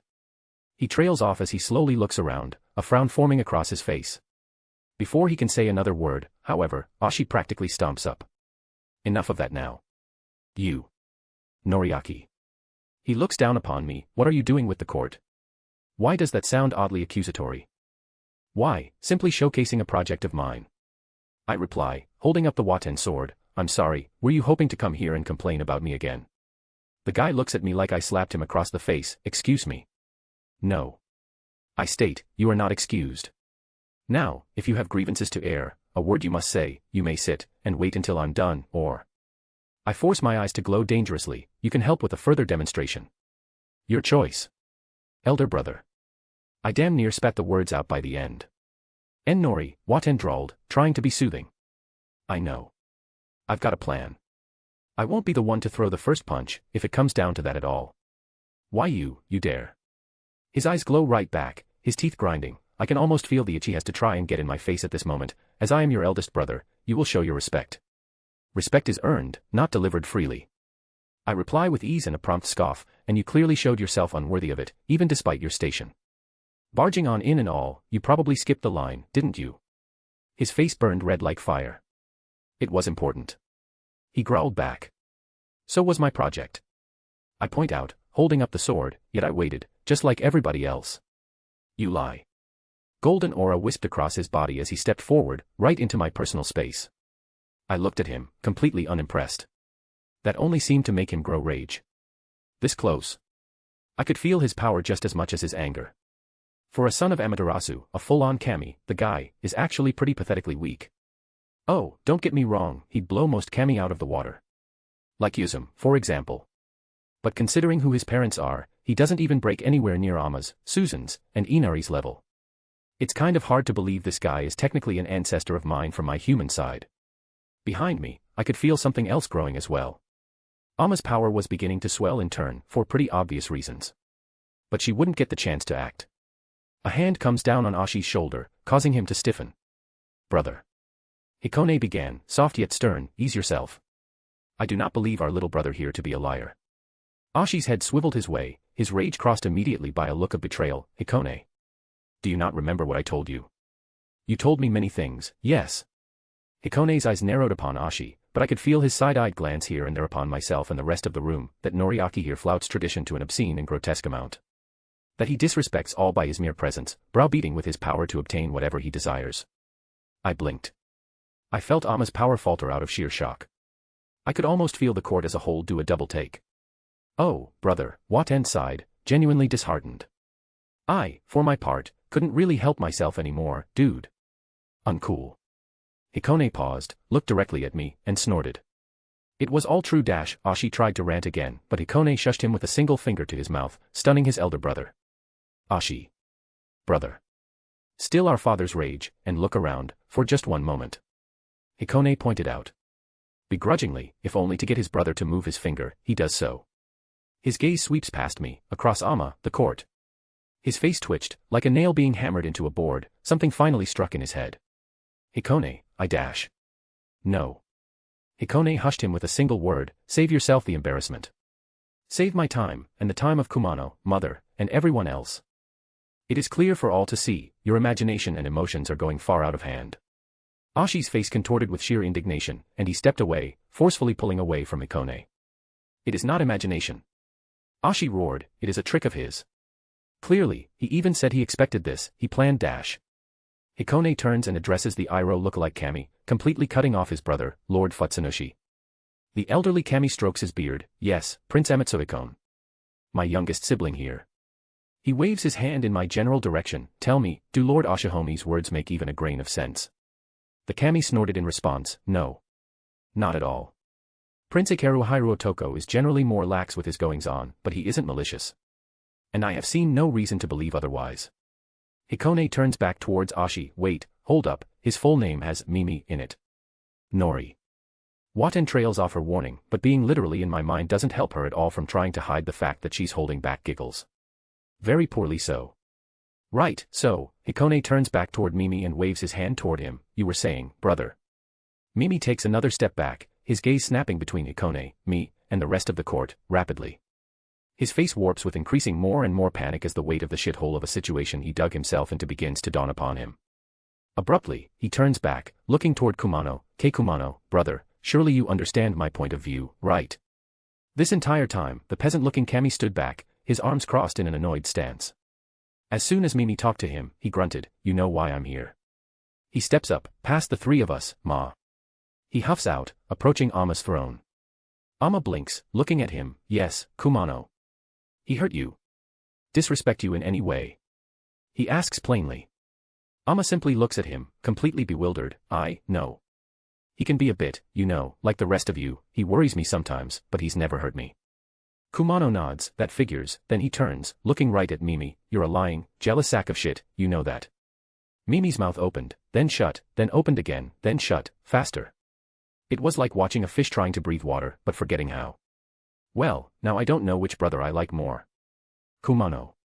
Hikone was the only one to fill the resulting pin-drop silence by scolding his brother. What? He waves off Hikone, you're thinking it. Kids thinking it. They're thinking it. Everybody here is, let's be real. Besides, he cracks his knuckles, I have a right to say that, I'm kind of busy you know. He sticks a finger out toward Mimi, had me believing the kid there wasn't treating ma right. That's the only reason I came. Like I give a fuck what else goes on here. He then looks toward me, right. Sorry, kid, Noriaki, right. I nod, I can't even open my mouth before he continues, yeah, Noriaki. Sorry. Also, sorry about this dipshit. He points his thumb back toward Mimi, he's got issues because he can't get over himself. He's always gotta start a problem to fill the void inside left by his kid. You know. He shrugs, stupid bullshit, all that.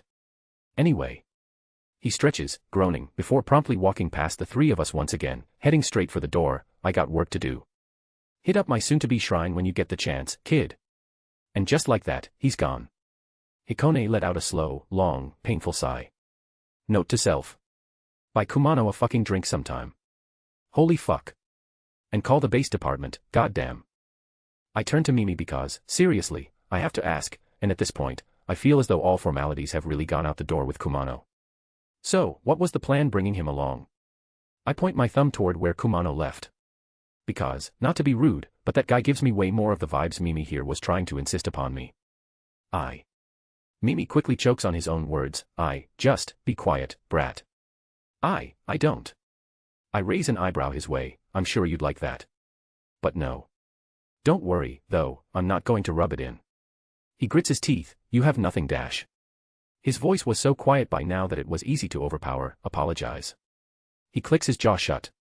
Not to me. Not yet, anyway. I stared at him. Plainly, you talked a whole lot of junk, but basically none of it to my face. I don't feel offended, you are simply that far beneath my notice. If his teeth were chalk, the throne room glass would be breaking by this point.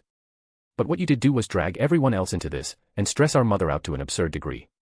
You will apologize to every single one of them. You, kid. He ground out, his gaze pointed straight at the floor. No, I don't. I jab a finger Hikone's way, now. Apologize. He still doesn't fully look toward Hikone. Before he opens his mouth again, I dash. You know what? I interject, an idea coming to me. Since you seem to love looking at the ground so much, why don't you get closer to it? Mimi's body stiffens. Yeah, that sounds like a wonderful idea, I add, nodding to myself. Kneel, and bow. He doesn't move, even an inch. I can't even hear him breathe. Go on.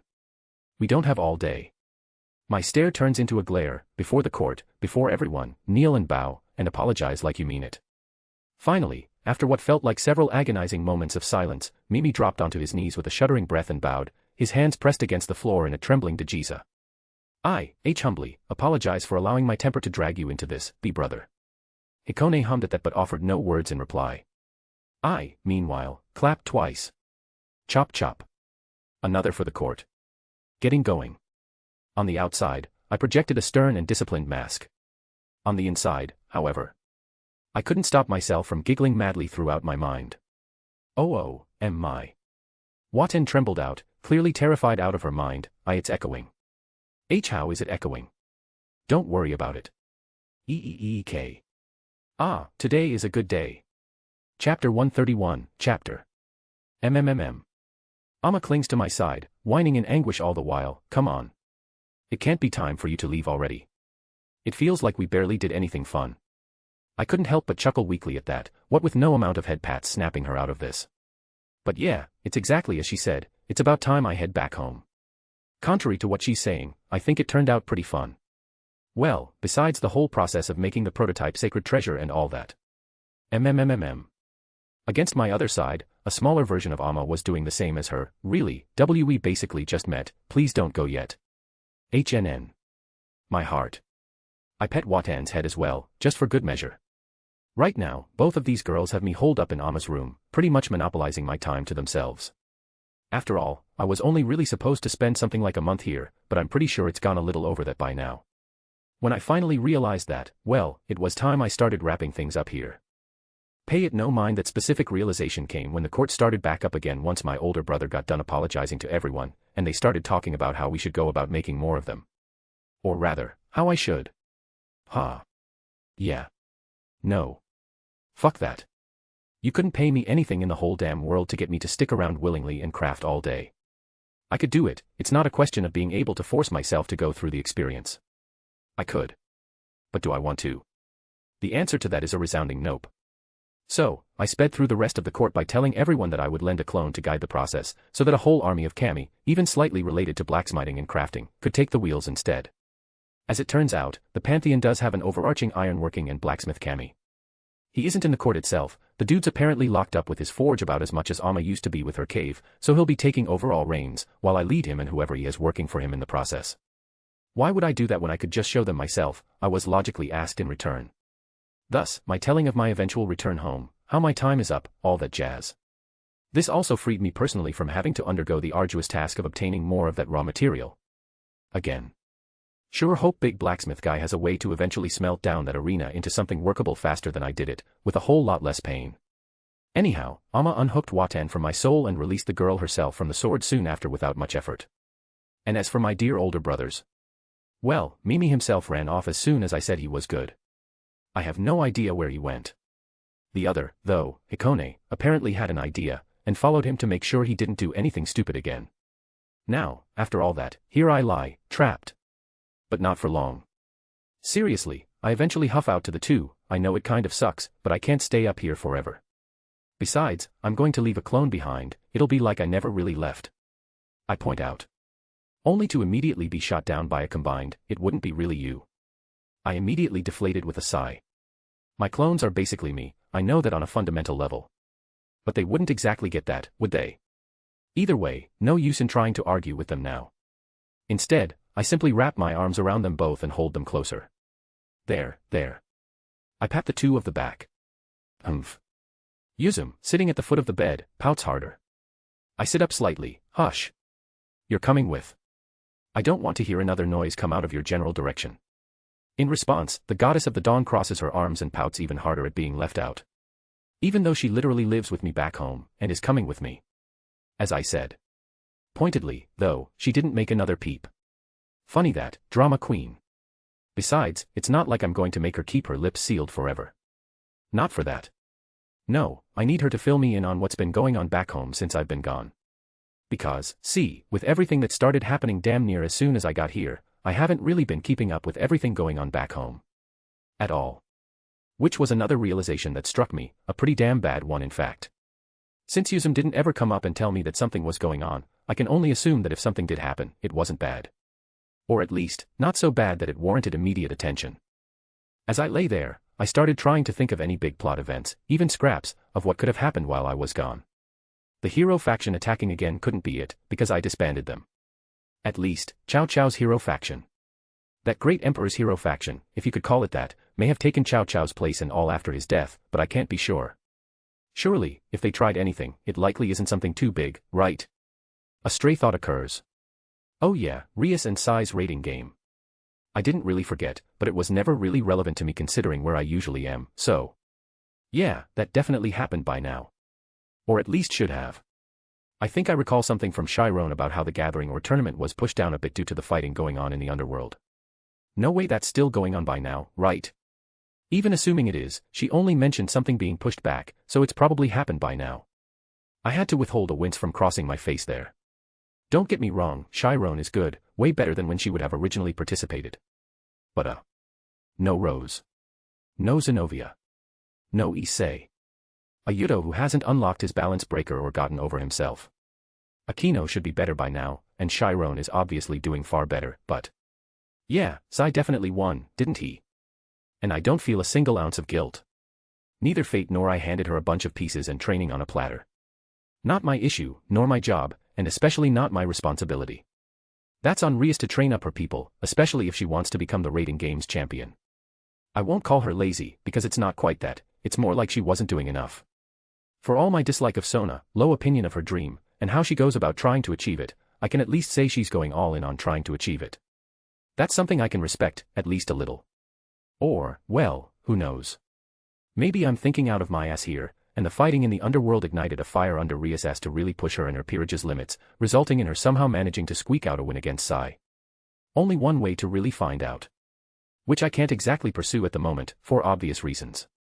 I stop myself from letting out a deep sigh, my gaze darting between the girls against my sides. I suppose I'll have to play the long game, at least for a little while. Well, long game, it really won't take that long for them to fall asleep. Then I can head out and leave my clone behind. A little mean. Sure. But it's not like I can't show up again whenever I want, right? And it's also not like they can't watch me from up here whenever or for however long they want. So, for now, I think I'll give them this piece. Especially Amma. It has been a wild ride since I got here. She deserves it, I suppose. Honestly, that seems to be a pattern, wherever I show up. A part of me sort of hopes that continues, but the other treasonous part of me dreads it continuing forever, a new sun. Through the darkness of the night, a piercing ray of sunlight cuts through the black expanse. I take a breath as the light fades, and can't help but immediately notice the difference. I wouldn't call the air in Takamagara sterile, but that'd be a close descriptor. Maybe overly pure. Even that doesn't capture it quite right. Still, as Yuzum and I stand before my home in Kyoto, and I breathe in that cool, natural air, I can finally say for certain. I'm home. Yuzum nudges my side with her elbow, and I turn, seeing her smirk, different, yeah. She hums. I breathe out, yeah. Really different, and I didn't even notice. She nods, chuckling, her hands going behind her back as she walks toward the door. I prefer the air down here, personally. She admits, casually. Hey. I huff with a smile, same. She smiles at me back, turning to me as she reaches the door. I figured. Well. I'm going to bed. The past month or so was enough to drain basically all the sleep I saved up after. She thinks for a moment, putting a finger to her lips, something. I dunno. She shrugs. I should keep an ordered list of all the crazy stuff you managed to get involved in, Nori. I'm starting to lose track. I shrug back. What can I say? Yuzum deadpanned at that. Sorry for somehow reducing your immortal lifespan in barely a year. Yuzui-chan, I love you. She tried. Pass. I waved her off, causing her to scoff. Humph. Her pout returns in short order. Fine then. Be that way. I'm going to bed. With that said and done, she struts right on in through the front door. Hey, wait. I pause amid the beginnings of a chuckle. Yuzum. Wait, you bum. Get back here. I run straight through the door and after her. After all, I need her to update me, pronto. Instead, as soon as I enter the door, my phone hits me straight in the face. Yuzum cackles as she stalks up the stairs, mirroring a certain cat girl in the process, all the while calling back down. It's all in there. Cheeky. Brat. Party goddess. Whatever. I catch my phone before it could hit me in the face and, after a quick check through my senses to find everyone who should be in the house present and asleep, I flop down on the couch. Moment of truth, I guess. I flick open my phone. Honestly, I expected a cascade of missed calls and messages. I had told everyone who needed to know that I'd be gone for a while, and that I wouldn't be available, like say via my phone. Takamagara doesn't have Magic Sun internet or cell service, as I had presumed. Prayers would work, but I didn't end up getting any of those, of course. Now, though, where do I begin? I've got messages from both Rias and Chiron. Well, the plural only really fits Rias. Chiron only sent the one, apologizing for Rias being a spammer, and that she ended up informing Rias of where I was once she figured out what Rias was doing. I hum, as I scroll up the message chain, up to the very top, starting about a week after I left for Takamagara. I couldn't help but wince. Right, so, I'll paraphrase, because much of what I'm seeing is a lot of borderline ranting, but... So, several things happened all at once. Looks like the devil's finally dealt with the fallen running around, and I won't need to worry about Cocoa Puffs making a surprise return. Apparently, the dude tried to attack the Gremory estate in one desperate last-ditch effort to do any damage of any kind. It turned out about as well as you can guess.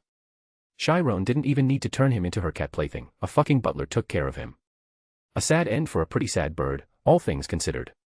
The Young Devil Gathering and the raiding game tournament, both of which were pushed back because of all the fighting, kicked right into gear basically as soon as news got out that Cocoa Puffs was finally gone.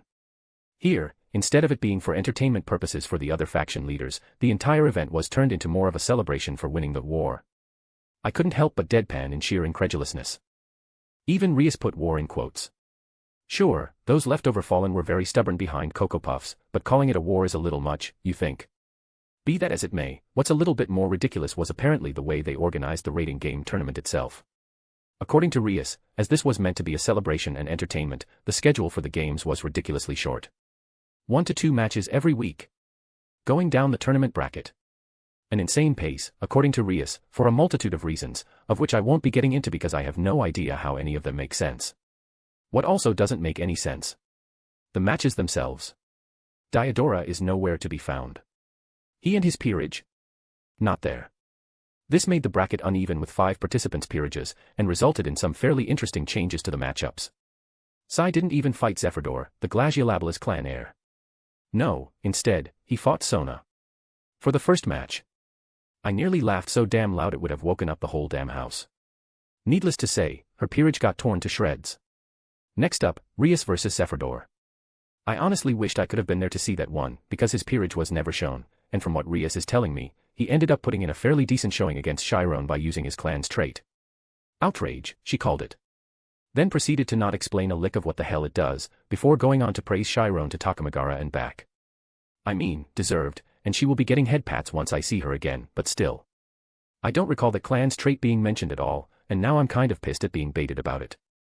Even though it shouldn't really matter to me, but it'd be nice to fill in some gaps the original work had, yeah. Anyway, Chiron carried that match, and they moved on. Due to the uneven participants, Sai then proceeded to get matched with a completely fresh Sikvera and her peerage, the heiress to the Agar's clan, or, as I remember her far better, the Gundam addict. She got bodied perhaps even harder, considering Rias was fairly solemn talking about that match. All I could think about at this point was how Sai is going 2 for 2, absolutely grinding nerds under his heel. In the losers bracket, Zeprador got knocked out of the tournament entirely, Sona, and thank fuck for that, because now I don't have to think about his name ever again. Seriously, that shit was taking up RAM up here. Who the fuck names their devil child after a Greek wind god while being extra about it? Now, here comes something that should be obvious. The way this tournament was structured. It was very much made specifically to put Sai down. Or at least, that's the theory Rias gives, before her match with the guy. After all, he had the most matches thus far, and was specifically paired against opponents who were meant to find tactical advantages or weaknesses to exploit and then broadcast for all to see. There was a whole lot of political mumbo-jumbo following what she was talking about, but I'm going to be honest. I ain't gonna read all that. So, Rias versus Sai. How did it go? I'm not sure. No, like, seriously, Rias is being very fucking vague about the details. Chiron apparently tried to carry, but it didn't work out. Akino wasn't even mentioned, so I guess she hasn't mastered her holy lightning enough, or it did nothing of worth. Yuto also wasn't mentioned, yet she mentions Gasper being there. Huh. Did she unseal Gasper because she realized she was more or less cooked, and try to bring him into it without him getting his canon pep talk? Or anything at all? Ah. I could see how that went. Grand. Needless to say, she lost. But the how is still uncertain as all hell. I'm skipping the details on the other final matches. It's clear Rias didn't really care for them after this point, and was really just mentioning them for completion's sake. Sai won overall, though, that's worth a note. This all leads up to her most recent messages. Which are a whole bunch of variations of asking for help. With what? I'm also not sure, she's being fairly vague, once again. Her last message was apologizing for all the spam, because she didn't know I was away, but she is practically begging that I shoot her a text or call back as soon as I get home. Slowly, I let out a sigh, my phone settling into my lap as I looked toward the ceiling. Why me? Of course, I ask that, it's not as though Rias and I are particularly close. Keep it simple, stupid. Besides her brother, his peerage, and maybe a select few others, I'm pretty much the strongest guy she knows, right? On top of that, I already helped her peerage out beforehand. Chiron most of all, but Akino a bit off the side, I guess. I blink. Yeah, add on that she has at least some familiarity with me, and with a proper fire lit under her ass to add some motivation, she'd obviously be far more likely to contact me given everything. The question is now, should I help her out? Maybe. It wouldn't hurt to hear her out, at least. I don't want to do anything for free, though. Plus, it'd be nice to spend time with Chiron again, it has been a while. First things first, I need to hear from Rias about what exactly she wants, not some vague non-questions. With a huff, I throw a thumbs up emoji onto the chat in response to her last message to contact her, and back out of her message list. Ah, I do love being a petty little shit sometimes. Chapter 132, Chapter. Well, that was a good sleep while it lasted. Naya. Darling. You're back. Kuroka clung onto me like I had gone missing for over a year, only to turn up out of nowhere abruptly.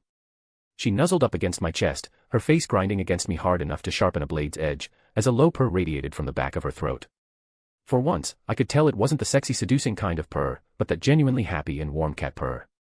A warmth that's not my sun flowed from my chest, and a smile stretched across my face as I wrapped an arm around her back. I slid right into bed after doing a little trolling with my text last night, and as soon as I did so, Kuroka, who was curled up almost in a ball, straightened out and clung to me. All in her sleep. Yeah, I saw this all coming, albeit not quite to this level. She really missed me, huh? Well, I missed you too, kitten. I utter down to her, whilst patting her on the back. Naya. She perks up before her nuzzling goes even harder. Obviously, before I head out again, I'm going to check up on Rose, too. She probably won't have such an animated reaction, but I'm sure it'll be no less cute. Then, before I head to Kuo, I'll check up on all the girls. You know, just make sure they're all okay and all that. When I get there, I'll have a quick checkup with the cult sword girls before making my way to the old school building. Ah, I love it when plans are simple and easy to make.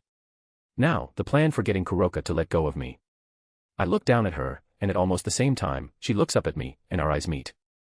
Her pupils dilate, her eyes sparkling, before she lunges straight up, her lips crashing into mine and taking me completely and utterly off guard. Ah. Well, sorry, Rias. I might be a bit. A new son. I stagger out of my room, not out of breath or anything, but more so out of sheer and utter shock. On my bed, a now very naked Kuroka has curled up in the middle of the bed. The bed itself, which looks like it just went through a great war all its own. The blanket. Halfway across the room. Half the pillows. On the floor, while Kuroka is cuddling the others. The sheets. One end is pulled up off the mattress, and I feel the need to go and fix it.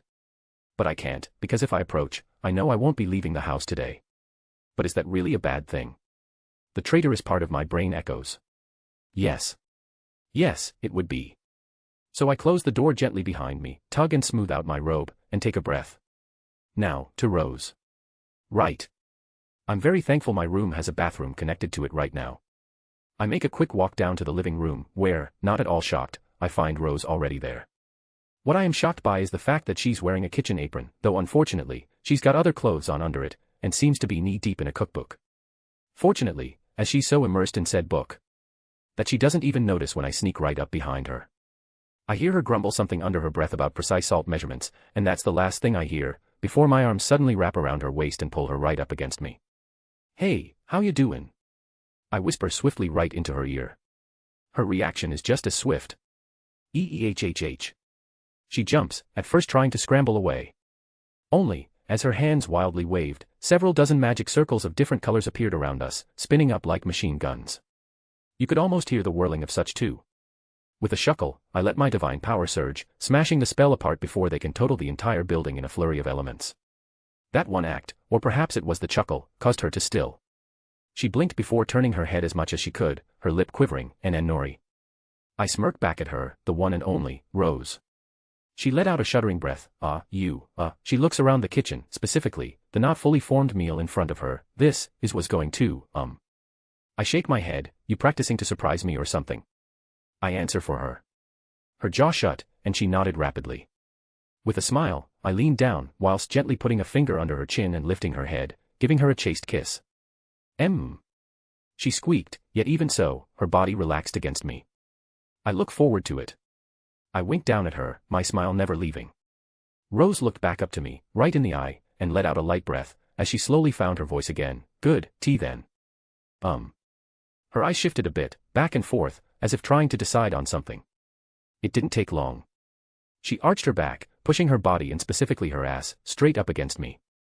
Her hand came up, caressing my cheek, as she spoke once again, her eyes steadily beginning to gloss over. Tea then. Welcome home, Dee darling. Without another word, without me having to move, she smashed her lips against mine. I believe a pattern is starting to emerge. A new sun.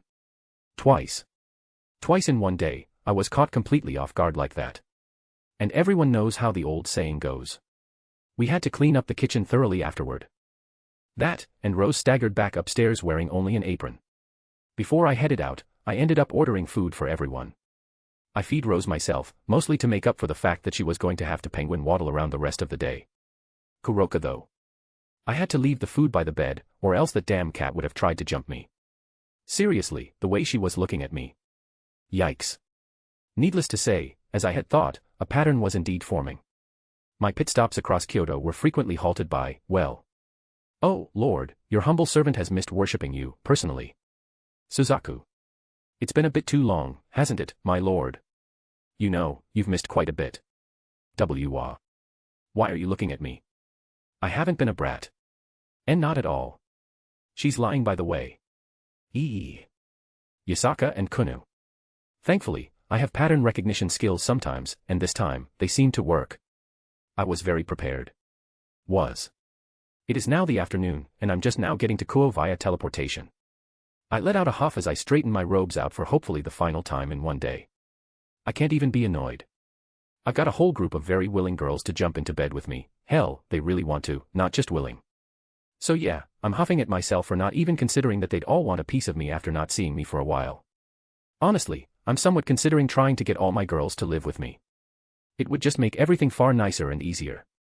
The problem is, though, in Suzaku and Yasuka's case, they both have big responsibilities and duties to attend to, so that while they might be able to move shop, the place they are now is far more fitting for said job. Kunu should be fine, though. Not sure how well putting Kunu and Kuroka in the same house will do, but I think my curiosity may get the better of me there. Chiron is also another one who is going to be a problem, due to being a part of Rias peerage and all. With a sigh and a shake of my head, I allow those thoughts to pass by.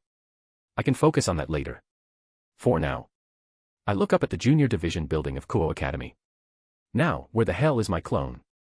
It was mostly an afterthought, but I did leave a clone behind to watch the cult sword girls. So, where did he haul up? Thankfully, it only took a moment of spreading my senses out to find him. The clubhouse building, the dojo. Of course. Well, slightly beneath the dojo, for some reason.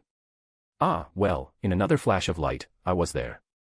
I took a glance over and nodded in approval, seeing the dojo still as well maintained as before.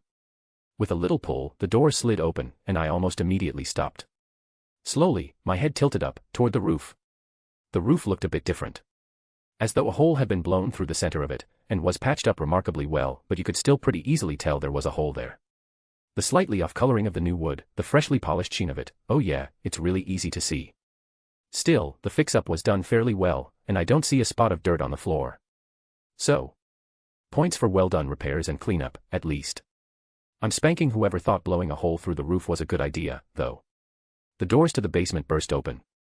Leaning there, hanging on by either side of the door, was my clone. He stared at me, eyes wide, haggard, and damn near bloodshot.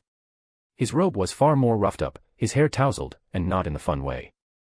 I deadpanned at my clone's obvious antics, but didn't even get the chance to open my mouth before he blurted out. "Oh, thank me." And popped, right then and there. The purest look of bliss across his face. I blinked. Oh. Okay, what the fuck? As soon as I left, a whole bunch of shit immediately started happening with them. Mostly related to Abby, that shrimp. I would go on a tirade about this right now, but to be honest, I'm just really not feeling it at the moment. I rubbed the bridge between my eyes and sigh, before turning and promptly walking out of the dojo. So, to simplify. Abby has a new butler. There was a whole bunch of shenanigans with him, or rather, everyone thought it was a he, but really it was a she. Avi's family was testing her because they wanted her to be the new heiress of the clan, since her brothers went missing during the war with the Fallen. But it's alright, everything turned out okay in the end. A whole bunch of family drama was resolved, Zeka may or may not have accidentally assaulted and rizzed up that butler girl, Abby got her brothers back, so on and so forth. She, Zeka, and the butler girl also survived getting attacked by members of this other hero faction. 2. One of them, Michelangelo, who possesses the fucking Tower of Babel as a sacred gear. So yeah. When I'm done with Rias and company, I'm definitely going to need to revisit this. For just this once, I enable myself a walk to my next and hopefully final destination of the day, the old school building. Mostly so I can clear my head a bit before I get swept up in whatever's to come of this. But also, to curse myself. That clone was the weakest one I could make. He wasn't there to fight anything, he was there to simply observe and advise when need be. It's why he looked like that by this point. He couldn't do anything, and it was eating him alive from the inside out. Although the girls never saw that. I let out a sigh. Note to self. Make sure to grab a maid outfit before heading back. Why? That sassy as fucking butler was being the classiest prick I had ever seen, and practically danced around calling my clone weak the whole time. It was a little up in the air whether or not she's joining Cult Sword, or another club, but I don't care. Also, she and Zeka put the hole in the ceiling. Someone's getting their ass beat. As I was planning, before I even knew it, I was standing in front of the old school building. I couldn't help but blink. Time really does fly when you're planning like a petty bitch, huh? In any event, I continue to make sure my presence is suppressed and leave all previous thoughts at the door before walking right in. A new son. Why isn't he picking up his phone? For the umpteenth time today, Ria sat in her chair, her hands and face glued to her phone as she rapidly pressed on the device, staring at it intently. She's lost just how many times she's texted and called him today by this point. When she got up for school this morning and saw the fact that Noriaki had replied to her, she was absolutely ecstatic. Sure, it was just a thumbs up, but that means he's back. Or at least has cell service. Either would work for her. But ever since then, there's been dead silence from him. Not a single call or text back since. Not a single reply.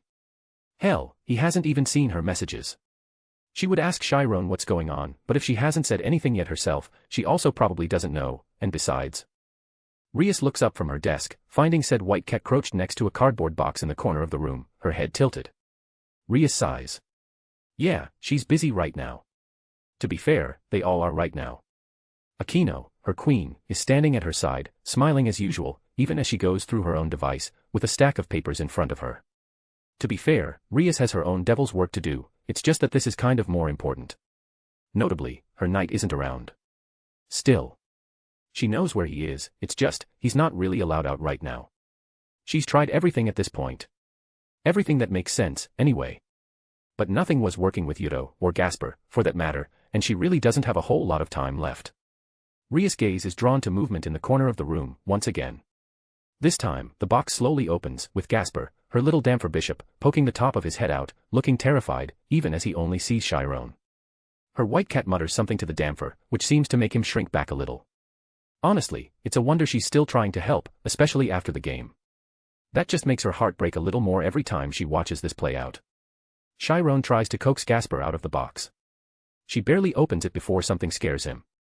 They blink, and the box vanishes and appears in another corner of the room. The question really becomes, what's going to do it this time? The door bursts open. What's up? Her mind barely registers the fact that Noriaki, in casual robe and all, is suddenly just here, before she hears the familiar phew screech of her bishop. A half a blink later, the world flipped white, and then he should be. Iya. Wait. Wait. How who know? Not, in the middle of the clubroom, being held up by the back of his shirt by Noriaki. It took Rias a moment, but then she remembered. Noriaki is technically kind of a god. Half god. Something like that. Of course, he can't be affected by Gasper's sacred gear. Bad Dio. Bad. Noriaki chastised him lightly, even swatting the top of his head like one would a cat. And nay. Nay. Stop. Stop it. Who are you? President. Shiroani. Help. Gasper cried as he flailed about, his eyes constantly flickering, like they were trying to activate. But at the same time, Noriaki's eyes also glowed, and Rias felt a prick of divine power lace through the air. Yufufu, calling out for the others, but not for me, Gasper. Her queen sighed overdramatically, you wound me. Phew. This, of course, only caused him to screech again and do everything in his power to try and get further away from her. Unfortunately, that amounted to flailing around more. Akino. Rias finally spoke up, chastisingly, to which her queen only gave a cheeky smile back in return. Chiron finally came walking up, huffing, pervert senpai. She addressed Noriaki. He hummed, before glancing her way, yeah, kitten. She deadpanned at him, but Rias caught the way her cheeks flushed just a bit. So, cute. Can you put my good-for-nothing vampire classmate down? She continued to ask. That caused Gasper to freeze up, only his head slowly looked toward her rook. Wah. Chiron is such a mine. He whimpered. With almost the same slowness, Noriaki looked down at Gasper, his face twisted into equal parts amusement, but also sheer and utter contempt. Dude. He starts, if you keep screaming like that, I'm going to have to side with her. Yuyua. Gasper flinched, barely managing to look at him straight, you too. You're also mean. And you have a really scary face. And your eyes look like a pair of suns. I don't like the sun. It scares me. Despite saying all that, Noriaki didn't look the slightest bit moved, instead, he merely tilted his head. I mean, I am literally the son of the sun goddess. He smiles, you're a vampire, right? A daywalker. Want me to show you why you should fear the sun so bad? Eek. Gasper wailed, his eyes rapidly flickering in extreme desperation and panic, somebody. Anybody. Help me. Chiron's ears twitched, and she scowled. Loud. That was all she had to say to all of that, causing Gasper to break down even further from words, into sobs and tears, with the occasional sputtered sorry here and there. Noriaki smirked at Chiron, now, kitty, that's not nice at all. She grumbled, before sniffing, and finally huffing, neither was going on a perverted degenerate sex marathon before coming here. She accused, causing Noriaki to freeze. Seriously? That's what he's been doing. And not inviting me, Chiron adds on after a beat, and far quieter than before. Now, it was Rias's turn to deadpan. Noriaki just snorted, Gasper looked completely lost, and Akino. Yufufu, well, Chiron, if you're so interested, there's always time right now. She giggles, a hand coming up in front of her mouth as she smirks, I can help. No. Noriaki immediately shut her down without even a shred of doubt. Akino huffed, Chiron looked smug, and Rias was now slowly starting to regret every single decision she's made this past month. At least Yuta wasn't here to top it all off. Chapter 133, Chapter. It's so nice to see everyone again. And for once, I think I mean that without a shred of sarcasm this time around. Gasper doesn't count. Technically, this is the first time I'm meeting him. Speaking of, my gaze flickers down at the femboy damper for a moment. Yeah. If I didn't already know it was a he, I'd 100% be standing here thinking Gasper was a cute girl. Because he definitely looks like one. Especially while wearing the Kuo girl's uniform. And he nearly sounds like one, too. His voice is just light enough to leave you guessing if you can't see him. But really, pairing his face up with the voice would leave anyone completely fooled. Though I do have to say, the novels did not do his shrill screeching any justice. At all. Like holy fuck. Are we sure that's not his true sacred gear? Rias let out an audible sigh, her fingers coming up to massage the sides of her head. Seriously, that's what you've been doing. I've been trying to contact you since this morning. She huffed out, clearly aggravated, but more so just plain tired. I blinked at that, my one empty hand coming up to my robe and sliding inside. Only to find absolutely nothing. Ah. I shrug, left my phone by my bed this morning, and I cough, let's just say I couldn't get it without dire consequences. From the corner of my eyesight, Chiron gave me this half-lidded stare. She knows. She totally knows. Akino giggles like a predator, Yufufu. Of course, she'd figure it out. Rias pouts, you wouldn't even risk those dire consequences for me. I give the redhead the blankiest stare I could muster. Nori Jr.'s chastity is far more important than a phone, Rias. Chiron snorted at that and slapped me on the back, while Akino held a hand to her mouth as though holding back a greater laugh. Rias, though, just looked plain confused. Junior. Gasper looked up slightly, like he was about to offer something, but quickly sighed away before curling himself up even tighter than before. I couldn't help but roll my eyes at her before promptly explaining absolutely nothing, and instead plopping Gasper down on her desk. Eek. He shrieked while still immediately grabbing onto the wood. He attempted to pull himself out of my grasp. No dice. Not even a little. It was almost kind of sad, really. President. Please, help. He cried, thankfully lowly this time. I think his vocal cords might be finally giving out. Rias gave him a small, sad, but reassuring smile and patted him on top of the head. Gasper flinched.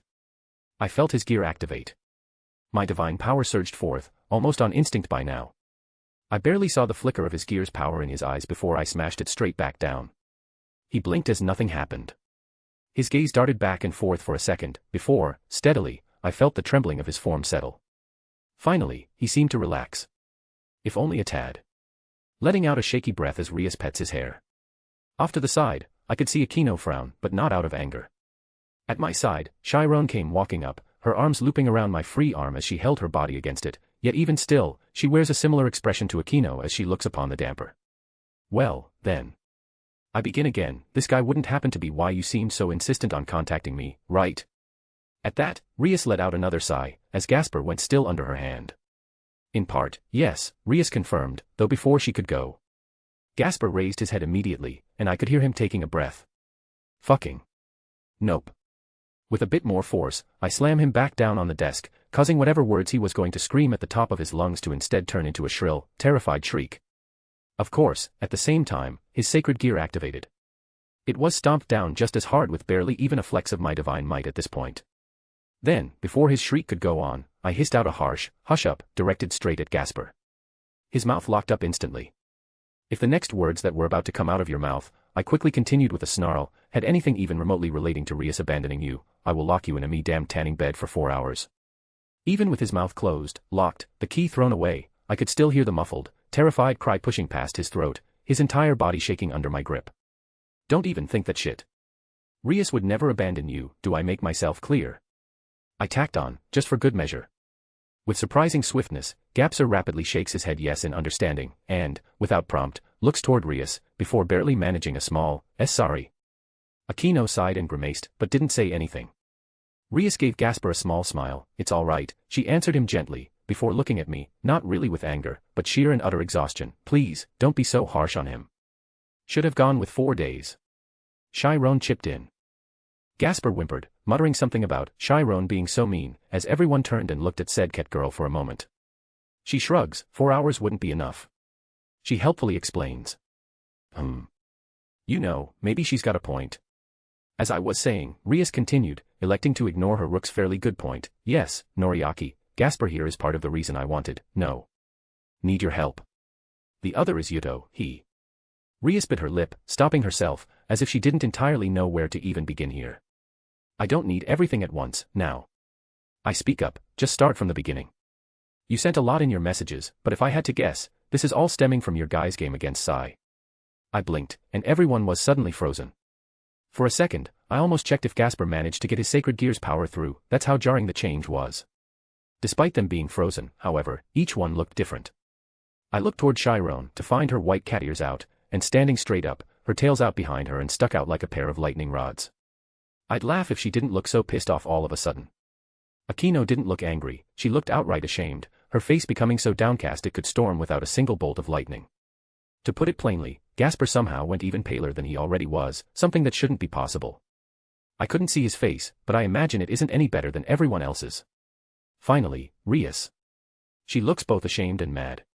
Her teeth gritting as her face twisted like it couldn't decide between a sneer or a depressed frown. I let out a sigh to cut through the silence. Well, I begin again, if that's not confirmation, I don't know what is. I look between each of them, hearing their silence, before suggesting, how about we at least get comfortable before kicking this off, yeah. The chorus of nods I received in response did nothing to assuage the sudden feeling I got that this was going to go swell. A new sun. Everyone had moved from around the desk to the comfy couches in the center of the room. For a moment, Akino left the room to get tea. It was quiet as she left, and it remained so, up until she returned. Thank you, Akino. Rias nodded at her, genuinely, but numb. Akino nodded right back without a word, setting the plate with the teacups on the table between us all before taking her spot right next to her king. The air was this odd mix of tense and awkward. I don't think even my sword could cut whatever the hell this is. In my lap, Chiron lay, her ears or tails occasionally twitching as I pet her steadily. Yet even she was silent.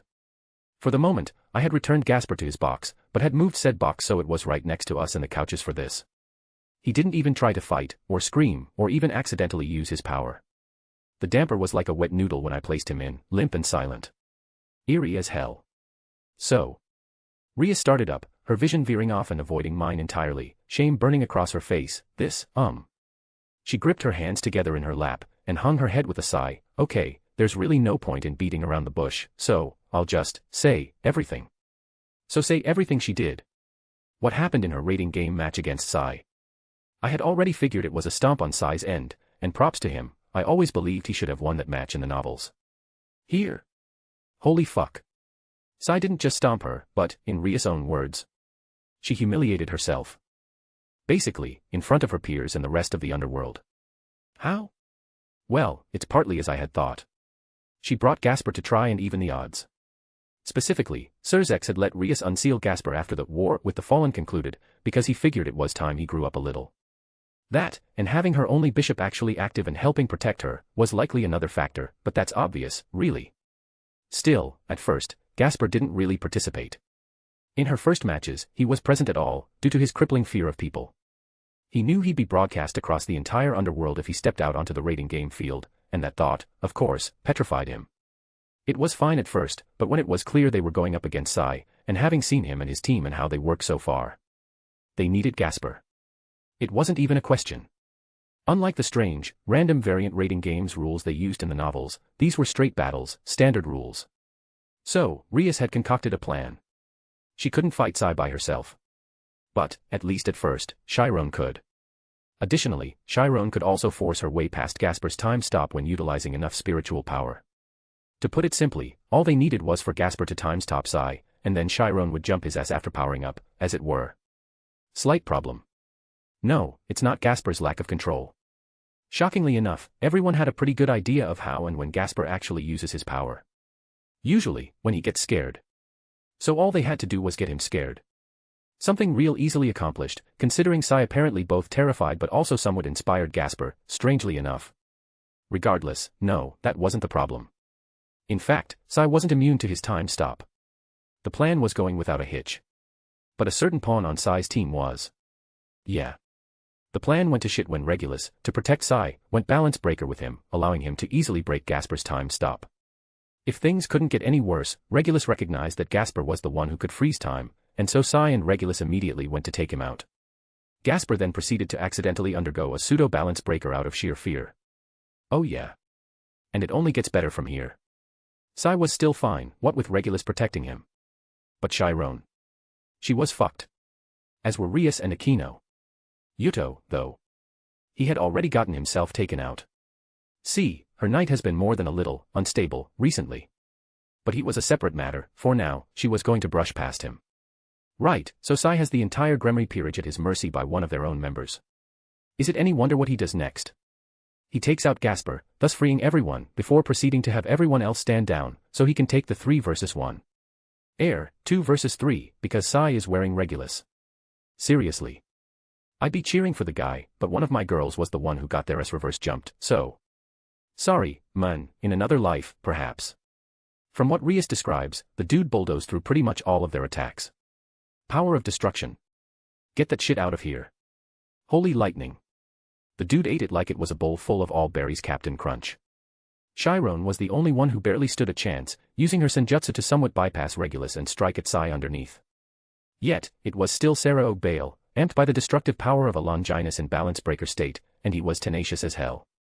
Chiron fell first, and Rias called it before her rook could get up and hurt herself trying to fight past what was clearly her limit at that moment. Rias let out a trembling sigh as she finished talking. Silence reigned for a moment. Before I nodded, my hand came down on Chiron's head, scratching between the cat girl's ears. I broke the silence with, "I'm glad you called it when you did." Genuine, without a hint of judgment, because that's what it was. Really? Rias responded immediately. Of course, Chiron turned and looked at me instantly, her glare harsh and scathing. I swatted her ass before she even got the chance to open her mouth, causing the white cat girl to yelp and perk up. Don't. I speak, one stern word, I know what you're going to say. Everyone has their limit, kitten. If you break past yours too violently, especially with senjutsu, it will not end well. You know this. Chiron's harsh face cracked near instantly. Pervert. That was all she could really manage before lowering her head back down and smothering her face against my arm. I pat the cat on her back, still, to go against a guy like that, with a Longinus and balance breaker. And not instantly fold. Real good job there, kitten. I lean down and kiss her on top of the head, I'm proud of you. Chiron shivered against me and clung to me tighter, mumbling out, shut up. I chuckled a bit before looking back at the others. Yes, really, Rias. I ruffled Chiron's hair a bit, like I was telling Kitten here. I paused to get swatted across the head by said cat, moving on without even flinching. Limits. There's a time to break them, but break them too hard, and well, not fun. It sounds as though you guys were seriously outmatched, without any real idea of what you were truly fighting against. Rias gave me a truly defeated sigh as she slumped back into the coach, a Longinus as his pawn. We knew he took up all his pawns, but Regulus never really fought before, so I suspected he was powerful, but not entirely trained or used to his abilities. I figured he wouldn't even matter if we could just get Sarord first. She trailed off. I raised an eyebrow at that, no plan for if he was actually a pretty big threat. She nodded after a moment, all of us were going to converge upon him if he ends up being stronger than his queen, yes. Well. Shit. That's one way of coming up with a plan for someone you know literally nothing about. Throw everything, plus the kitchen sink, at the guy. She shrugged, giving me a sardonic smile. It was all I really had time to come up with. We barely had any time to prepare, and I was already planning around him having so many more members. She trails off with a shake of her head. I did the best with what I had. It just wasn't enough. Slowly, she looks down. I wasn't enough. I went to say something, but Rias continued. Seriously, you should have seen him, Noriaki. Rias begins again, with a small, bitter smile. In every raiding game he has been in, he always takes to the field first, and immediately enters the battle. His goal is always to find the enemy king and challenge them personally. Even before he donned Regulus, I couldn't hope to match him. I had to hide behind everyone else, because if it was just the two of us. She stops a moment, letting out a shaky breath. Her fists clench her skirt, and she trembles, but I could tell it wasn't in fear. It's hatred. She frowns, her teeth gritting. I've always been compared to my brother, the sister of Demon King Lucifer, they call me. But that didn't mean anything. I was never. She hissed out a breath this time, stopping herself from that line of thought, immediately switching gears. As it stands, Sarorg is closer to achieving my dream than I am now, and it's not even his. Her face had grown nearly as flushed as her hair by this point, and she was huffing now. Ah, yes. Her dream. Honestly, if I couldn't remember basically everything with perfect clarity, I'd have easily forgotten that. Her dream to become the raiding game champion. It felt like it was pretty quickly thrown off to the side in the novels, and completely and utterly forgotten about. Along with Issei's promise to help her. I had to stop myself from snorting, remembering that little detail. With Rias far more haggard of breath, I take my chance to interject. Well.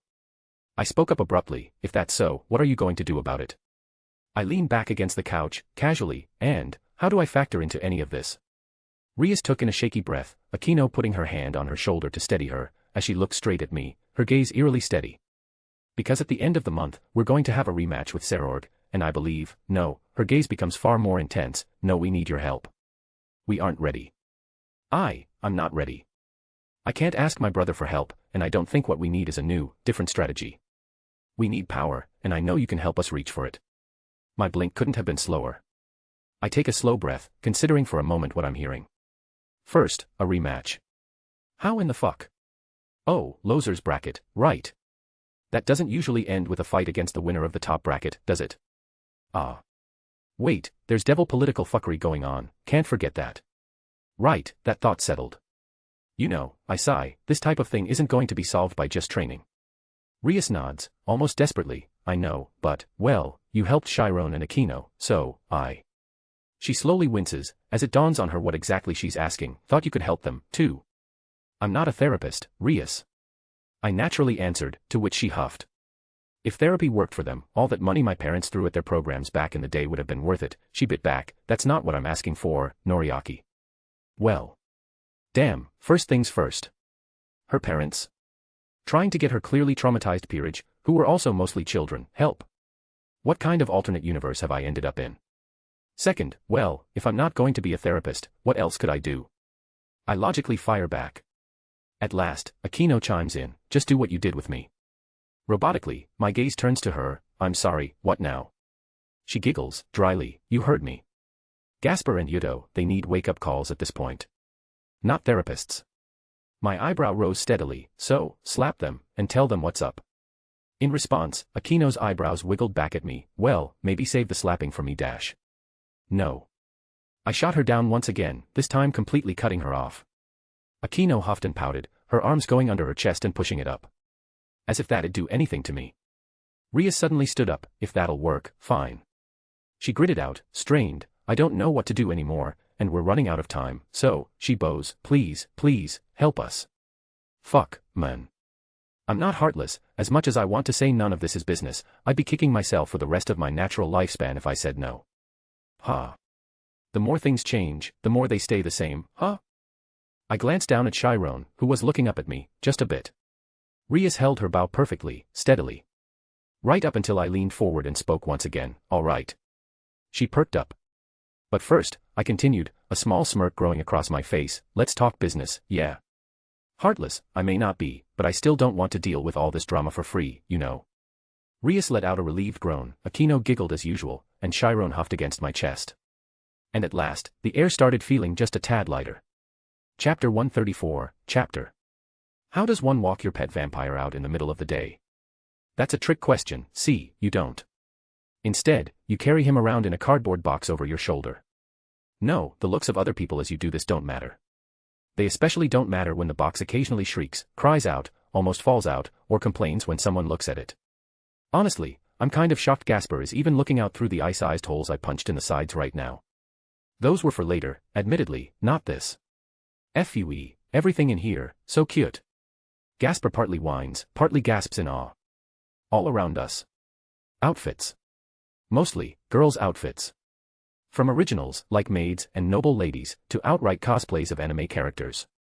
My smile twitches as I stand before the sales clerk behind the desk.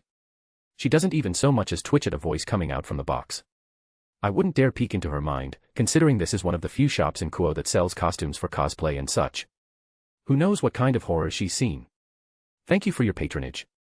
The clerk bows, smile ever present, as soon as my payment goes through with a satisfying anime-esque ring, we hope you have a wonderful day. Thank you for the wonderful service.